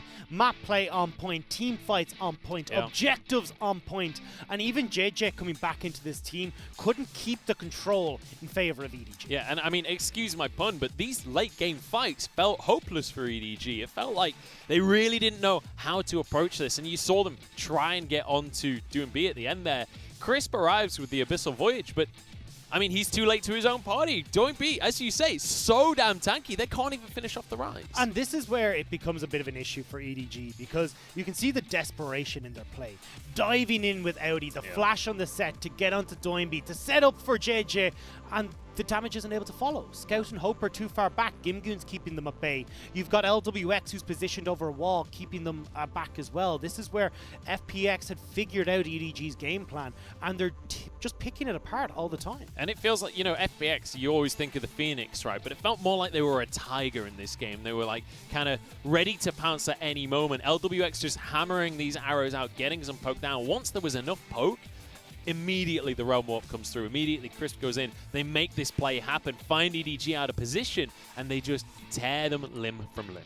And it feels like, again, it's FPX off to this great start. They're constantly playing this macro game, getting dives, getting the towers first, and that is kind of the FPX specialty. I mean, when I look at their stats here, they've got, what was it, 65% first tower rate. They're first in the LPL. They're the ones that are always making these aggressive plays, and unfortunately, EDG just haven't been able to match. And when that gold lead starts to swing in FPX favor, EDG have done a good job at fights and some of these plays to get back into the lead. But as we get to the late game stages, something that I never thought we'd say looking at 2019 is the late game decision making from FPX has been on point. Wave control has been great. How they opt into team fights has been fantastic. And FPX, we talked about them reinventing themselves, rebirth of the Phoenix, where we're seeing it on our screen. And it doesn't even feel like the early game has suffered for that. It just feels like they've bolstered their weaknesses, and you can see the damage there. LWX going to be topping the chart on that lethality Varus, but honestly, it was Doinby that was the real highlight from my perspective. I mean, pentakill for Doinby. That's his second one now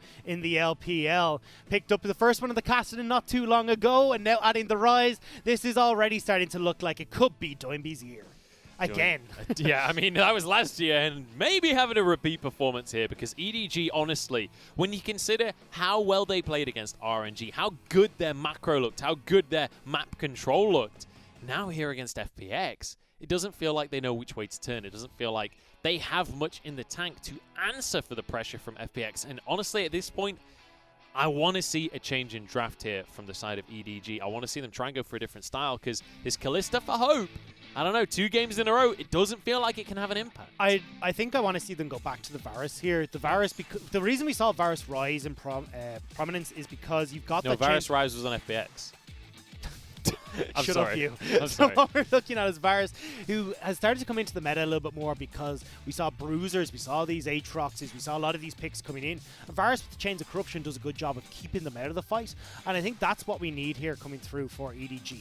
Get the likes of Gimgoon out of the equation, where you can set up for Scout and Hope, and I think not picking up this on the first rotation is really starting to hinder them, and it does feel like they're afraid to give that Kalista Taric over to FPX. It definitely feels that way to me, and Hope just not able to have the impact in these mid-game fights. And it's interesting because FPX, when you look at their series against Top, it was the mid-game where they struggled. It was that point in the game where Top were able to wrestle control, win out on, it felt like mechanics really, and it was Doinby actually that was struggling in that series against the likes of Knight.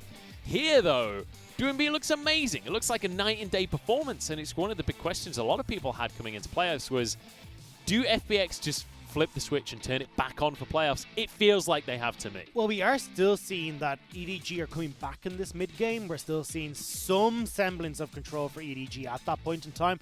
So FPX still showing a little bit of weakness of their own. We'll have to see if EDG can maybe exploit that as we get into game number 3. FPX looking good though, with a 2-0 lead in this series, and EDG, they've got to hold on to dear hope right now if they want to come back in this series. Fingers crossed they can change up the draft and change up their futures. We'll have to see though right after the break.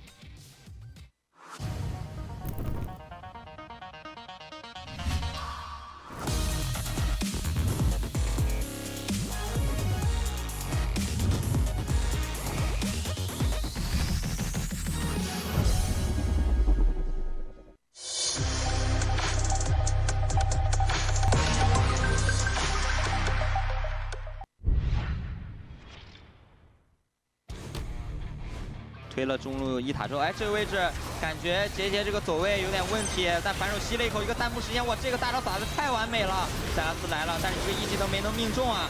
这个杨凌升级结束了之后，两边也是拉开。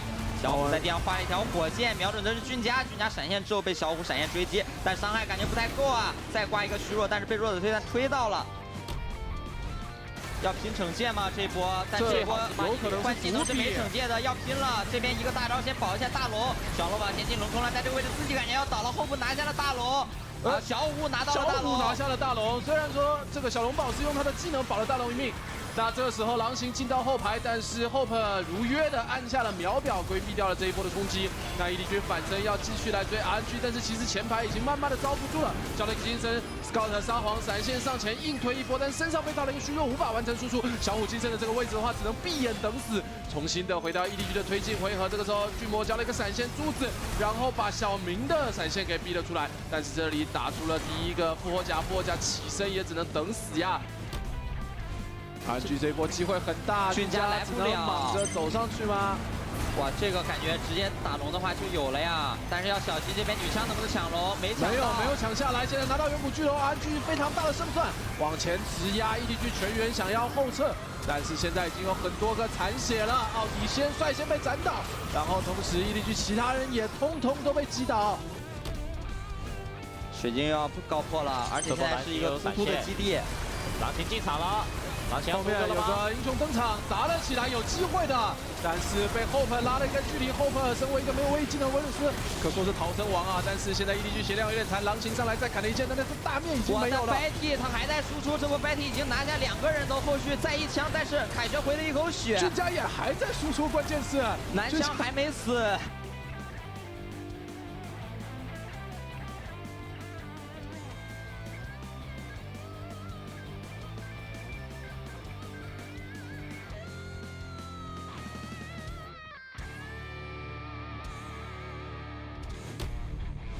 哎，这个时间看到了，直接交 TP。奥恩上路交了一个 TP， 沙皇从侧边过来，速度都有点赶不上，我觉得。哎，感觉要直接 rush 了。是的，但这边奥恩的羊哎，狼行还不来吗？狼行还被抢了。他闪现以后，他应该是用他的那个秘籍换了一个惩戒，抢到了，我的天！狼行姗姗来迟一步，小龙宝一个大招撒完了之后，后续两边一波乱战，战到一起，但这波感觉 EDG 要翻了。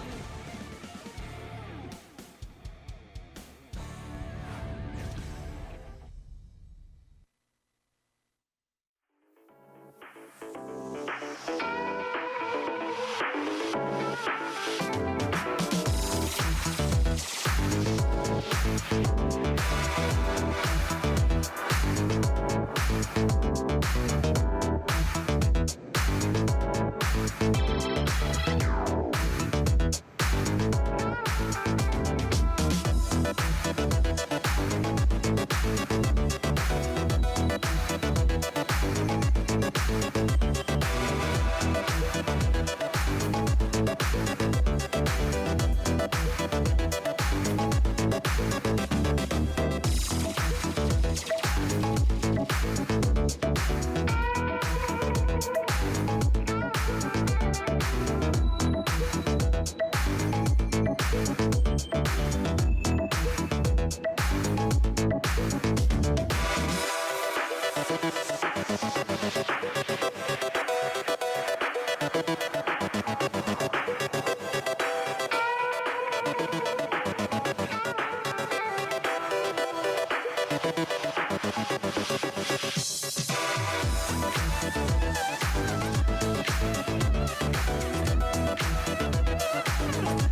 Putting in big work, yeah. But I'm still a boss, call me Mister. Yeah. No L's, I'm a winner like December. Swear, stand on top till it's over.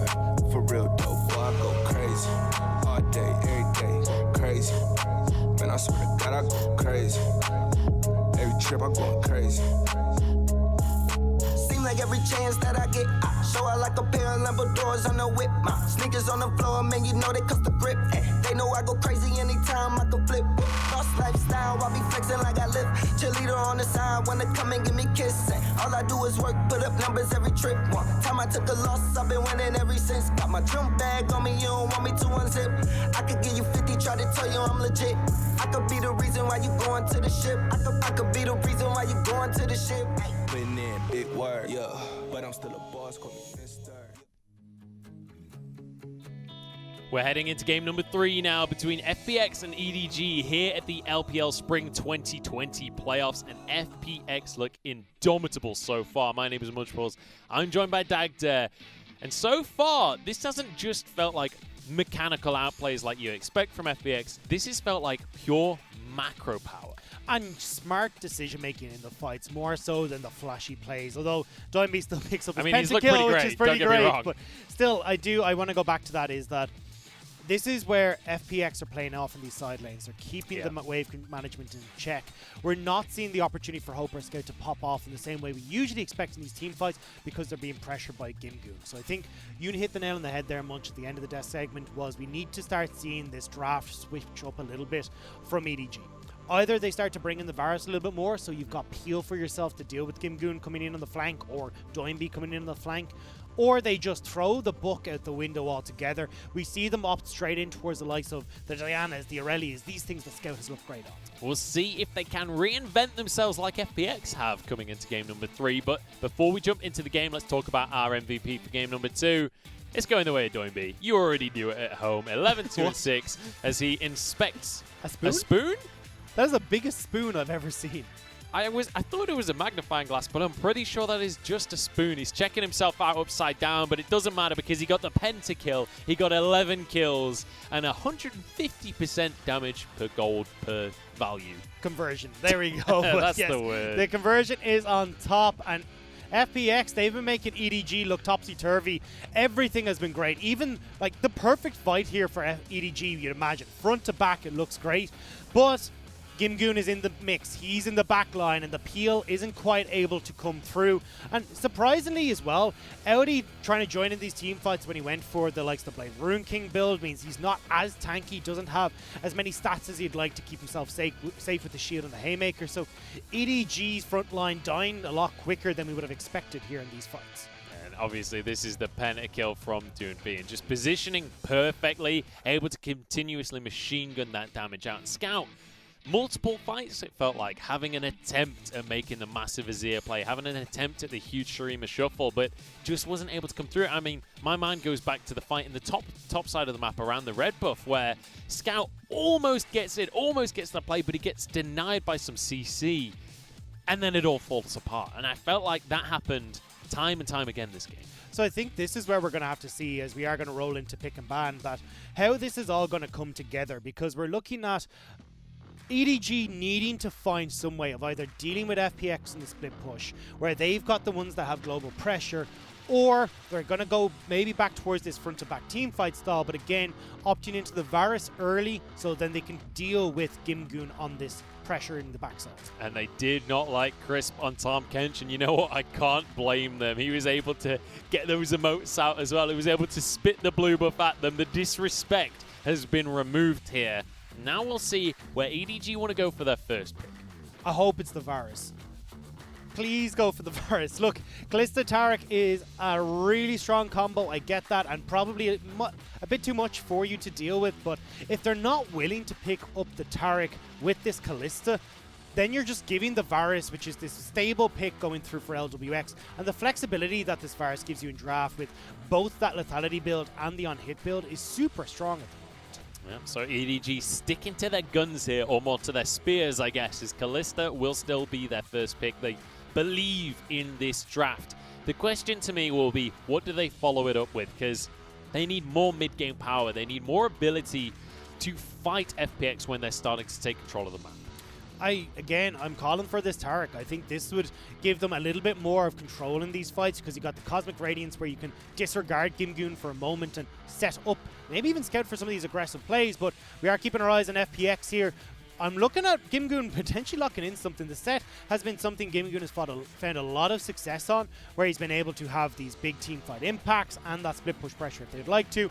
But the Aatrox, it's been tried, it's been tested, and it's came out on top every opportunity it's had. So they're going to go for this one once again. If it ain't broke, don't fix it, says Gimgoon as he locks the Aatrox for a third game in this series. He's looked amazing on it. His flanks in the team fights, even though his scorelines haven't been that great, the impact he's had has been phenomenal. It's going to be a repeat matchup, though, as Audi goes for the set once more. And JJ sticking to this Sejuani. EDG say they're happy with the draft. It's execution that's the issue. So FPX once again will ban the Taric because that's what we've seen every single game so far. Here though, FPX, I imagine will be opting back in towards their support or a jungler for Tien. Wouldn't be surprised to see the Lee Sin come in again just to keep control of this early game and try and set up FPX to go for the same style of play last time. So it's important to mention that EDG have banned away the Tahm Kench this time. So when you consider what happened in the early game, it did feel like Chris was able to deny a lot of the plays from EDG with this Tahm Kench. So I think EDG essentially saying, look, our draft was good without the denial from the Tahm Kench. Maybe we can make this one happen. I think if this is the timing though, I'd still prefer to see Audi go towards this more tank-orientated set where you can still churn out a bunch of damage, but instead of going towards the Blade of the Rune King, go Black Cleaver into Dead Man's Plate, these types of styles, so you've got that survivability and still a good burst bit of damage that can come through off of that auto attack from Dead Man's. Well, as you rightly said before, the Taric banned away from FPX, the Galio respect ban from DoinB once again. I'm kind of surprised at how much priority this Galio ban has had away from FPX here. Well, don't forget, look at how FPX have been playing these side lanes. Do you really want to give them a Galio? It's kind of a similar playstyle to the likes of Twisted Fate. Yeah, but I mean, Rise is still available, Twisted Fate is still available. DoinB's only played the Galio one time this split, so... And it was against EDG. It was against EDG. I can imagine, I get why you're afraid of it, but like, you're not going to be able to ban out DoinB, so... I don't know, it's an interesting one to me. Maybe just for the early presence that it has in the game, but with Nautilus taken off the board, Mako's going to have to change up his style. The Kassadin as well, respect ban from DoinB. And now you kind of look towards Mako as what do you want to play in this bottom lane, because Nautilus banned away, you've got the Thresh already taken off the board, Taric is gone, and your Nautilus, it kind of feels like you're left with Leona as this next engage support, but that doesn't do too hot into the likes of the Thresh, but we'll have to see if that's the direction that they want to go for, but it's all up in the air at the moment. They're hovering DoinB picks right now. They hover the Pantheon, they're hovering the Kled. They're kind of looking at DoinB and saying, we know the kind of things you're willing to go for. But my question will be, what do we see on this side of EDG? Because they've got to go from mid lane. Or Mako could take that set in the bottom lane, actually. It It's looks a like Renekton. That could be the game plan here, although we have seen both Set and Renekton's flex between top, mid. Not so much the support role for Renekton, but definitely for the Set. So that could be, there we go. Okay, so Set going to be taken in towards the bottom side of the map in the support role. Silas will be mid for Scout, and then you've got Renekton in the top lane. I like the double melees that have been paired with JJ here, and now your only back line is going to be the likes of this Kalista, so a lot more support can be given to Hope in these engagements. DoinB with his signature Rise once again, but this time Scout on the Silas. I would have loved to see the Twisted Fate from DoinB, and we have dual destinies around the map. That would have been exciting. But regardless, Scout, bear in mind, can interrupt the Realm Warp from DoinB if he's in the right position. CC will cancel that ult. The big thing here, though, is Scout doesn't have a lot of these big ultimates that he can really get use out of. The only one in my eyes that I'm really looking towards is the likes of Chains of Corruption. But realistically, this is EDG now going, okay, we're not going to have these late game carries in the Azir. We're not going to be opting towards this style. Instead, Scout is going to be positioned on side lanes. They're looking for these early skirmishes into 1-3-1s where they can then have these flanking positions on team fights for Scout. Very different style of play, and thankfully we will see now EDG trying to operate a different style that might catch FPX. Look, I like it. EDG, game number 1 and game number 2, same style going for these late game fights. It's not worked out at all, honestly. As soon as it hits 20 minutes, it feels like they just fall further and further behind. Go for a composition that can fight around the 20-minute mark. They basically say to FPX, we want to brawl right with you. The question for me, though, Dagda, is, are they stronger in the mid game than FPX? Do they have the ability to just push these fights? I think it's going to come down a lot to this early game as to who starts to get rolling at the start. And I think FPX definitely have the tools to better do that, because you do have the Sejuani for EDG, which will be on a slower pace. We already talked about it in the last game, and we did see Tian get that ball rolling a little bit quicker for FPX in the early game. And you've got Crisp on this playmaking support, so definitely pressure across the board here for FPX. The question for me, though, is how do EDG try and play towards this top side of the map? Because when you've got a Sejuani who's got 2 melees, essentially carries between the Renekton and the Sylas, they can play pretty heavily in this 3-man unit and start to make plays towards the Rift Herald just by themselves. And I think that's where EDG could try to find some of the skirmishes in their favor towards the early game. We'll have to see if the composition is going to work out for EDG here, but FPX kind of with a similar thing that we've been seeing in game number 1 and game number 2. I'm excited for Doomby on his rise once again. It's always a terror to watch that. But up towards the top lane, let's discuss Renekton versus Aatrox here, because it's a bit more of an aggressive matchup than what we've seen in game 1 and 2. Yeah, this is something that is incredibly snowbally on both sides. Renekton does have control of that matchup in the early stages, well, at least once he gets access to his level 3 and gets that full combo. So if we start to see some jungle interaction up there, I think that could definitely swap over which side is going to be in control. So I wouldn't be surprised, as we talked about with Tien, having a little bit of a quicker clear to get towards that top side first and try and make his impact known. But if JJ can get up towards the top side, that's a very potent gank setup. Renekton into the stun, into a permafrost from the Sejuani, that's going to be a very dead Aatrox. So even if you get the flash away, the permafrost will soon follow. And there's already been a lot of top lane priority from the side of EDG across this series. It's typically what they like to go for in series past as well. So Kim Goon, we know him as this weak side top laner from FPX. This is what he does. This is how he's valuable to the side of FPX. They pretty much never give him attention in the top lane, honestly. So the question will be, how much can he survive? Will he be able to stop this Renekton from snowballing and keep FPX's plays around the bottom side valuable? Yeah, it feels like in an awful lot of situations, these two drafts are essentially handshaking. You've got the top laners that both can snowball very well, both flanking top laners that want to get in and be a bit more of a carry-orientated champion for their teams. Same when you've got this mid lane, you've got someone who can split push very well in both Ryze and Sylas. They love to get in onto the back line when they get given the opportunity. This is where we're starting to see EDG and FPX up for a very similar style, and it will, as we said, really depend on how this early game goes. FPX so far have done a great job in controlling that early game and setting themselves up, but EDG are bringing it back in the mid game, so we don't know how this is going to go. And here's the thing, right? Because FPX, the mid-game advantages that they found, or early game to mid-game advantages they found, have been macro-based advantages. It's not really been about the fights. This time around, with EDG bringing more tools that will come online around that mid-game, especially thinking about that Renekton that can teleport into a dragon fight, suddenly, with EDG having a bit more power behind them, I could see EDG contesting a little bit more, trying to stop some of these tower trades that happen and just force fights and make FPX the ones that have to answer the play, not the ones starting it off. And something you did touch on, Munch, when we started to talk about Scout, getting this farm on the Azir in these side lanes. When we've seen Scout on champions like this, where the Diana game is the one that sticks out to me, where we saw way earlier in the split. It was a long while ago. Yeah, against top esports, where Scout was able to get a bunch of these turret plates in his favor. I think he got 7 overall when it got to the end of the game. He was super far ahead and had these massive impact in these team fights. Now, I mean, Diana is a little bit different from Sylas, but still this split push pressure is what I want to talk about more, is that Scout is very good in controlling these side lanes when that is his job. And right now he will be on that duty to split off into the side lane, deal with Doinby's pressure. And if EDG can get this style rolling once again early, they could take over this game, but it will rely on JJ trying to set up for these Rift Heralds. That's how a lot of the gold gets funneled into the likes of Scout in these compositions. And we talked about, hey, look, you've got a super strong 3-man skirmish for EDG right now. So as long as you can control the bot side of the map for EDG and have them pushing in consistently, stopping FPX's LWX and Chris from rolling to that top side, they could be in great shape. Yeah, I mean, partly I agree with that. Partly as well, though, I'd actually love to see JJ focusing more towards the bottom side of the map. Because when we think about EDG and who's been consistent on this squad, it's probably been Hope as the most consistent player, the rookie coming into that AD carry role. Oh, we know FPX are going to try and dive bot. We know FPX are going to play around the bottom side of the map.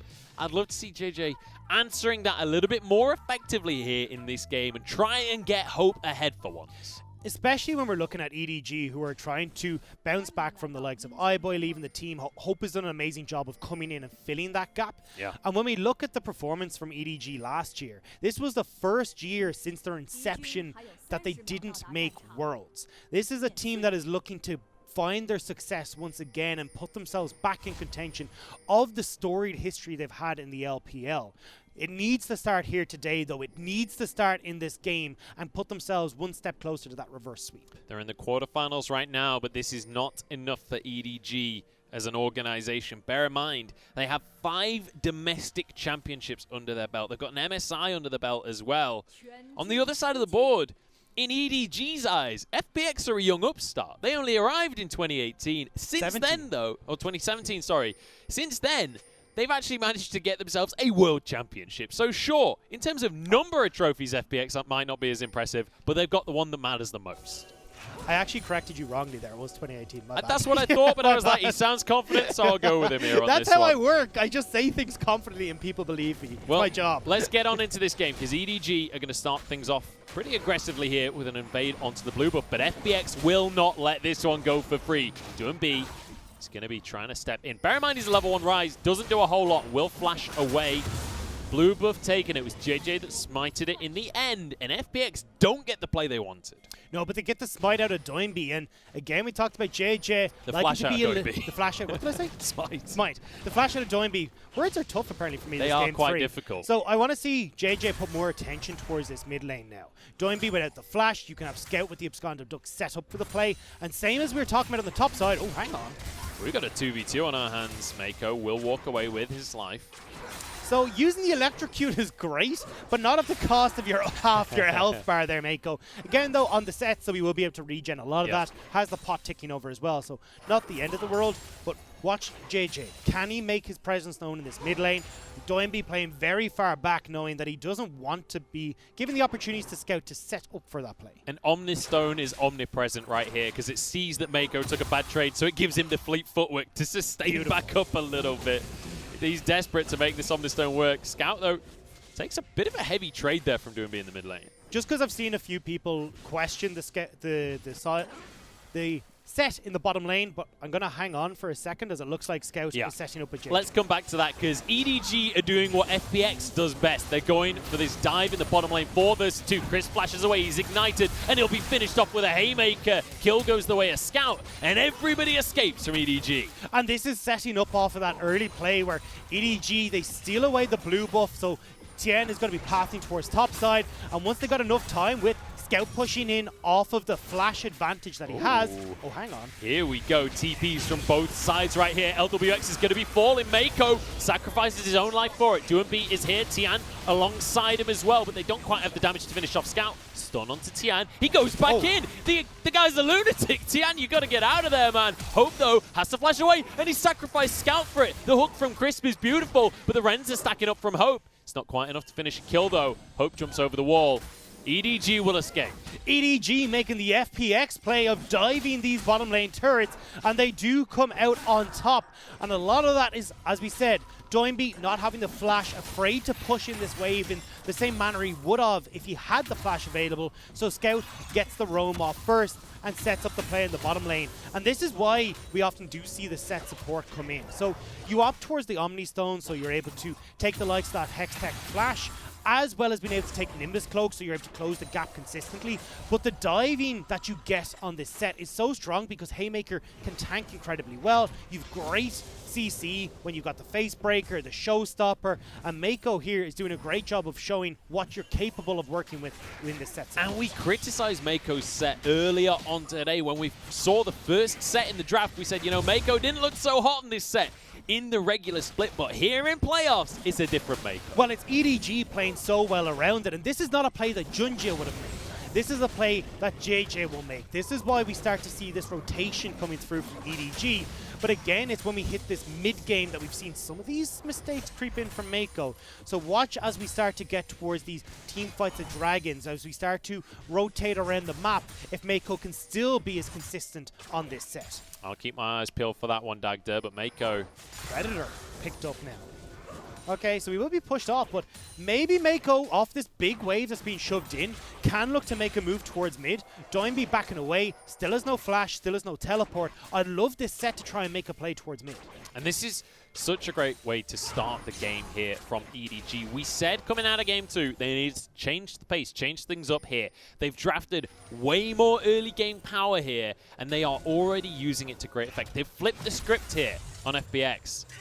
Mako, he's going to be fine. He's going to be able to get away with this one. Actually using the Predator just to leg it out of there. In the meantime, JJ starts this Dragon. Tian is here, though. But EDG, they would love to fight for this. Yeah, Mako and Hope are going to be able to move across. First, that big wave that we're talking about from LWX, well, he's got, are pushing in against LWX. He's got to deal with that. And this is why JJ is really good at objective control. It's using these waves to get a slight advantage where Hope and Mako can join first, and then they can have a man advantage at Dragon. They pick up the Dragon here first things off the bat, and now the next objective in just over a minute and a half will be that Rift Herald. And that is where we'll see whether or not EDG are really going to emulate this FPX style. Because actually it's been EDG that managed to get both Heralds in game number 2. And also JJ, he's got his work cut out here. Double control ward. Hey, but that's 60 gold. I think he's happy with that one. Scouts coming into the bottom lane, though. It's time for a dive. Once again, Crisp and LWX. You don't have Tom Kench this time. Tower plate goes down. Mako happy to tank this tower. Face breaker available. And it's just going to be a kill onto Crisp from Hope. But Audi wants to keep this one going, and he slices, he dices, and he gets himself a Call the Meek. And it's all things nices for EDG, picking up kills, picking up turret plates. And yes, Gimgoon will be able to push in this wave and get some for himself. But EDG are solidifying this beautifully strong early game. And now when we talked about in the draft, EDG setting up for success, beating out the likes of Doinby in the split push and Gimgoon in the split push. This is how you do it as EDG. And hey, what do we always talk about when it comes to split push? What's the weakness of that strategy? Is if you're not ahead, you don't get to control the side lanes in the way that you want to. And EDG are trying to set themselves up with that lead. And even when we look towards these early game skirmishes where we talked about Audi and Scout finding their success, this has only been doubled now because a kill piece for both top and mid. Well, FPX say anything you can do, we can do better. It's our turn to go for a dive here, and Audi will not have the dominance available. The damage is there, but actually Audi survives, and Mako's here to save the day. Tian gets the Lantern out to safety, but a perfect answer from EDG. It does mean that Audi's taken relatively low, though, so we'll need to use the Cult of Meek to try and heal up, but again, you've answered. Gimgoon's taken low, Tian not as healthy as he would like, so Gimgoon, no teleport, means that EDG can keep FPX off of this Rift Herald. Mako is looking amazing so far this game. He's 0-1-3, but this set has been played perfectly. Not only that, though, his map plays have been excellent. He moves up, he reads that FPX are going to make this dive play, and he's there to protect his top laner. And Hope has control of this bottom side, so he's pushing in and reading that he can now move up to this mid lane to just give support in case FPX tried to contest this. But Rift Herald now will go over in favor of EDG. 2 quick objectives over for the EDG squad. And it's EDG that are setting the tempo. This is exactly what we wanted from this squad. Changed things up for game number 3, and they're doing exactly that. The question will be, can they hold this lead? Also, I want to quickly mention, LWX has gone for the on-hit Varus this time, not the lethality. So there is a bit of a change in pace here from FPX as well. And I like this because LWX will, as we said, be able to try and keep a lot of people at bay with this Chains of Corruption. So having that moment to try and move back and then still get through. A lot of the tankier members that are on EDG, Audi will get a lot of health. Scout as well will end up with a pretty big health pool. So getting a lot of use out of this Blade of the Rune King. I want to look, though, at the turret plates that are on this bottom side of the map because you can see JJ moving down here. 3 plates means that more than likely JJ is going to use this Rift Herald on the bottom side, pick up this turret, and you can see LWX and Crisp have already figured this out. They've abandoned the bottom side of the map to make a play towards the top side instead. They really want to shut Audi down, but he's not going to be going down without a fight. I want to kind of visit the scoreboard here and look at CS numbers, though, because right now, Hope is miles ahead of LWX. He's 30 CS up, he's 2-0-2. And now, with a Herald on this bottom side, Hope is like King Midas right now. Anything he touches turns to gold, because this guy is loaded. Is that the 5th century or the 8th century? That's the, yeah, of course it is the 5th century BC Midas from Greek mythology, not the one that, you know, topped himself. Well, we are going to be looking at EDG pushing in this bottom side of the map. Rift Herald has done a great job of already collapsing through this. FPX are miles behind on the play, and the beauty about this push from EDG is they can shove in this wave back towards the dragon, pick that one up for themselves as well, or at least scatter wards across the FPX jungle to mean that to secure themselves this next dragon. Oh, Scout. Scout is going to just face check in anyway because the rest of his squad is here. Doing B is deleted. This is so well played by EDG. They are taking everything on this map. LWX is still stuck in the top side trying to clear this turret, while EDG are 2 paces ahead. This is still the trade for the tier 2 in the bottom lane that we saw earlier on, and LWX can't even finish the tower. We've talked about how FPX have had the lead in these series. The biggest lead they had was 2,000 gold. EDG right now are 4,000 up. And we talked about the mid game where FPX start to slip. Well, EDG have come out of the gate swinging in the early game and now potentially looking for something good in the mid. This is a bad TP though, because that tower's already down. There's a stopwatch available for Hope, though. Everybody's arriving, and LWX is so low. Realm Warp coming on through. Flash from Chris, but he misses the hook. Now doing B, going very, very deep. The exhaust onto Hope means he doesn't have much damage, but here comes the rest of the squad. Scout's arrived, and he's got damage. Finishes off doing B. LWX desperately trying to escape. Tian jumps over to him as well. In the meantime, though, there's still 2 members bot side for EDG, but Scout's not done just yet. The chain lash to finish 1. And they continue the chase. EDG are looking at a Phoenix. They're swatting away FPX like an annoying fly, shutting down plays across the board, picking up advantages. At 12 minutes in, we are 7-1 with a 3,000 gold lead, 4,000 gold lead in favor of EDG. This is a beautiful game we're seeing here from the side of EDG. 4,000 gold lead, as you rightly say. 4 minutes until that next Drake, and they're already 2 up on the scoreboard. They're ahead in towers as well, importantly, because when you consider what happened in Game 1, Game 2, it was FPX winning on these tower trades. The macro play was what was immaculate, but EDG aren't going to let them play that pace of game. And remember what we talked about with JJ coming in. Objective control is the strength of this jungler. This is now EDG looking at Soul Point in just over 3.5 minutes. They've already littered the wards completely on the map, and EDG, some of the biggest criticisms we had when they're playing with Audi and Junjia is that they don't really know how they're supposed to operate, where they're to get the wards, how do we address these objectives. But with JJ in, it seems to be giving them that new lease of life where they can play this style.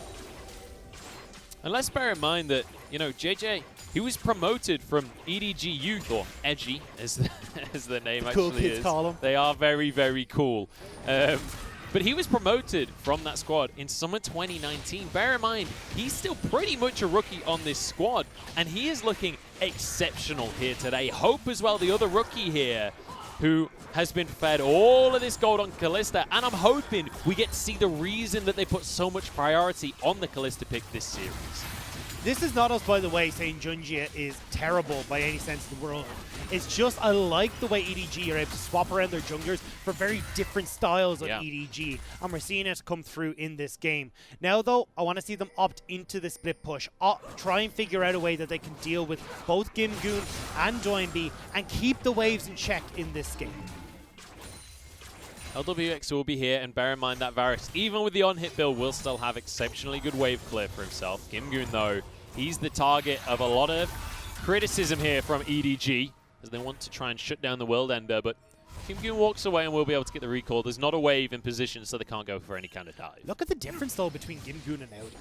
Audi's been playing around the map so heavily, he's still only level 9, well, just hit level 10, whereas Gimgoon is already on that level 11 mark. So Audi will need to be positioned against Doinby for a large portion of this game, because if he ends up against Gimgoon, it'll be lights out for the Renekton. And LWX has actually managed to just about match the plate gold coming out for EDG there when it comes to the bottom laners, but it's where the kills are and the CS is. That's where the lead really is in that bottom side, but EDG, they continue their performance when it comes to these Rift Heralds so far in this series, so they will grab this second one.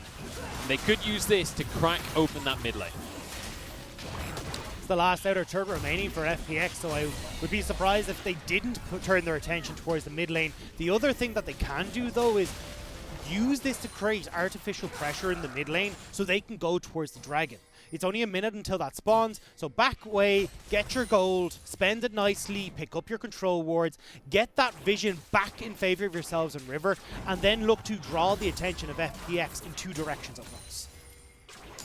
And I'd love to see them do that purely because that's exactly what FPX have been doing to EDG, is making them make these tough decisions, pulling them in multiple directions at the same time. I'd love to see EDG give FPX a taste of their own medicine here. Use that Herald, as you say, for that pressure. And I want to draw people's attention to where the game state was in game number 1 and game number 2 at this stage. We had tier 2 towers galore going across to FPX at this stage. That was where they were able to create these long lanes where minions could really start to snowball, pick up speed, and a lot more creeps per wave. But they don't have that opportunity this time around. This is dangerous though for Audi. He needs to get the hell out of here. Audi's in a big old lump of trouble right here because Gimgoon's going to pop the world, and he's already used his slice and dice. Flashes away though. Blast Cone available. Gimgoon gets the knock up, and Tian, he's here. He's waiting. Dominus comes through, but you can't 1v3. Not just yet anyway. DoinB finally gets himself a kill. So FPX are looking to trade the tower mid and this dragon for the play topside. They'll need to get more than just a kill if they want to make this even, but with this Rift Herald, it makes it very hard to trade for another tier 2 on the top side of the map. Yeah, they can try and go for a tier 2 here, but they're gonna lose this Infernal Drake for sure. They lose the tier 1 guaranteed. And I really don't think Gimgoon has the pushing power just yet to make that tier 2 happen. He should be able to. I actually think he might be fine here. Don't forget, Gimgoon is reasonably fed when compared to Audi, although there we go, that's the teleport coming through from Audi to try and keep it. So now you've got EDG who picked up the dragon. They understand the pressure that Gimgoon can create.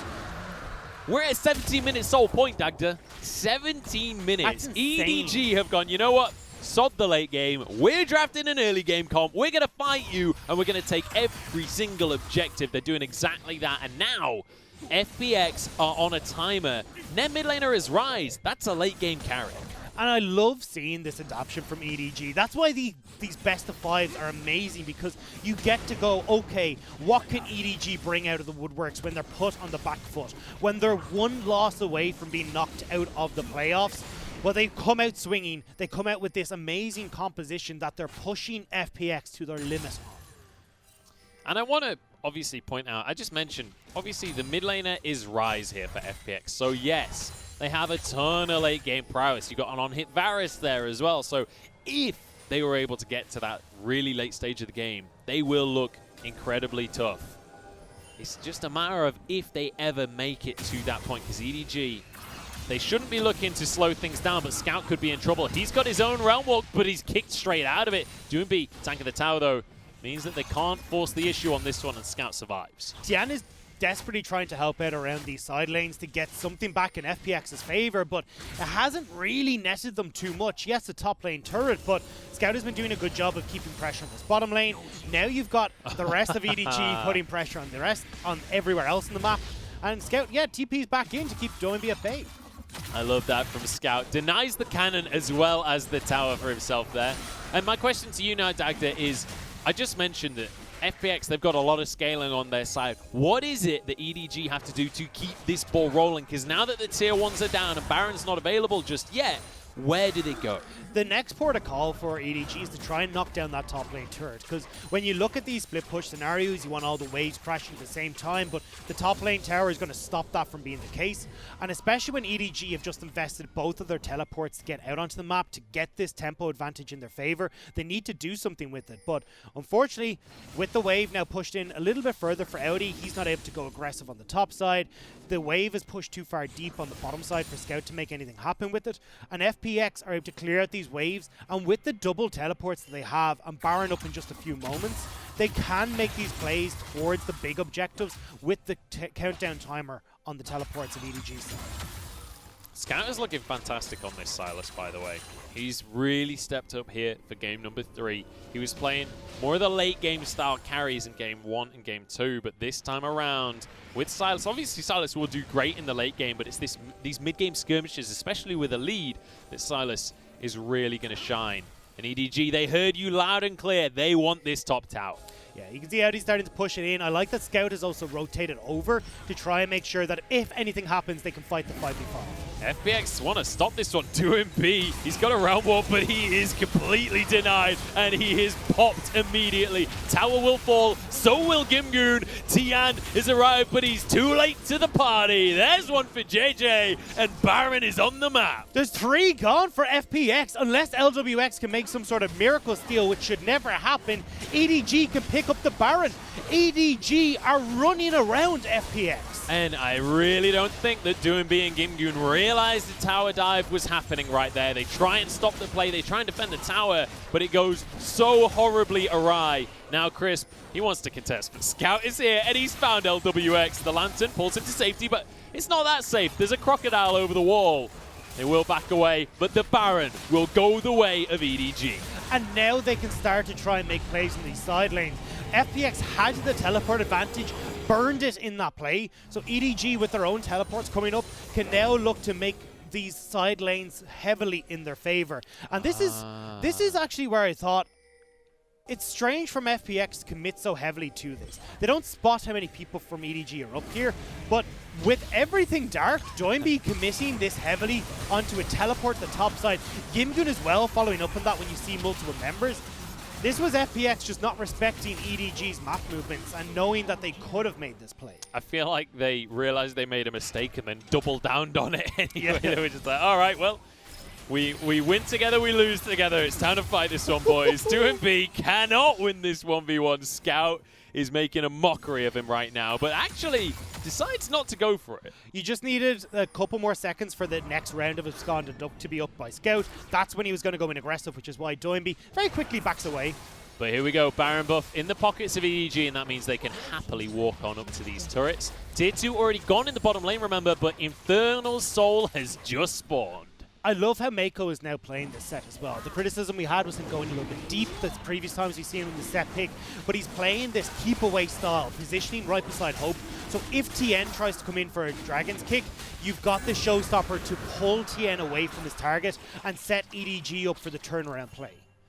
Well, with the Infernal Soul at 22 minutes insane. in the game. I'm sure a lot of you guys at home will have watched the charity speedrunners, the AGDQ guys. Well, this is LPL GDQ because these guys are not looking to stop anytime soon. They're not going to be looking to pause and reset. They're looking to end this as fast as possible. And this is incredible from EDG because I started to look at our notes and I was like, I don't even have it written down how quickly EDG win because it was just such a non-factor in the way that this team played. They were the late game team fighters. They wanted to hang on until those later stages. It's FPX who are the fastest team in the league, but EDG are putting on a show as to how you actually want to try and close these games out as fast as possible. EDG are wearing their Phoenix hats right now and they want to fight underneath the tower. Crisp is trying to tank up Gimgoon as well, but they just don't have the health bars. Audi happy to tank as a double goes the way of Hope. We wanted him to step up, and step up he has for game number 3. Down goes the inhibitor with the death timers at 40 seconds.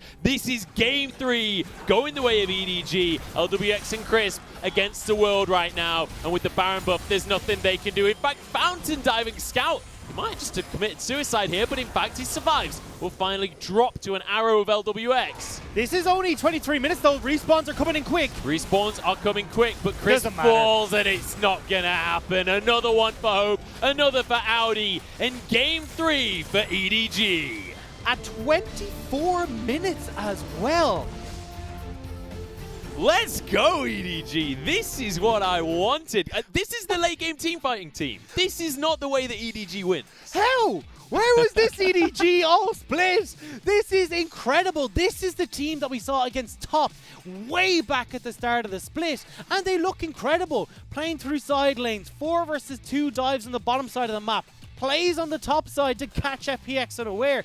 EDG on an absolute burner. And now, looking towards game number 4, it's like, maybe FPX also drafts a super early composition, and maybe we just have a brawl on our hands. I would love to see it, but Scout on this Silas looked amazing. Audi on the Renekton definitely knows how to push the advantage, but most importantly, Hope on this Kalista finally got his chance to show why they're prioritizing this pick. I want to take this right the way back, though, because EDG made these plays off of the teleport being gone on Doinby. That was the whole catalyst for this, which makes it even more impressive. It was, Doinby has no flash. Rise has to play back that little bit further because he's a bit worried about Abscond of Duct from Silas for Scout to get onto him, set up for JJ to get that kill. So Scout gets the push. They then make this super early dive bot. They're picking up kills there. Then the repeat gank as well when Hope comes in, or not when Hope, when LWX comes in with the teleport once again, the rinse and repeat. And that was the snowball. That's what started this all churning. And EDG just picking off towers across the map, trading up at all points in time. And JJ getting to display his excellent objective control when ahead. And do you know what? Game number 1 and 2, it was the 20-minute mark where FPX would have like about a 2k gold lead and they'd start to push things towards a victory. It was the 22-minute mark where EDG started to end the game here in game number 3. Scout on the Silas, top in the damage chart, almost double what Doinby brought to the table. This was a miraculous game 3 performance from EDG, and I'm hoping they can keep this ball rolling out. I'm hoping for 5 games. So am I, especially after a performance like that. EDG, that was incredible. And we talked about FPX not being infallible. Well, they just picked apart every weakness of FPX. I said this, FPX are doing this to EDG. Well, EDG say, hey, look, we can just answer back so effectively. I said it earlier on about FPX, but it's EDG that say anything you can do, we can do better. Play the exact style that FPX know and love and use it against them. And I think FPX were kind of taken aback in this game. It felt like around 10 minutes they were sort of like, what's going on here? We're meant to be the ones setting the tempo. They were the ones chasing the plays. They tried to make the play on the top side to kind of regain control of the game, and it all just fell apart. Yeah, and you could even see that they weren't expecting EDG to be as quick to the ball as they were. Where you've got this double teleport from Gimgoon and Doinby in the top lane, well, that was supposed to be, oh, well, Doinby's getting down on the map. He's going to be pushing out this wave to stop that turret going down. FPX thinks this is all hunky-dory, but EDG are sitting in a bush waiting for them. Collapse, kill, Baron, end the game. That was amazing from EDG. It was like a perfect storm, that top lane play, honestly, for EDG. And hunky-dory it was not for FPX. We're going to game 4. We'll see if EDG can push us all the way here in game number 4, or if FPX have another trick up their sleeve. We'll find out right after the break.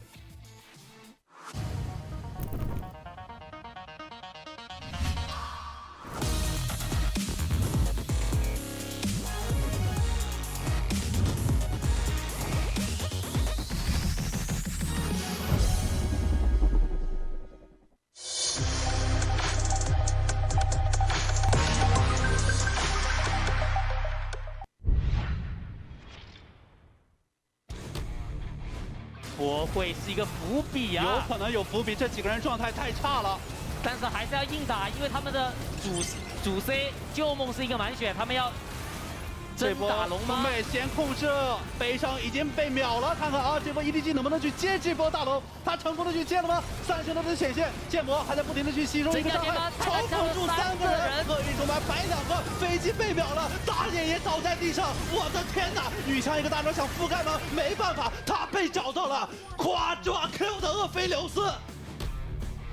白刀的厄斐琉斯，这2个人戳龙戳的太快了。是，但这波直接 TT 了，苏姆身上是有羊的，羊来直接召唤出来，这个位置非常的不错，但第一时间发到一个大招，直接打断了对面。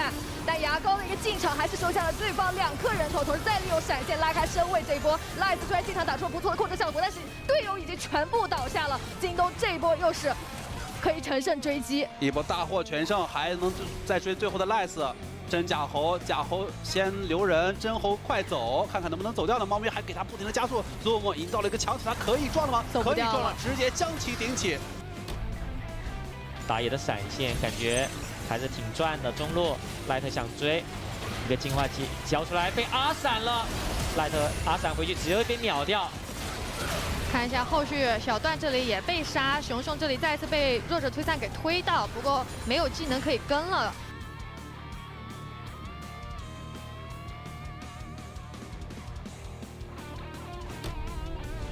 Peanut，他们是相对来说是最肉的一个人。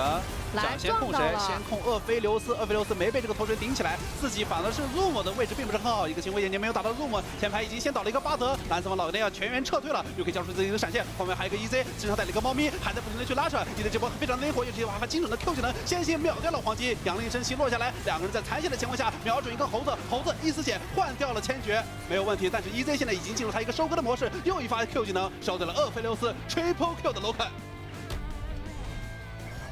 这波 Missy 显得也比较紧张，是吧？又是想勾去铁男，关注了 Missy， 关注了悲伤在小黑屋里，但悲伤这边很灵活呀，要去杀的话比较困难。哎呦，但是他悲伤好像要被黄出来之后怎么说？黄子一个天崩地裂，再一个 Q 直接戳死了悲伤。而在正面我们看一看后排的一个团战，看一下后补哥被恐惧了，同时厄斐琉斯交出自己的水银时代，想开始一个收割的一个节奏。厄斐琉斯征服者触发很猛，奥迪出来之后一个 Q 闪带走了一个梦魇，哇！这波又是一波3杀，看一下最后只剩厄斐琉斯，这波奥迪再度立功。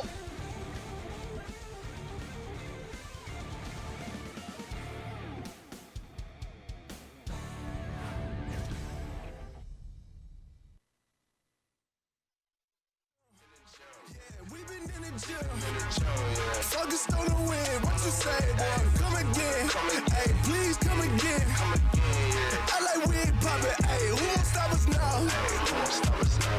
Who gon' stop us now? Who gon' stop us now? Who gon' stop us now?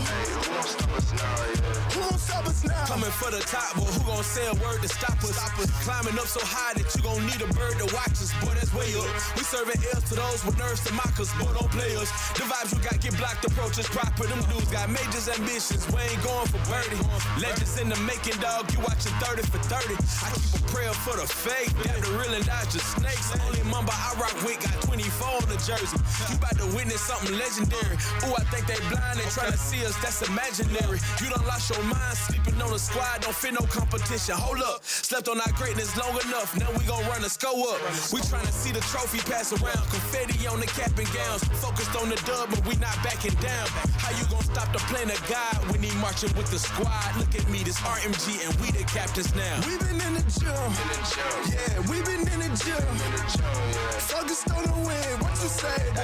Come again, hey, please come again. I like we ain't poppin', hey, who gon' stop us now? Who gon' stop us now? Who gon' stop us now? Who gon' stop us now? Who gon' stop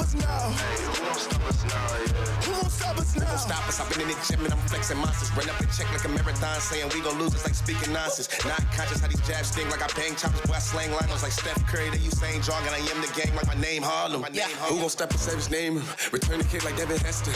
In the end zone flexing. I'm talking harder than the reverend. Don't wanna hear that it was destined. I train harder than a legend. Need a trophy, I ain't resting. Ate a bag just for breakfast. Yeah, ate a bag just for breakfast. And a rapper that was flexing. Spit the bones out of catfish. But I swallowed up the necklace. Trying to make sure you cleared all the threats. Better put me on the checklist. I ain't playing. I repeat it till they all get the message. Yeah, there'll never be another one that can't. I throw everything. The kitchen the same. The toilet, the plumbing. I still come and smell it like potpourri. Y'all gotta know when you get to the studio. I've been focused, I've been going. You been knowing now I'm not the one to sleep on. I burned down the room like I hopped on a dragon trying to get the iron on. Yeah, we been in the gym. Focused on the win. What you say, boy? Come again. Hey, please come again. I like we ain't poppin'. Hey, who gon' stop us now? Who gon' stop us now? Who gon' stop us now? Who gon' stop us now? Who gon' stop us now? Who gon' stop us now? Stop us now. Stop us now. Stop us now. Stop us now. Stop us now. Stop us now. Stop us now.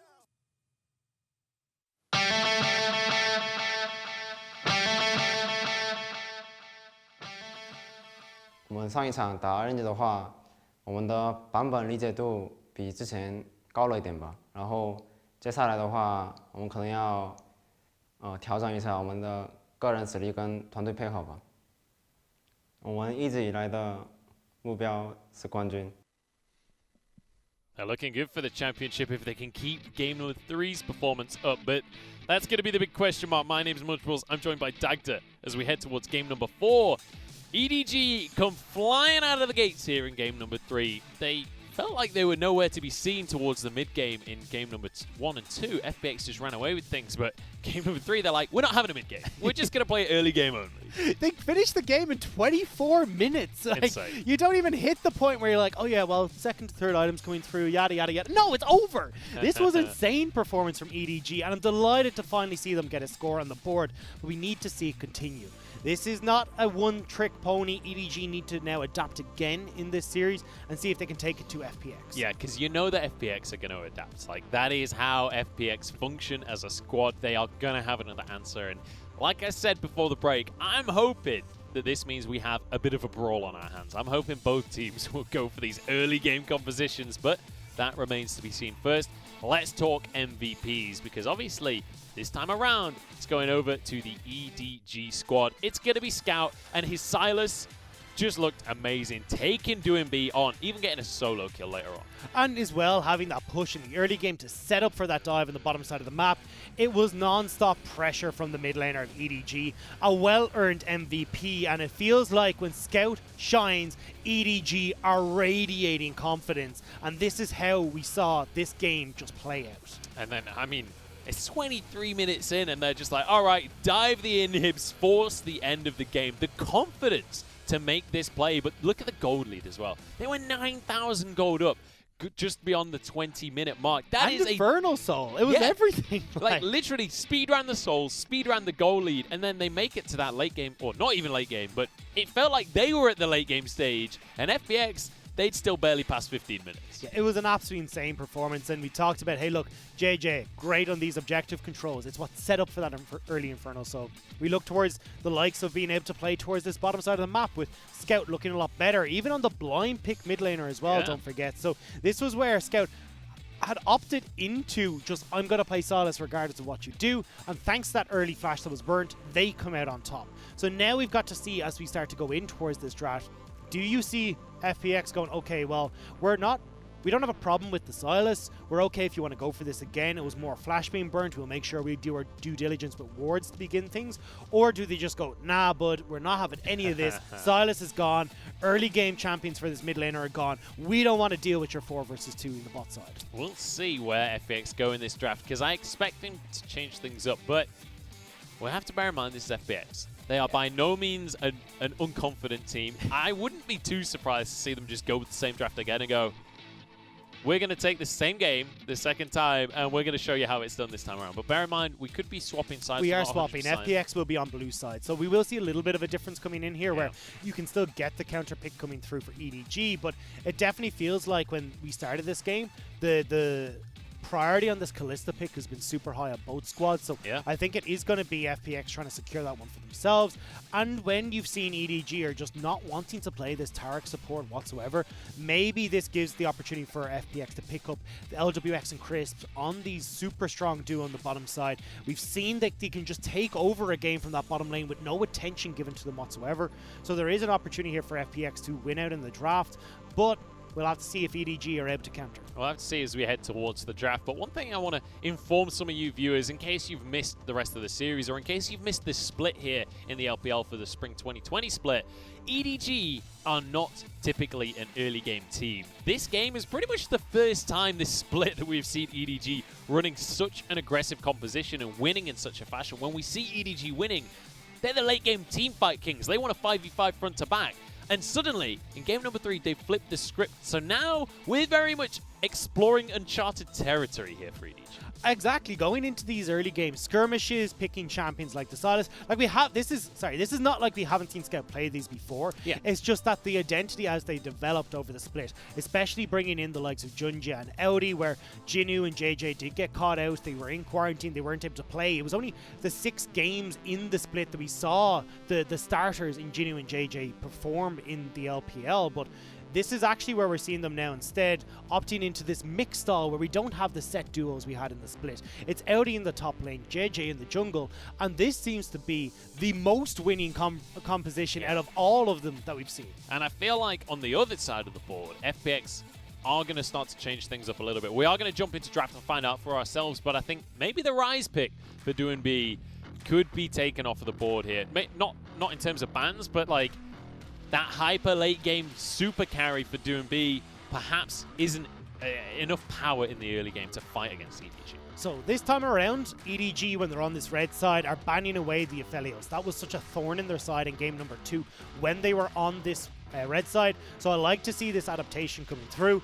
I imagine that FPX will start to go towards the likes of the top lane ban potentially here, or try to prioritize Scout as well with that mid lane pressure. On EDG, I think you ban away the Kalista. I think you just get rid of this thing off the board. You don't want the other side picking it up, and it does put a lot of pressure onto you because that turret can be paired with it from FPX. Graves going to be the ban as well. We saw this in game number 1 from FPX, and they were on the blue side then as well. Clearly respecting... I mean, it was Junja that brought it to the table earlier on in the split, and it was against FPX that they used that to get a win.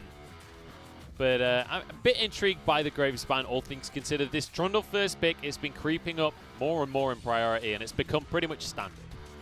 I'm surprised that the Jarvan was the ban away. I felt like what you could have done here was, you know, try to ban away either the Trundle or opt into FPX potentially picking away the Varus. Or, well, sorry, Varus is banned away, but this is where we see ourselves now, is Trundle picked in for Tian, will have control of the early game. There's no real bad matchups right now for the Trundle. Lee Sin can do some work against them if they want to go towards that for JJ, and I think this could help EDG with this early game pressure, but definitely if you end up in these skirmishes where the Trundle pillar can set up for several members to jump on top of you, the Trundle can win out in that scenario. We'll see how that's going to work out. Obviously, EDG, they knew that Trundle first pick was coming. Grandad Clearlove for EDG, they're going to be the coach. He obviously has a plan up his sleeves to play around that with this Lee Sin pick. A lot of mid-game power there, a lot of early game power for the side of EDG. And this Misfortune being hovered right now, it's the most played AD carry for both LWX and for Hope so far this split. And LWX going to fall back on that comfort. So we'll see what he wants to pair it with. Could go with the Leona or the Nautilus here, which could also be a great pickup. It's just about getting onto this Kalista. The point and click from the depth charge is super useful. But same with this Leona, the Zenith Blade, being able to close that distance and set up for the big bullet times is what FPX are looking for here. This early game skirmish to mid game fights where you can get bullet times up to multiple members of EDG. Well, the Leona is locked in the end, so really strong 2v2 in the bottom side for LWX and Crisp. And we've seen in the past that they're willing to go for those fights, but the Taric, it's made it through the draft. It's going to go to the side of EDG now. It's made it through the draft every time here, but they've been prioritizing picks for Audi. Now, though, they're starting to realize, hey, look, Audi doesn't have to be the focal point here. As long as we get this strong bot lane, we can get the counter pick here for Scout on our last rotation. But Audi, we still have plenty of picks up and available for you. Even haven't seen Audi's Mordekaiser yet this series. The Galio ban going the way of Doing B once again, though, and you'd expect the Kassadin ban to follow there from the side of EDG. That's what they've been banning in this second rotation every single game of this series. But I'm excited for this Taric Kalista. Earlier on in the split, it had like a 90% win ratio in the first 10 games it played, or something along those lines. It is a terrifying combo, but FPX, they're going to focus in on this mid lane as well with their bans. So Syndra taken off the board, strong blind pick. Azir will surely be next to follow here for FPX. Just getting rid of Scouts, at least first and second most picked champions. We'll still see, though, that Scout is pretty comfortable going back towards some of these more unusual picks. The Silas that we saw, even the Zoe is still up and available for him here if that's what he wants. The blind here to give Audi the counter pick, but I'd much prefer if they did go towards Audi blind, Scout with the counter. I would love to see Scout going for the Kassadin here, though. They've not banned it away for the first time this series. They have the next pick available. It would be tough to go for that blind pick Kassadin, but it would certainly set a precedent for how they want to go on in this series. So we've seen the Mordekaiser ban here. We're still looking at a lot of top laners up and available. Renekton, Ornn, and I think that's why when we saw the Mordekaiser ban, that was the Ornn signaling from EDG going, we want to pick this up for Audi. We want to be able to make sure we're getting these Call of the Forge Gods off. Mordekaiser does pretty well in that matchup. So now with Ornn off the board, Renekton becomes the next top priority for Audi, or at least in our usual draft scenarios. Bear in mind, Gimgoon has played Aatrox every single game of the series so far. So if it's not locked in, well, it is going to be locked in. Audi decides to take that comfort away from Gimgoon here. Now we'll find out what Gimgoon wants to take into that matchup himself. I imagine it will be the Renekton. I felt like with how well Audi set up these team plays on the Renekton last game, that EDG would have gone back towards that pick, but we're just going to see it swapped over this time with Gimgoon locking this one in. It doesn't do as well as some of the other picks that we look at, like the Orns and stuff like that, who can set up for these bullet times, but you've already got a great front line in the likes of the Trundle, in this Leona, so there is the opportunity here for Gimgoon to just opt into split push and avoid the fights from EDG altogether. I love that we see the rise once again from Do&B. I was kind of criticizing it, saying they needed more early game power. He says, screw you, Munchables. We're going for the rise in the mid lane. We love it. And the Poppy going up to the top side of the map against this Aatrox. So Poppy does pretty well against what we see from EDG so far. Lee Sin is blasted away. Kalista, every hop counts as something that can be stopped by the W of Poppy. So I like this, and it does really well against the likes of the Aatrox as well. So this overall is a nice pick into the composition we've seen from EDG. Again, providing a strong front line with everyone else. Okay. This is exactly what I said. Scout, they leave this Kassadin open. They didn't go for it in the ban phase, and against a Rise, they're happy to go for this scale up and win in the late game style. It's a scary style for EDG though, because we've seen how much of these games have been decided in the early stages, and when you've got a Rise who can push in super effectively, get those roams off and set up for the 4v2 dives, especially towards that bottom side, you have a Leona, a Trundle who can dive incredibly well. Underneath this bottom lane turret for Hope and Mako is so scary. Yeah, it's going to be a lot on the shoulders of JJ on that Lee Sin to try and protect his bottom lane. I'm excited about the top side as well. We get to see a Poppy coming on through. It's not something we see often, but as you rightly say, great into this Aatrox because she can deny the jump around from the Q. She can deny the E as well and ground him, stop him doing what he wants. So we'll see how that matchup's going to pan out. But Trundle versus Lee Sin, I feel like that matchup in the jungle is really going to set the pace of this game. And it nearly feels like we're getting an entire swap here. It's FPX who are opting for this front-to-back style team fight where they're going to have the Misfortune on the back line, Poppy in the front, that stalwart presence to keep people off the back line. You've got the strong, beefy support on the bottom lane with Leona as well for Crisp. Like, this is feeling like an EDG composition for FPX. But on EDG's side, they're the ones that are still going for it. The likes of this flanking Aatrox. It's not this big, beefy frontliner. The Lee Sin for JJ, who's trying to make these early game plays into setting up the pick style for the late game. The only thing that is really coming through here is this Kassadin. This is where Scout is finding comfort, but he needs time to scale. He wants to be hitting that level 13, 14, level 16 mark, if at all possible. But FPX will be doing their damnedest to stop this Kassadin from scaling. Now, we have to bear in mind, Scout actually has not played the Kassadin a single time this split. It's a comfort pick for Do&B, and obviously, he'll have done his practice, his due diligence on this Kassadin. But my question is, can he have an impact in the early game here, in the mid game? Because that is when we've had the good Kassadin separated from the great here in the LPL. I had to double check my notes when you said that. I was like, he's played 15 champions as Scout, and he hasn't played Kassadin, which super surprised me. It's a surprising statistic for sure, and he's going to be taking that fleet footwork for the sustain during that laning phase. And once again, I want to revisit a point you brought up just a moment ago. A lot of this series has been about controlling the early game, going for these roams and these dives in the bottom side of the map. And I can very much see this FPX composition going for those style of plays early on. And you can already see he might be looking to set one up here with a late invade in towards the enemy jungle. Do&B has made his way over here as well, especially with JJ starting topside. This is going to go over to FPX, but possibility here for JJ to just split the map.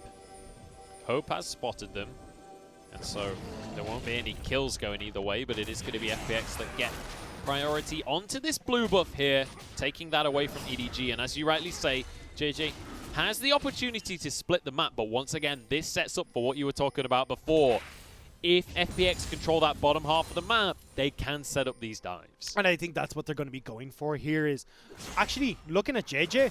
He's trying to stop this from coming through. If he can move over towards this bottom side, have Mako and Hope pushing aggressively here like they're doing, they can actually match the aggression, potentially collapse onto Tian. Oh, they're going to do exactly that. Mako will be stepping forward, tries to find the dazzle, but nice dodge from Tian. Sonic Wave did land, and he's going to go for it as well. Here comes JJ. He wants first blood.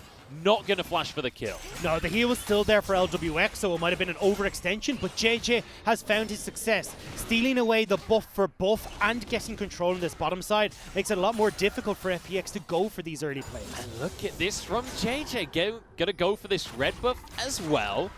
And suddenly, Tian, the world's MVP jungler, has been read like a picture book. It does mean, though, Audi's playing a lot more passive in this top side of the map. Gimgoon does reasonably well in this lane. You can see grasping the Undying, giving him a little bit of health back in the trades, making him very, very beefy as well. And because you've got that passive like you just saw, it's hard for Audi to try and avoid this damage and trade back as easily. Also, that grasp of the Undying. Poppy in lane, not the most interactive champion, so it gives you a little mini game to work away at as well. Keeps you excited, keeps you interested in the top lane. Maybe that's just me as an AD carry speaking, but it makes that lane a little more palatable. JJ now moving back towards the top side of the map. Because of all the dancing around he's done from one side of the map to the other, he's actually a level behind Tien. So Tien trying to see if he can get this vision on the bottom side, make sure that JJ isn't here to go for the Scuttle Crab. But JJ will be trying to trade from one of the top side of the map instead. JJ went over towards this half of the map once again here.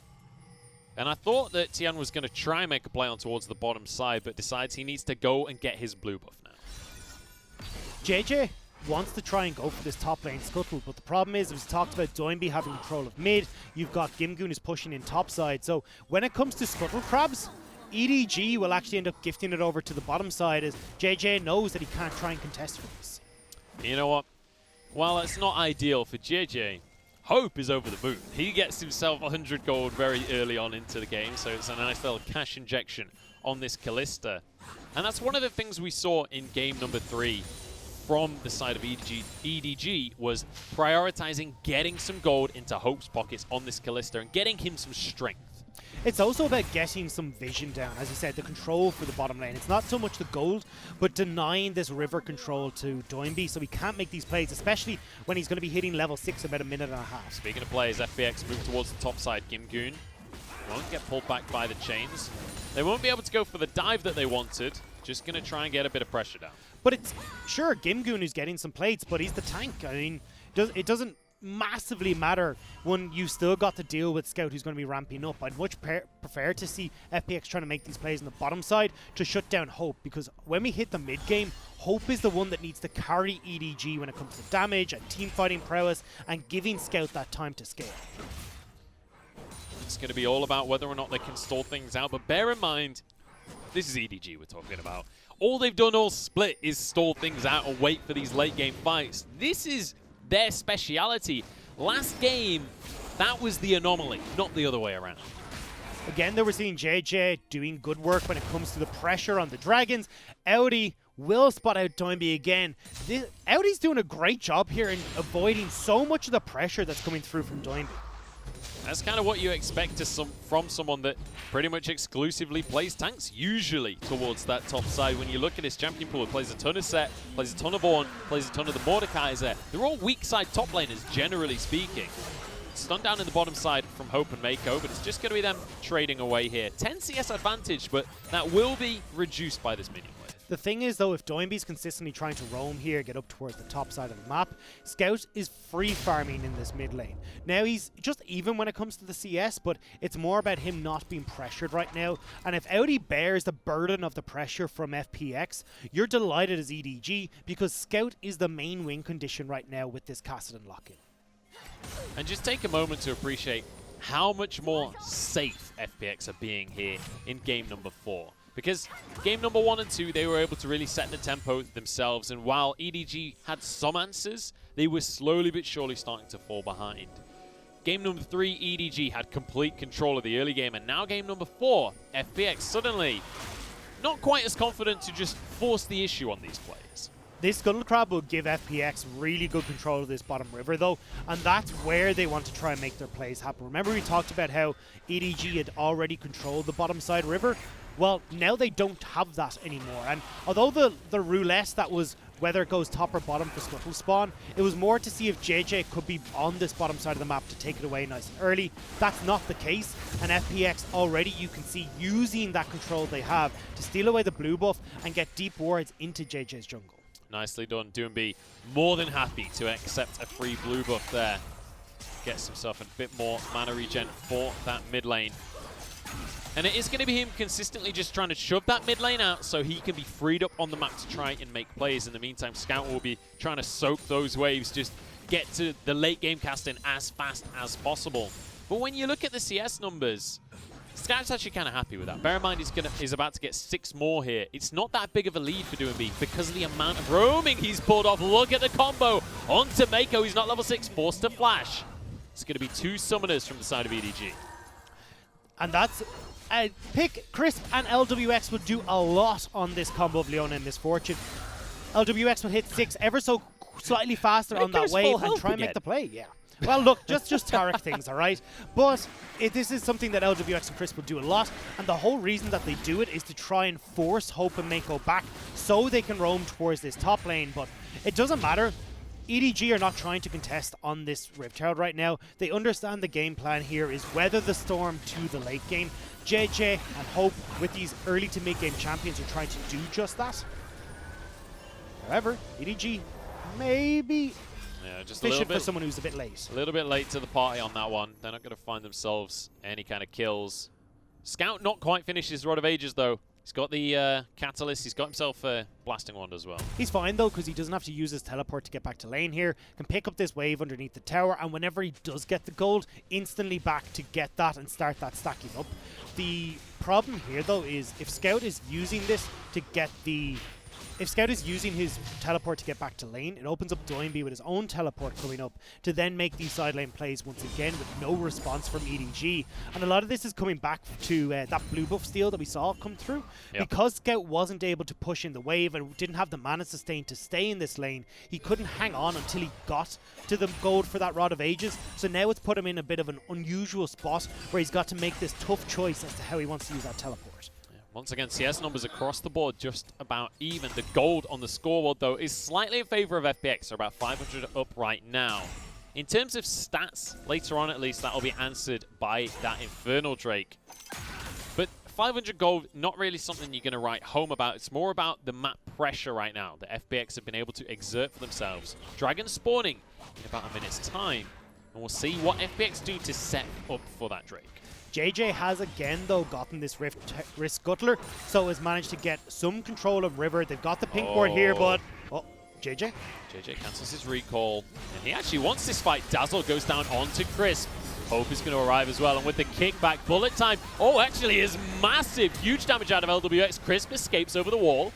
Audi's here in the mid lane to try and defend against this Rift Herald. He's going to get a couple of plates for the side of FPX. Amazing answer here from FPX just to survive that play and now turn it around in their favor in the mid lane. If they can hold on to the tower, though, this is massive. Yes, the gold has gone over to FPX, but look at all the members that were there to share it. It's not like it just was injected into one singular person. And if this mid lane turret went down, EDG would struggle. Oh, hang on, Scout's on the chase. Crisp is real low here. He is Leona, though. He's deceptively tanky if he has that Eclipse available. Yeah, but it's level 9 to level 5. It's not even a fair fight. Scout's going real deep here, though. That's a 3v1 if he decided to go for that. He's just zoning, though, because EDG, they get onto the Drake now. So holding on to this mid lane turret is really important for EDG, because with all these map movements that are coming through from FPX, if that mid lane turret goes down, it means that it's far easier for Doinby to get these roams. Holding on to it, though, means that it'll at least stick around until that second Rift Herald spawns, and EDG can again just grasp into this early game and hold on for dear life as this Kassadin scales. FPX have to move back over to their blue buff. Doomby needs that to keep shoving out during these laning phases. Gimgoon was hammering away towards the top tower, and he might just be able to finish that one off with this minion wave. But with Audi arriving, Tian and Crisp, they want to make something happen here. Gimgoon will try and force this minion wave in. Steadfast Presence comes on through. Audi pushed back, flashes away from the pillar. Zenith Blade is there though. Crisp happy to tank this one up. There's so much damage, but JJ arrives at the nick of time. Gets the shield. Audi survives. They will manage to get this turret though, and that was the real plan here for FPX. If they can get this top lane, start to get control in this top side jungle, have Gimgoon play in and around this mid lane and make it more difficult for EDG to hold on to these outer structures.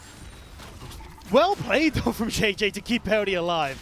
Audi survives, but ultimately look at the gold right now. FPX are starting to really up the pace of this game now. 2,500 in their favor. EDG, they want to answer this somehow. We saw the Kalista damage on towers in game number 1. It's just not there. The problem for EDG, though, is that they can't answer because of the teleport on Gimgoon and on Doinby. Every play they make has the threat of being turned into a man advantage for FPX, so they need to play this calm. They need to play it one step back, and it's a lose-lose situation for EDG. Scout moves over to this mid lane, or to this blue buff, sorry, so that he can grab himself a bit more mana regen. Rod of Ages finished for both of these mid laners here, but Doinby obviously will have that tier on top of it, so he's stacking in more ways than one already. So we've been harking on a lot about FPX, how they're using the map pressure to start the snowball, but EDG have been doing their own little speed run as we talked about on the dragons. Now, I don't feel like they're going to be able to fight for this third dragon unless FPX commit multiple members elsewhere on the map and they can sneak it away. But the important part is that they've delayed FPX getting to their own soul point, delayed when EDG are going to be forced to fight them for that objective.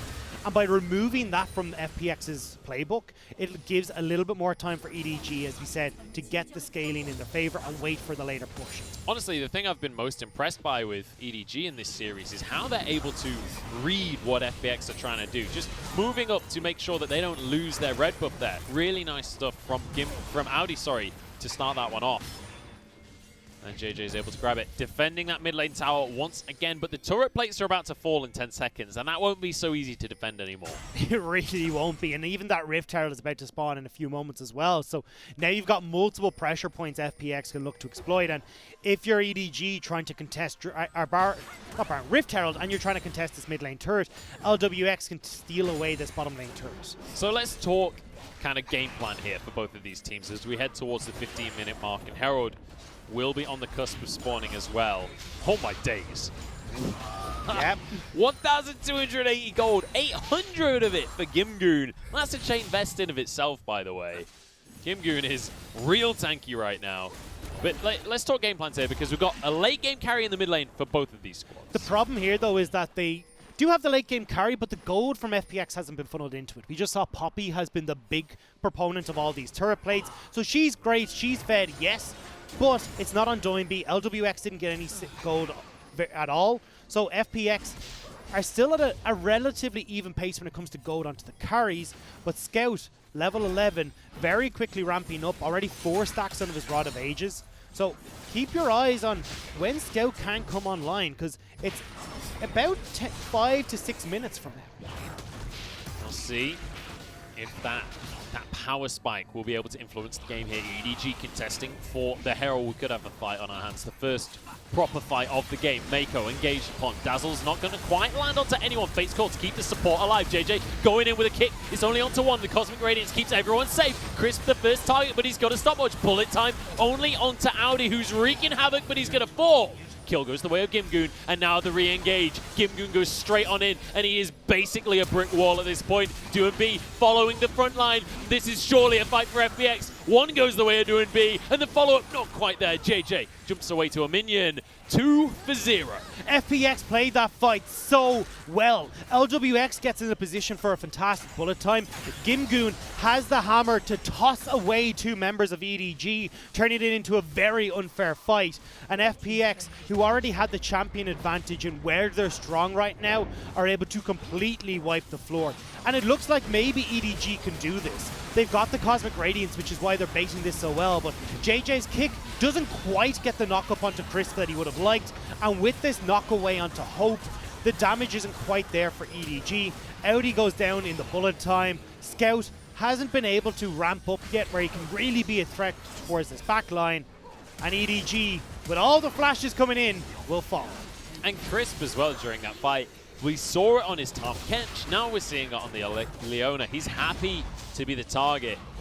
Gimgoon's arrived to try and contest for this Herald, but JJ will have his smite available, so that will go the way of EDG. Scout happy to grab that one for him and his team. So EDG at least gets something off the back of this, but look at the gold! 4,500, almost 5,000 in favor of FPX. Well, look, we expected this to begin with, that FPX would get off to a start where they can accelerate themselves, but it's a big question of how much can they accelerate. 4,000 gold is a very good start for them though. The question here though is, with that Rift Herald being uncontested by Tien, which is the big surprise for me here, I thought FPX would go back to try and fight that one more time. Scout has the Rift Herald in his back pocket. He can play down towards this top side, or bottom side, or even towards his top side. Use that Rift Herald to get more turret gold into his pocket, and then look again to accelerate further.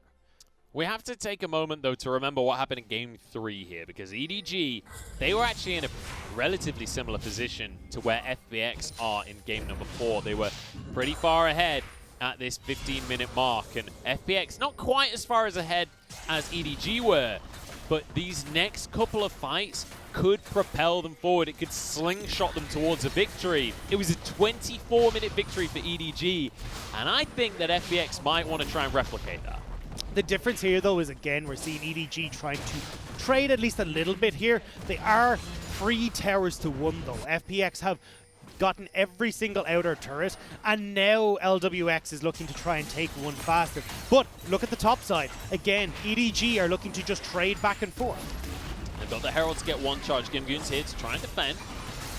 But the AD carry is not in that top lane. It's important to mention. So Tower Taker will be relatively slow. Doing B. Later the Rune King onto him from Hope, but that's going to be all that comes out in that mid lane because the rest of the team is on the way. Realm Warp not going to be followed through on. To look at the top side, though, I wasn't sure if they're going to make the play with the Cosmic Radiance onto Gimgoon, but it is tower for tower. The problem is you've now abandoned the mid lane as EDG, so FPX will take the tier 2 as well in the mid lane. When people think of FPX, if all you've seen of them was 2019, you think of chaos, you think of these guys just running rampant around the map, forcing fights, going for dives. But here in 2020, this is a team that has immaculate macro. And they're proving it here at game number 4. And EDG up towards this late game Kassadin, but we said already, FPX, they love to get these early game leads. They love to run away with the game before you can answer for them, and Kassadin gives them that opportunity. So even though Scout was able to survive that little bit, Doinby still making plays on the top side of the map, gets the early turret, then they move towards mid, FPX move towards bot. And now as we start to look in a minute 45 of this Cloud Dragon that's about to spawn, FPX already picking up one for themselves. They're ramping up their own dragons.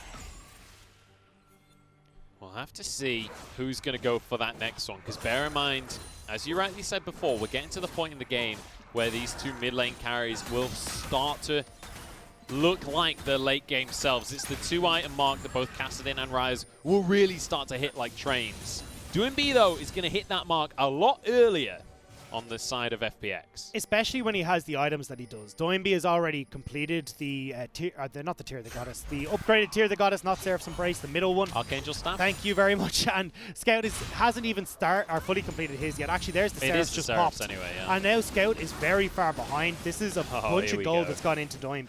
This Rise, once again, can make these plays in a Realm Warp out of the pit. FPX, they wanted a catch there. They're not going to find it, though. As long as EDG can dissuade them, though, that's a win in their books. Again, delay, but make go, force the flash. That's kind of a big deal from the Tarek. The Flash Dazzle, one of the only real forms of engage on the side of EDG here. Oh, and look at the Colonel. The Colonel's really liking the way FPX are playing this game.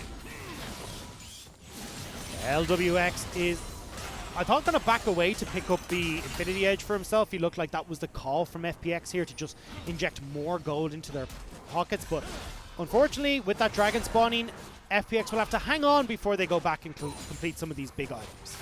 And you know, this game has been a lot slower than the rest of the games in this series have, but I think that that's not necessarily a bad thing. It's more of a testament to how great FPX can be at playing this slow style of League of Legends. And it's really great to see that they have evolved from what we saw in 2019. We see multiple different styles out of this team now, and they can take it slow, they can take it fast, they can take it however they need to in whatever series they're in. And they're going to get themselves a second Drake for themselves, and that cooldown on the ultimates is actually kind of a big deal for this team.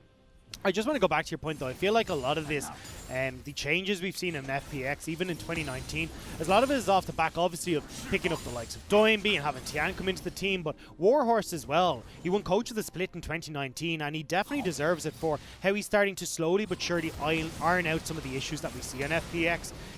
This is where we started to see a complete turnaround, because don't forget, before 2019, the furthest that FPX had ever made it was round 1 of the playoffs. They actually hadn't gotten any further, but then they came into 2019 with Doinby and Tian, Warhorse coming onto the roster, and even though they fell to a surprise upset against JDG in spring, summer they took first place. Then they went to Worlds and took it all, and FPX are still looking to once again answer that call.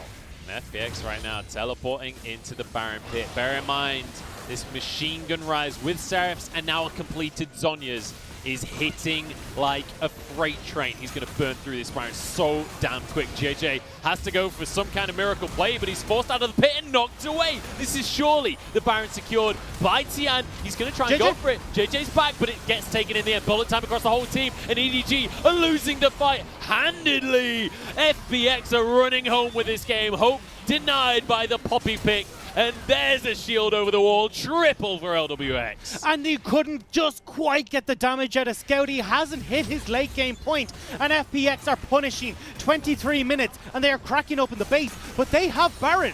They can push through here. They might just try and force things through. They've still got 20 seconds on each carry from EDG. I don't think it's quite enough, though. I think they're going to have to back away from this one. We're getting a little too excited here on the desk. I just saw the 24-minute win last time. I was like, they can match it. They can do it. It's a race against time. But what a way for FPX to capitalize on the leads they have. And I said it before, this is the moment that they slingshot themselves. And I thought maybe EDG could do it here because the crucial members were Gimgoon out of the pit, which gives EDG access to the back line. But again, yeah, it's that coordination from EDG not quite working out. They don't focus LWX, and Scout is trying his darndest to get his damage out, but unfortunately isn't able to get onto the key carries, and as well, we're going to actually have to hang on here. Bear in mind, a singular pick here could end the game. In the meantime, Gimgoon going to be hammering away in the top side, but they're not looking for all 3 inhibitors here. You can see the 1-4. They're looking to try and finish things off. Again, though, I want to see EDG forgo this priority that they're putting onto Doinby in fights. Everyone is diving onto him, and it feels like they're playing with the nameplates. LWX is so big right now. You need to get onto this misfortune as well. You can't just all in on Doinby every single time, especially with that Zhonya's Hourglass complete. This will be a second inhib falling now, but there are supers in the mid lane. Baroned up supers, no less. Still 60 seconds, 70 even, on this Baron buff. Scout desperately trying to clear these out, but with a Kalista and a Kassadin, you just don't have the damage. Now Pillar behind these turrets. The siege continues here on towards the base, and it feels like there's nothing EDG can do. Scout goes in. He's invincible, but he's out of the fight. That's a home run coming out from Gimgoon, and it's going to be the series, surely. Scout on the Kassadin. He finds one. Cosmic Radiance keeps him alive, but he's 1v4, and he will be taken out. Hope can do nothing to stop the Phoenix. They're reborn, and they're going to take this series 3-1 over EDG. What a performance here coming out from EDG, from FPX, taking the win over EDG, and they had a glorious game number 3, but ultimately FPX bringing out a bit more early game power and showing them that the macro power from FPX is there to be feared. And it felt like just a bad call from EDG. The Kassadin in the mid lane just gave way too much power over to FPX. And even though we didn't see it net the kills and the dives, it was the towers that were falling. It was the health bars on those structures that were really the big important factor. They take top, they move to mid, they take the bottom tower, and then it was just this clean snowball from FPX. And you could see Scout eventually trying to get the damage there. In that very last engagement, was able to kill LWX, but the gold lead on Doinby, the gold lead across the board was too big. Yeah, and I mean, FPX looking amazing with this macro game to finish things out. It was a little anticlimactic, I'm not going to lie. The end of this series is FPX, after such an exciting game number 3, and actually relatively close games 1 and 2, FPX in game 4 just say, all right, time to play the macro game, time to scale up, time to just threaten Baron, and then ambush you, force this fight, and just win the game off the back of a single Baron. We did feel, though, that EDG handed FPX where their strength was the entire series. And I think this is where, when we look towards FPX throughout the rest of the playoffs, that giving them control in this early game is a no-go in a lot of scenarios. And it's great to see Doinby going back to comfort, of course, with the Rise, and having that roam potential there off of this pick was wonderful for FPX. But I think, again, if you're going to see these 4v2 dives bottom lanes, 3v1s in the top side of the map, you need to try and control this team in the early stages. And EDG did it in game number 3. The Silas pick worked, shoving in the lave and turning it around. Exactly, yeah. Taking over the game in game number 3, but falling flat when it came to game 4. Yeah, and I mean, FPX looking amazing, and I think one of the key things, you mentioned you can't allow this team to have the early game. I feel like quite often it's not a choice, and granted, EDG were drafting around the later stages of the game, but I'm so impressed consistently by how FPX are able to trade objectives in those early stages, able to find themselves gold leads in game 1 and game number 2. While it was close in the early game between FPX and EDG, it was always FPX that had that small gold lead. It was always them that were just one step ahead of EDG, and granted, EDG got the one snowball win, but ultimately, sure, if you get a really good level 1 and you're able to just snowball that and play the early comp, that can look amazing, but when it came to even starts, FPX had it every time. I think, though, when we look towards EDG, we did see at least a little bit of growth out of them. Where you saw, okay, front-to-back team fights, that's where they're strong, but we're seeing when people start playing flankers like Gimgoon on this Aatrox, they start to fall astray. And now, though, bringing it into game number 3, I think, okay, EDG can show multiple styles. There's obviously other things they've been practicing. And even though, unfortunately, it was the bad call from going with the Castellan pick, I still think they did themselves justice in this series, where they did test FPX for a lot of this. Bear in mind, they're against the reigning world champions, right? FPX were the definite favorite in this series, and LWX with his amazing bullet times in those fights, looking good off the back of game number 4 here.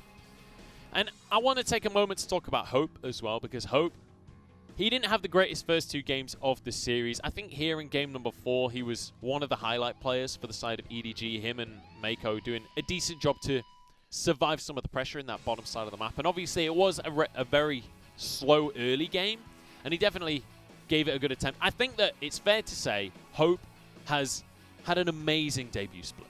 I'd agree. I think Hope has looked absolutely stellar, and I mean, even we highlighted it in their series against RNG.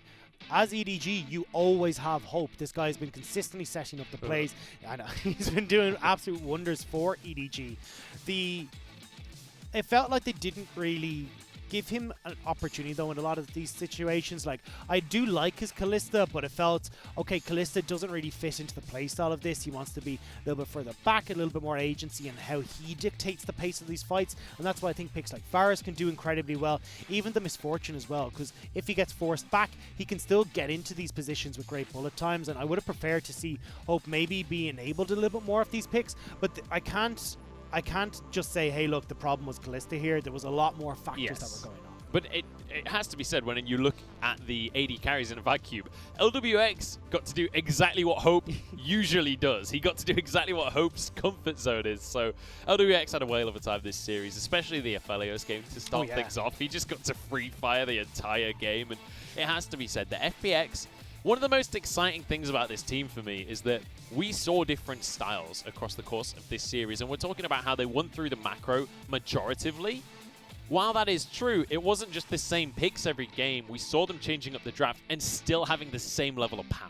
And that's where we got to look at, okay, maybe FPX have started to reinvent themselves. That's why we wanted to bring attention to it. We've seen the Castans, we've seen the Azirs, we've seen different playstyles coming through, and the later game shot calling where FPX stumbled in previous seasons, there's still a little bit there, but definitely it's starting to round itself out. And I think as we start to look towards the rest of the playoffs, where you've now got FPX going up against JDG, they will need to solidify that early game and that mid game, because JDG are a team that have also reinvented themselves. There's no longer this heavy mosh pit style, still there to a certain extent, but they're playing through side lanes, they're enabling zoom in team fights. It's looking a lot stronger from JDG's side as well. And one of the big things, because JDG and EDG, you can see similarities between those two squads. JDG, definitely not strangers to the front-to-back fight, but it has to be said that JDG are a bit more of a rounded team than EDG. It feels like they have more than one strategy up their sleeves, and also don't necessarily make that many mistakes. I think that's one of the biggest strengths of JDG more recently has been that their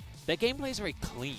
And FPX, they have started to fall towards that style themselves. So we actually stylistically have a pretty even matchup between the two teams. Yeah, and this is why I'm looking at those slight mid-game mistakes we saw come out from FPX, where they take a step back and EDG are bringing themselves into the game. You can't do that against a team like JDG, and I'm wondering as well if maybe we'll see that swap up come through in the top lane, because Gimgoon and Zoom has usually gone Zoom favored, so maybe they start to swap it out, they bring in Khan for that X factor, but we have to see how that style of FPX works out, because there's a lot of controversy around the way those two play. We'll see if Khan can be the X Factor, but here in this series, it was all about Gimgoon, and he's going to get our final MVP of the day as well. He brought out that Poppy pick, and he's bringing it to the karaoke by the looks of things as well. But he looked amazing on this Poppy. It was the perfect pick for the draft, and he played it spectacularly. Especially when you look at the way that JJ wanted to get in on this Lee Sin.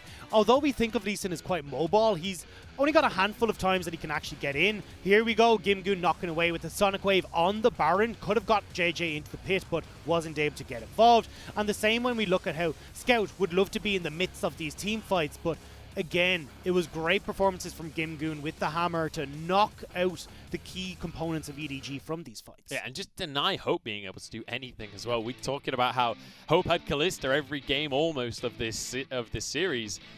Poppy does great into Callista. Hope doesn't get to do anything if Gimgoon comes near him with a steadfast presence, and it's exactly what we saw in that last replay. So Gimgoon, I think round of applause, honestly, with that Poppy, because I saw the Poppy and I was like, I don't know about this one, but he's persuaded me. I'm a believer now. Yeah, it looks great, and especially, as you said, with that composition in particular, it looks like it's a fantastic pick. It's not the first time we've seen it come into the LPL, but to use as good as Gimgoon did in this game, this is a well-earned MVP from Gimgoon. And I think a well-earned win as well for FPX. They came in, obviously, as the favorites. They were second seed for most of the split. They got it snagged away from them on tiebreakers from JDG, as Top managed to defeat them in the final series of the split.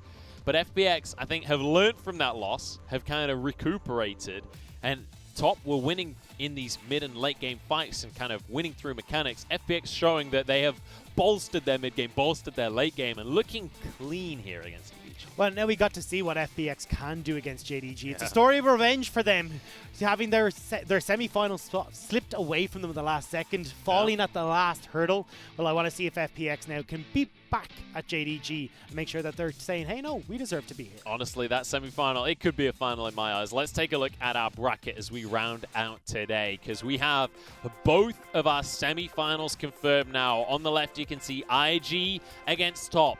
Powerhouse mid laners, powerhouse top laners. That is going to be a matchup to watch out for, not to mention Jackie Love coming through.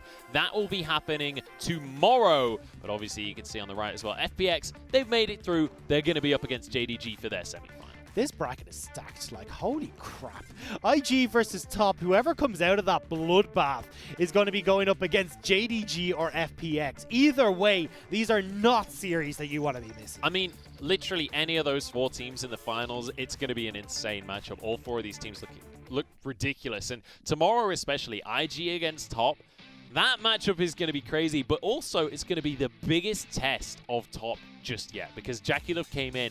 They've looked incredible ever since. They only dropped one game to WE. That's the only singular game loss they've received since Jackie Love joined the roster. And that's an incredible accolade to have underneath their belt coming into this. But as you said, they will be tested against IG. IG are a different beast to anyone that Top has gone up against so far. And now we got to look and see, okay, how is that one going to perform? And especially when you haven't got a huge amount of time to start prepping and getting involved. Our playoffs are going super fast and you have to be on your toes. Yeah, it's going to be something interesting for sure. And IG, I mean, you can't ever forget to talk about the Shy up in the top side. He's against 369. And I think that top lane matchup is going to be interesting, because 369 can be a little bit inconsistent sometimes. So can the Shy. The Shy invented the word inconsistency. That guy, one game he'll win by himself, one game he'll lose by himself. So who knows what is going to happen across the board on that one. Knight versus Rookie as well. Just pure powerhouse win lane, win game teams. And I mean, it's insane when you look at the Shy. I mean, he's got more deaths than he does kills over his career. Rookie has looked absolutely stellar. And this is the thing, is that when we look towards both JDG and Top, these are now going up against FPX and IG, both former world champions, and teams that are looking to battle their way in to start claiming their own international fame. Neither of these organizations have made it to that international stage. So I'm looking forward to seeing how Top can perform and JDG can perform to start to etch their names into the histories of the world. And I want to go back to mid laners as well, because you mentioned these guys that want to make it to international tournaments. Knight on Top Esports, he's never made it to an international tournament. I'd love to see that for him. On the other side, Yagao as well. Yagao, this split especially, has stepped up to a new level, and I can't wait to see if he can make it to an international stage, how he would perform there as well. But that still remains to be seen. We've got semi-finals to go yet. We've got finals to go yet. I'm getting a little bit ahead of myself. But that is going to be the end of today. And FPX finished things out with a comfortable 3-1. My name has been Munchables. This has been Dagda. And make sure you tune in tomorrow as our semi-finals begin. It'll be Top versus IG. We'll see you boys and girls there.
Putting in big work, yeah. But I'm still a boss, call me Mister. Yeah. No L's, I'm a winner like December. Swear, stand on top till it's over. For real though, boy.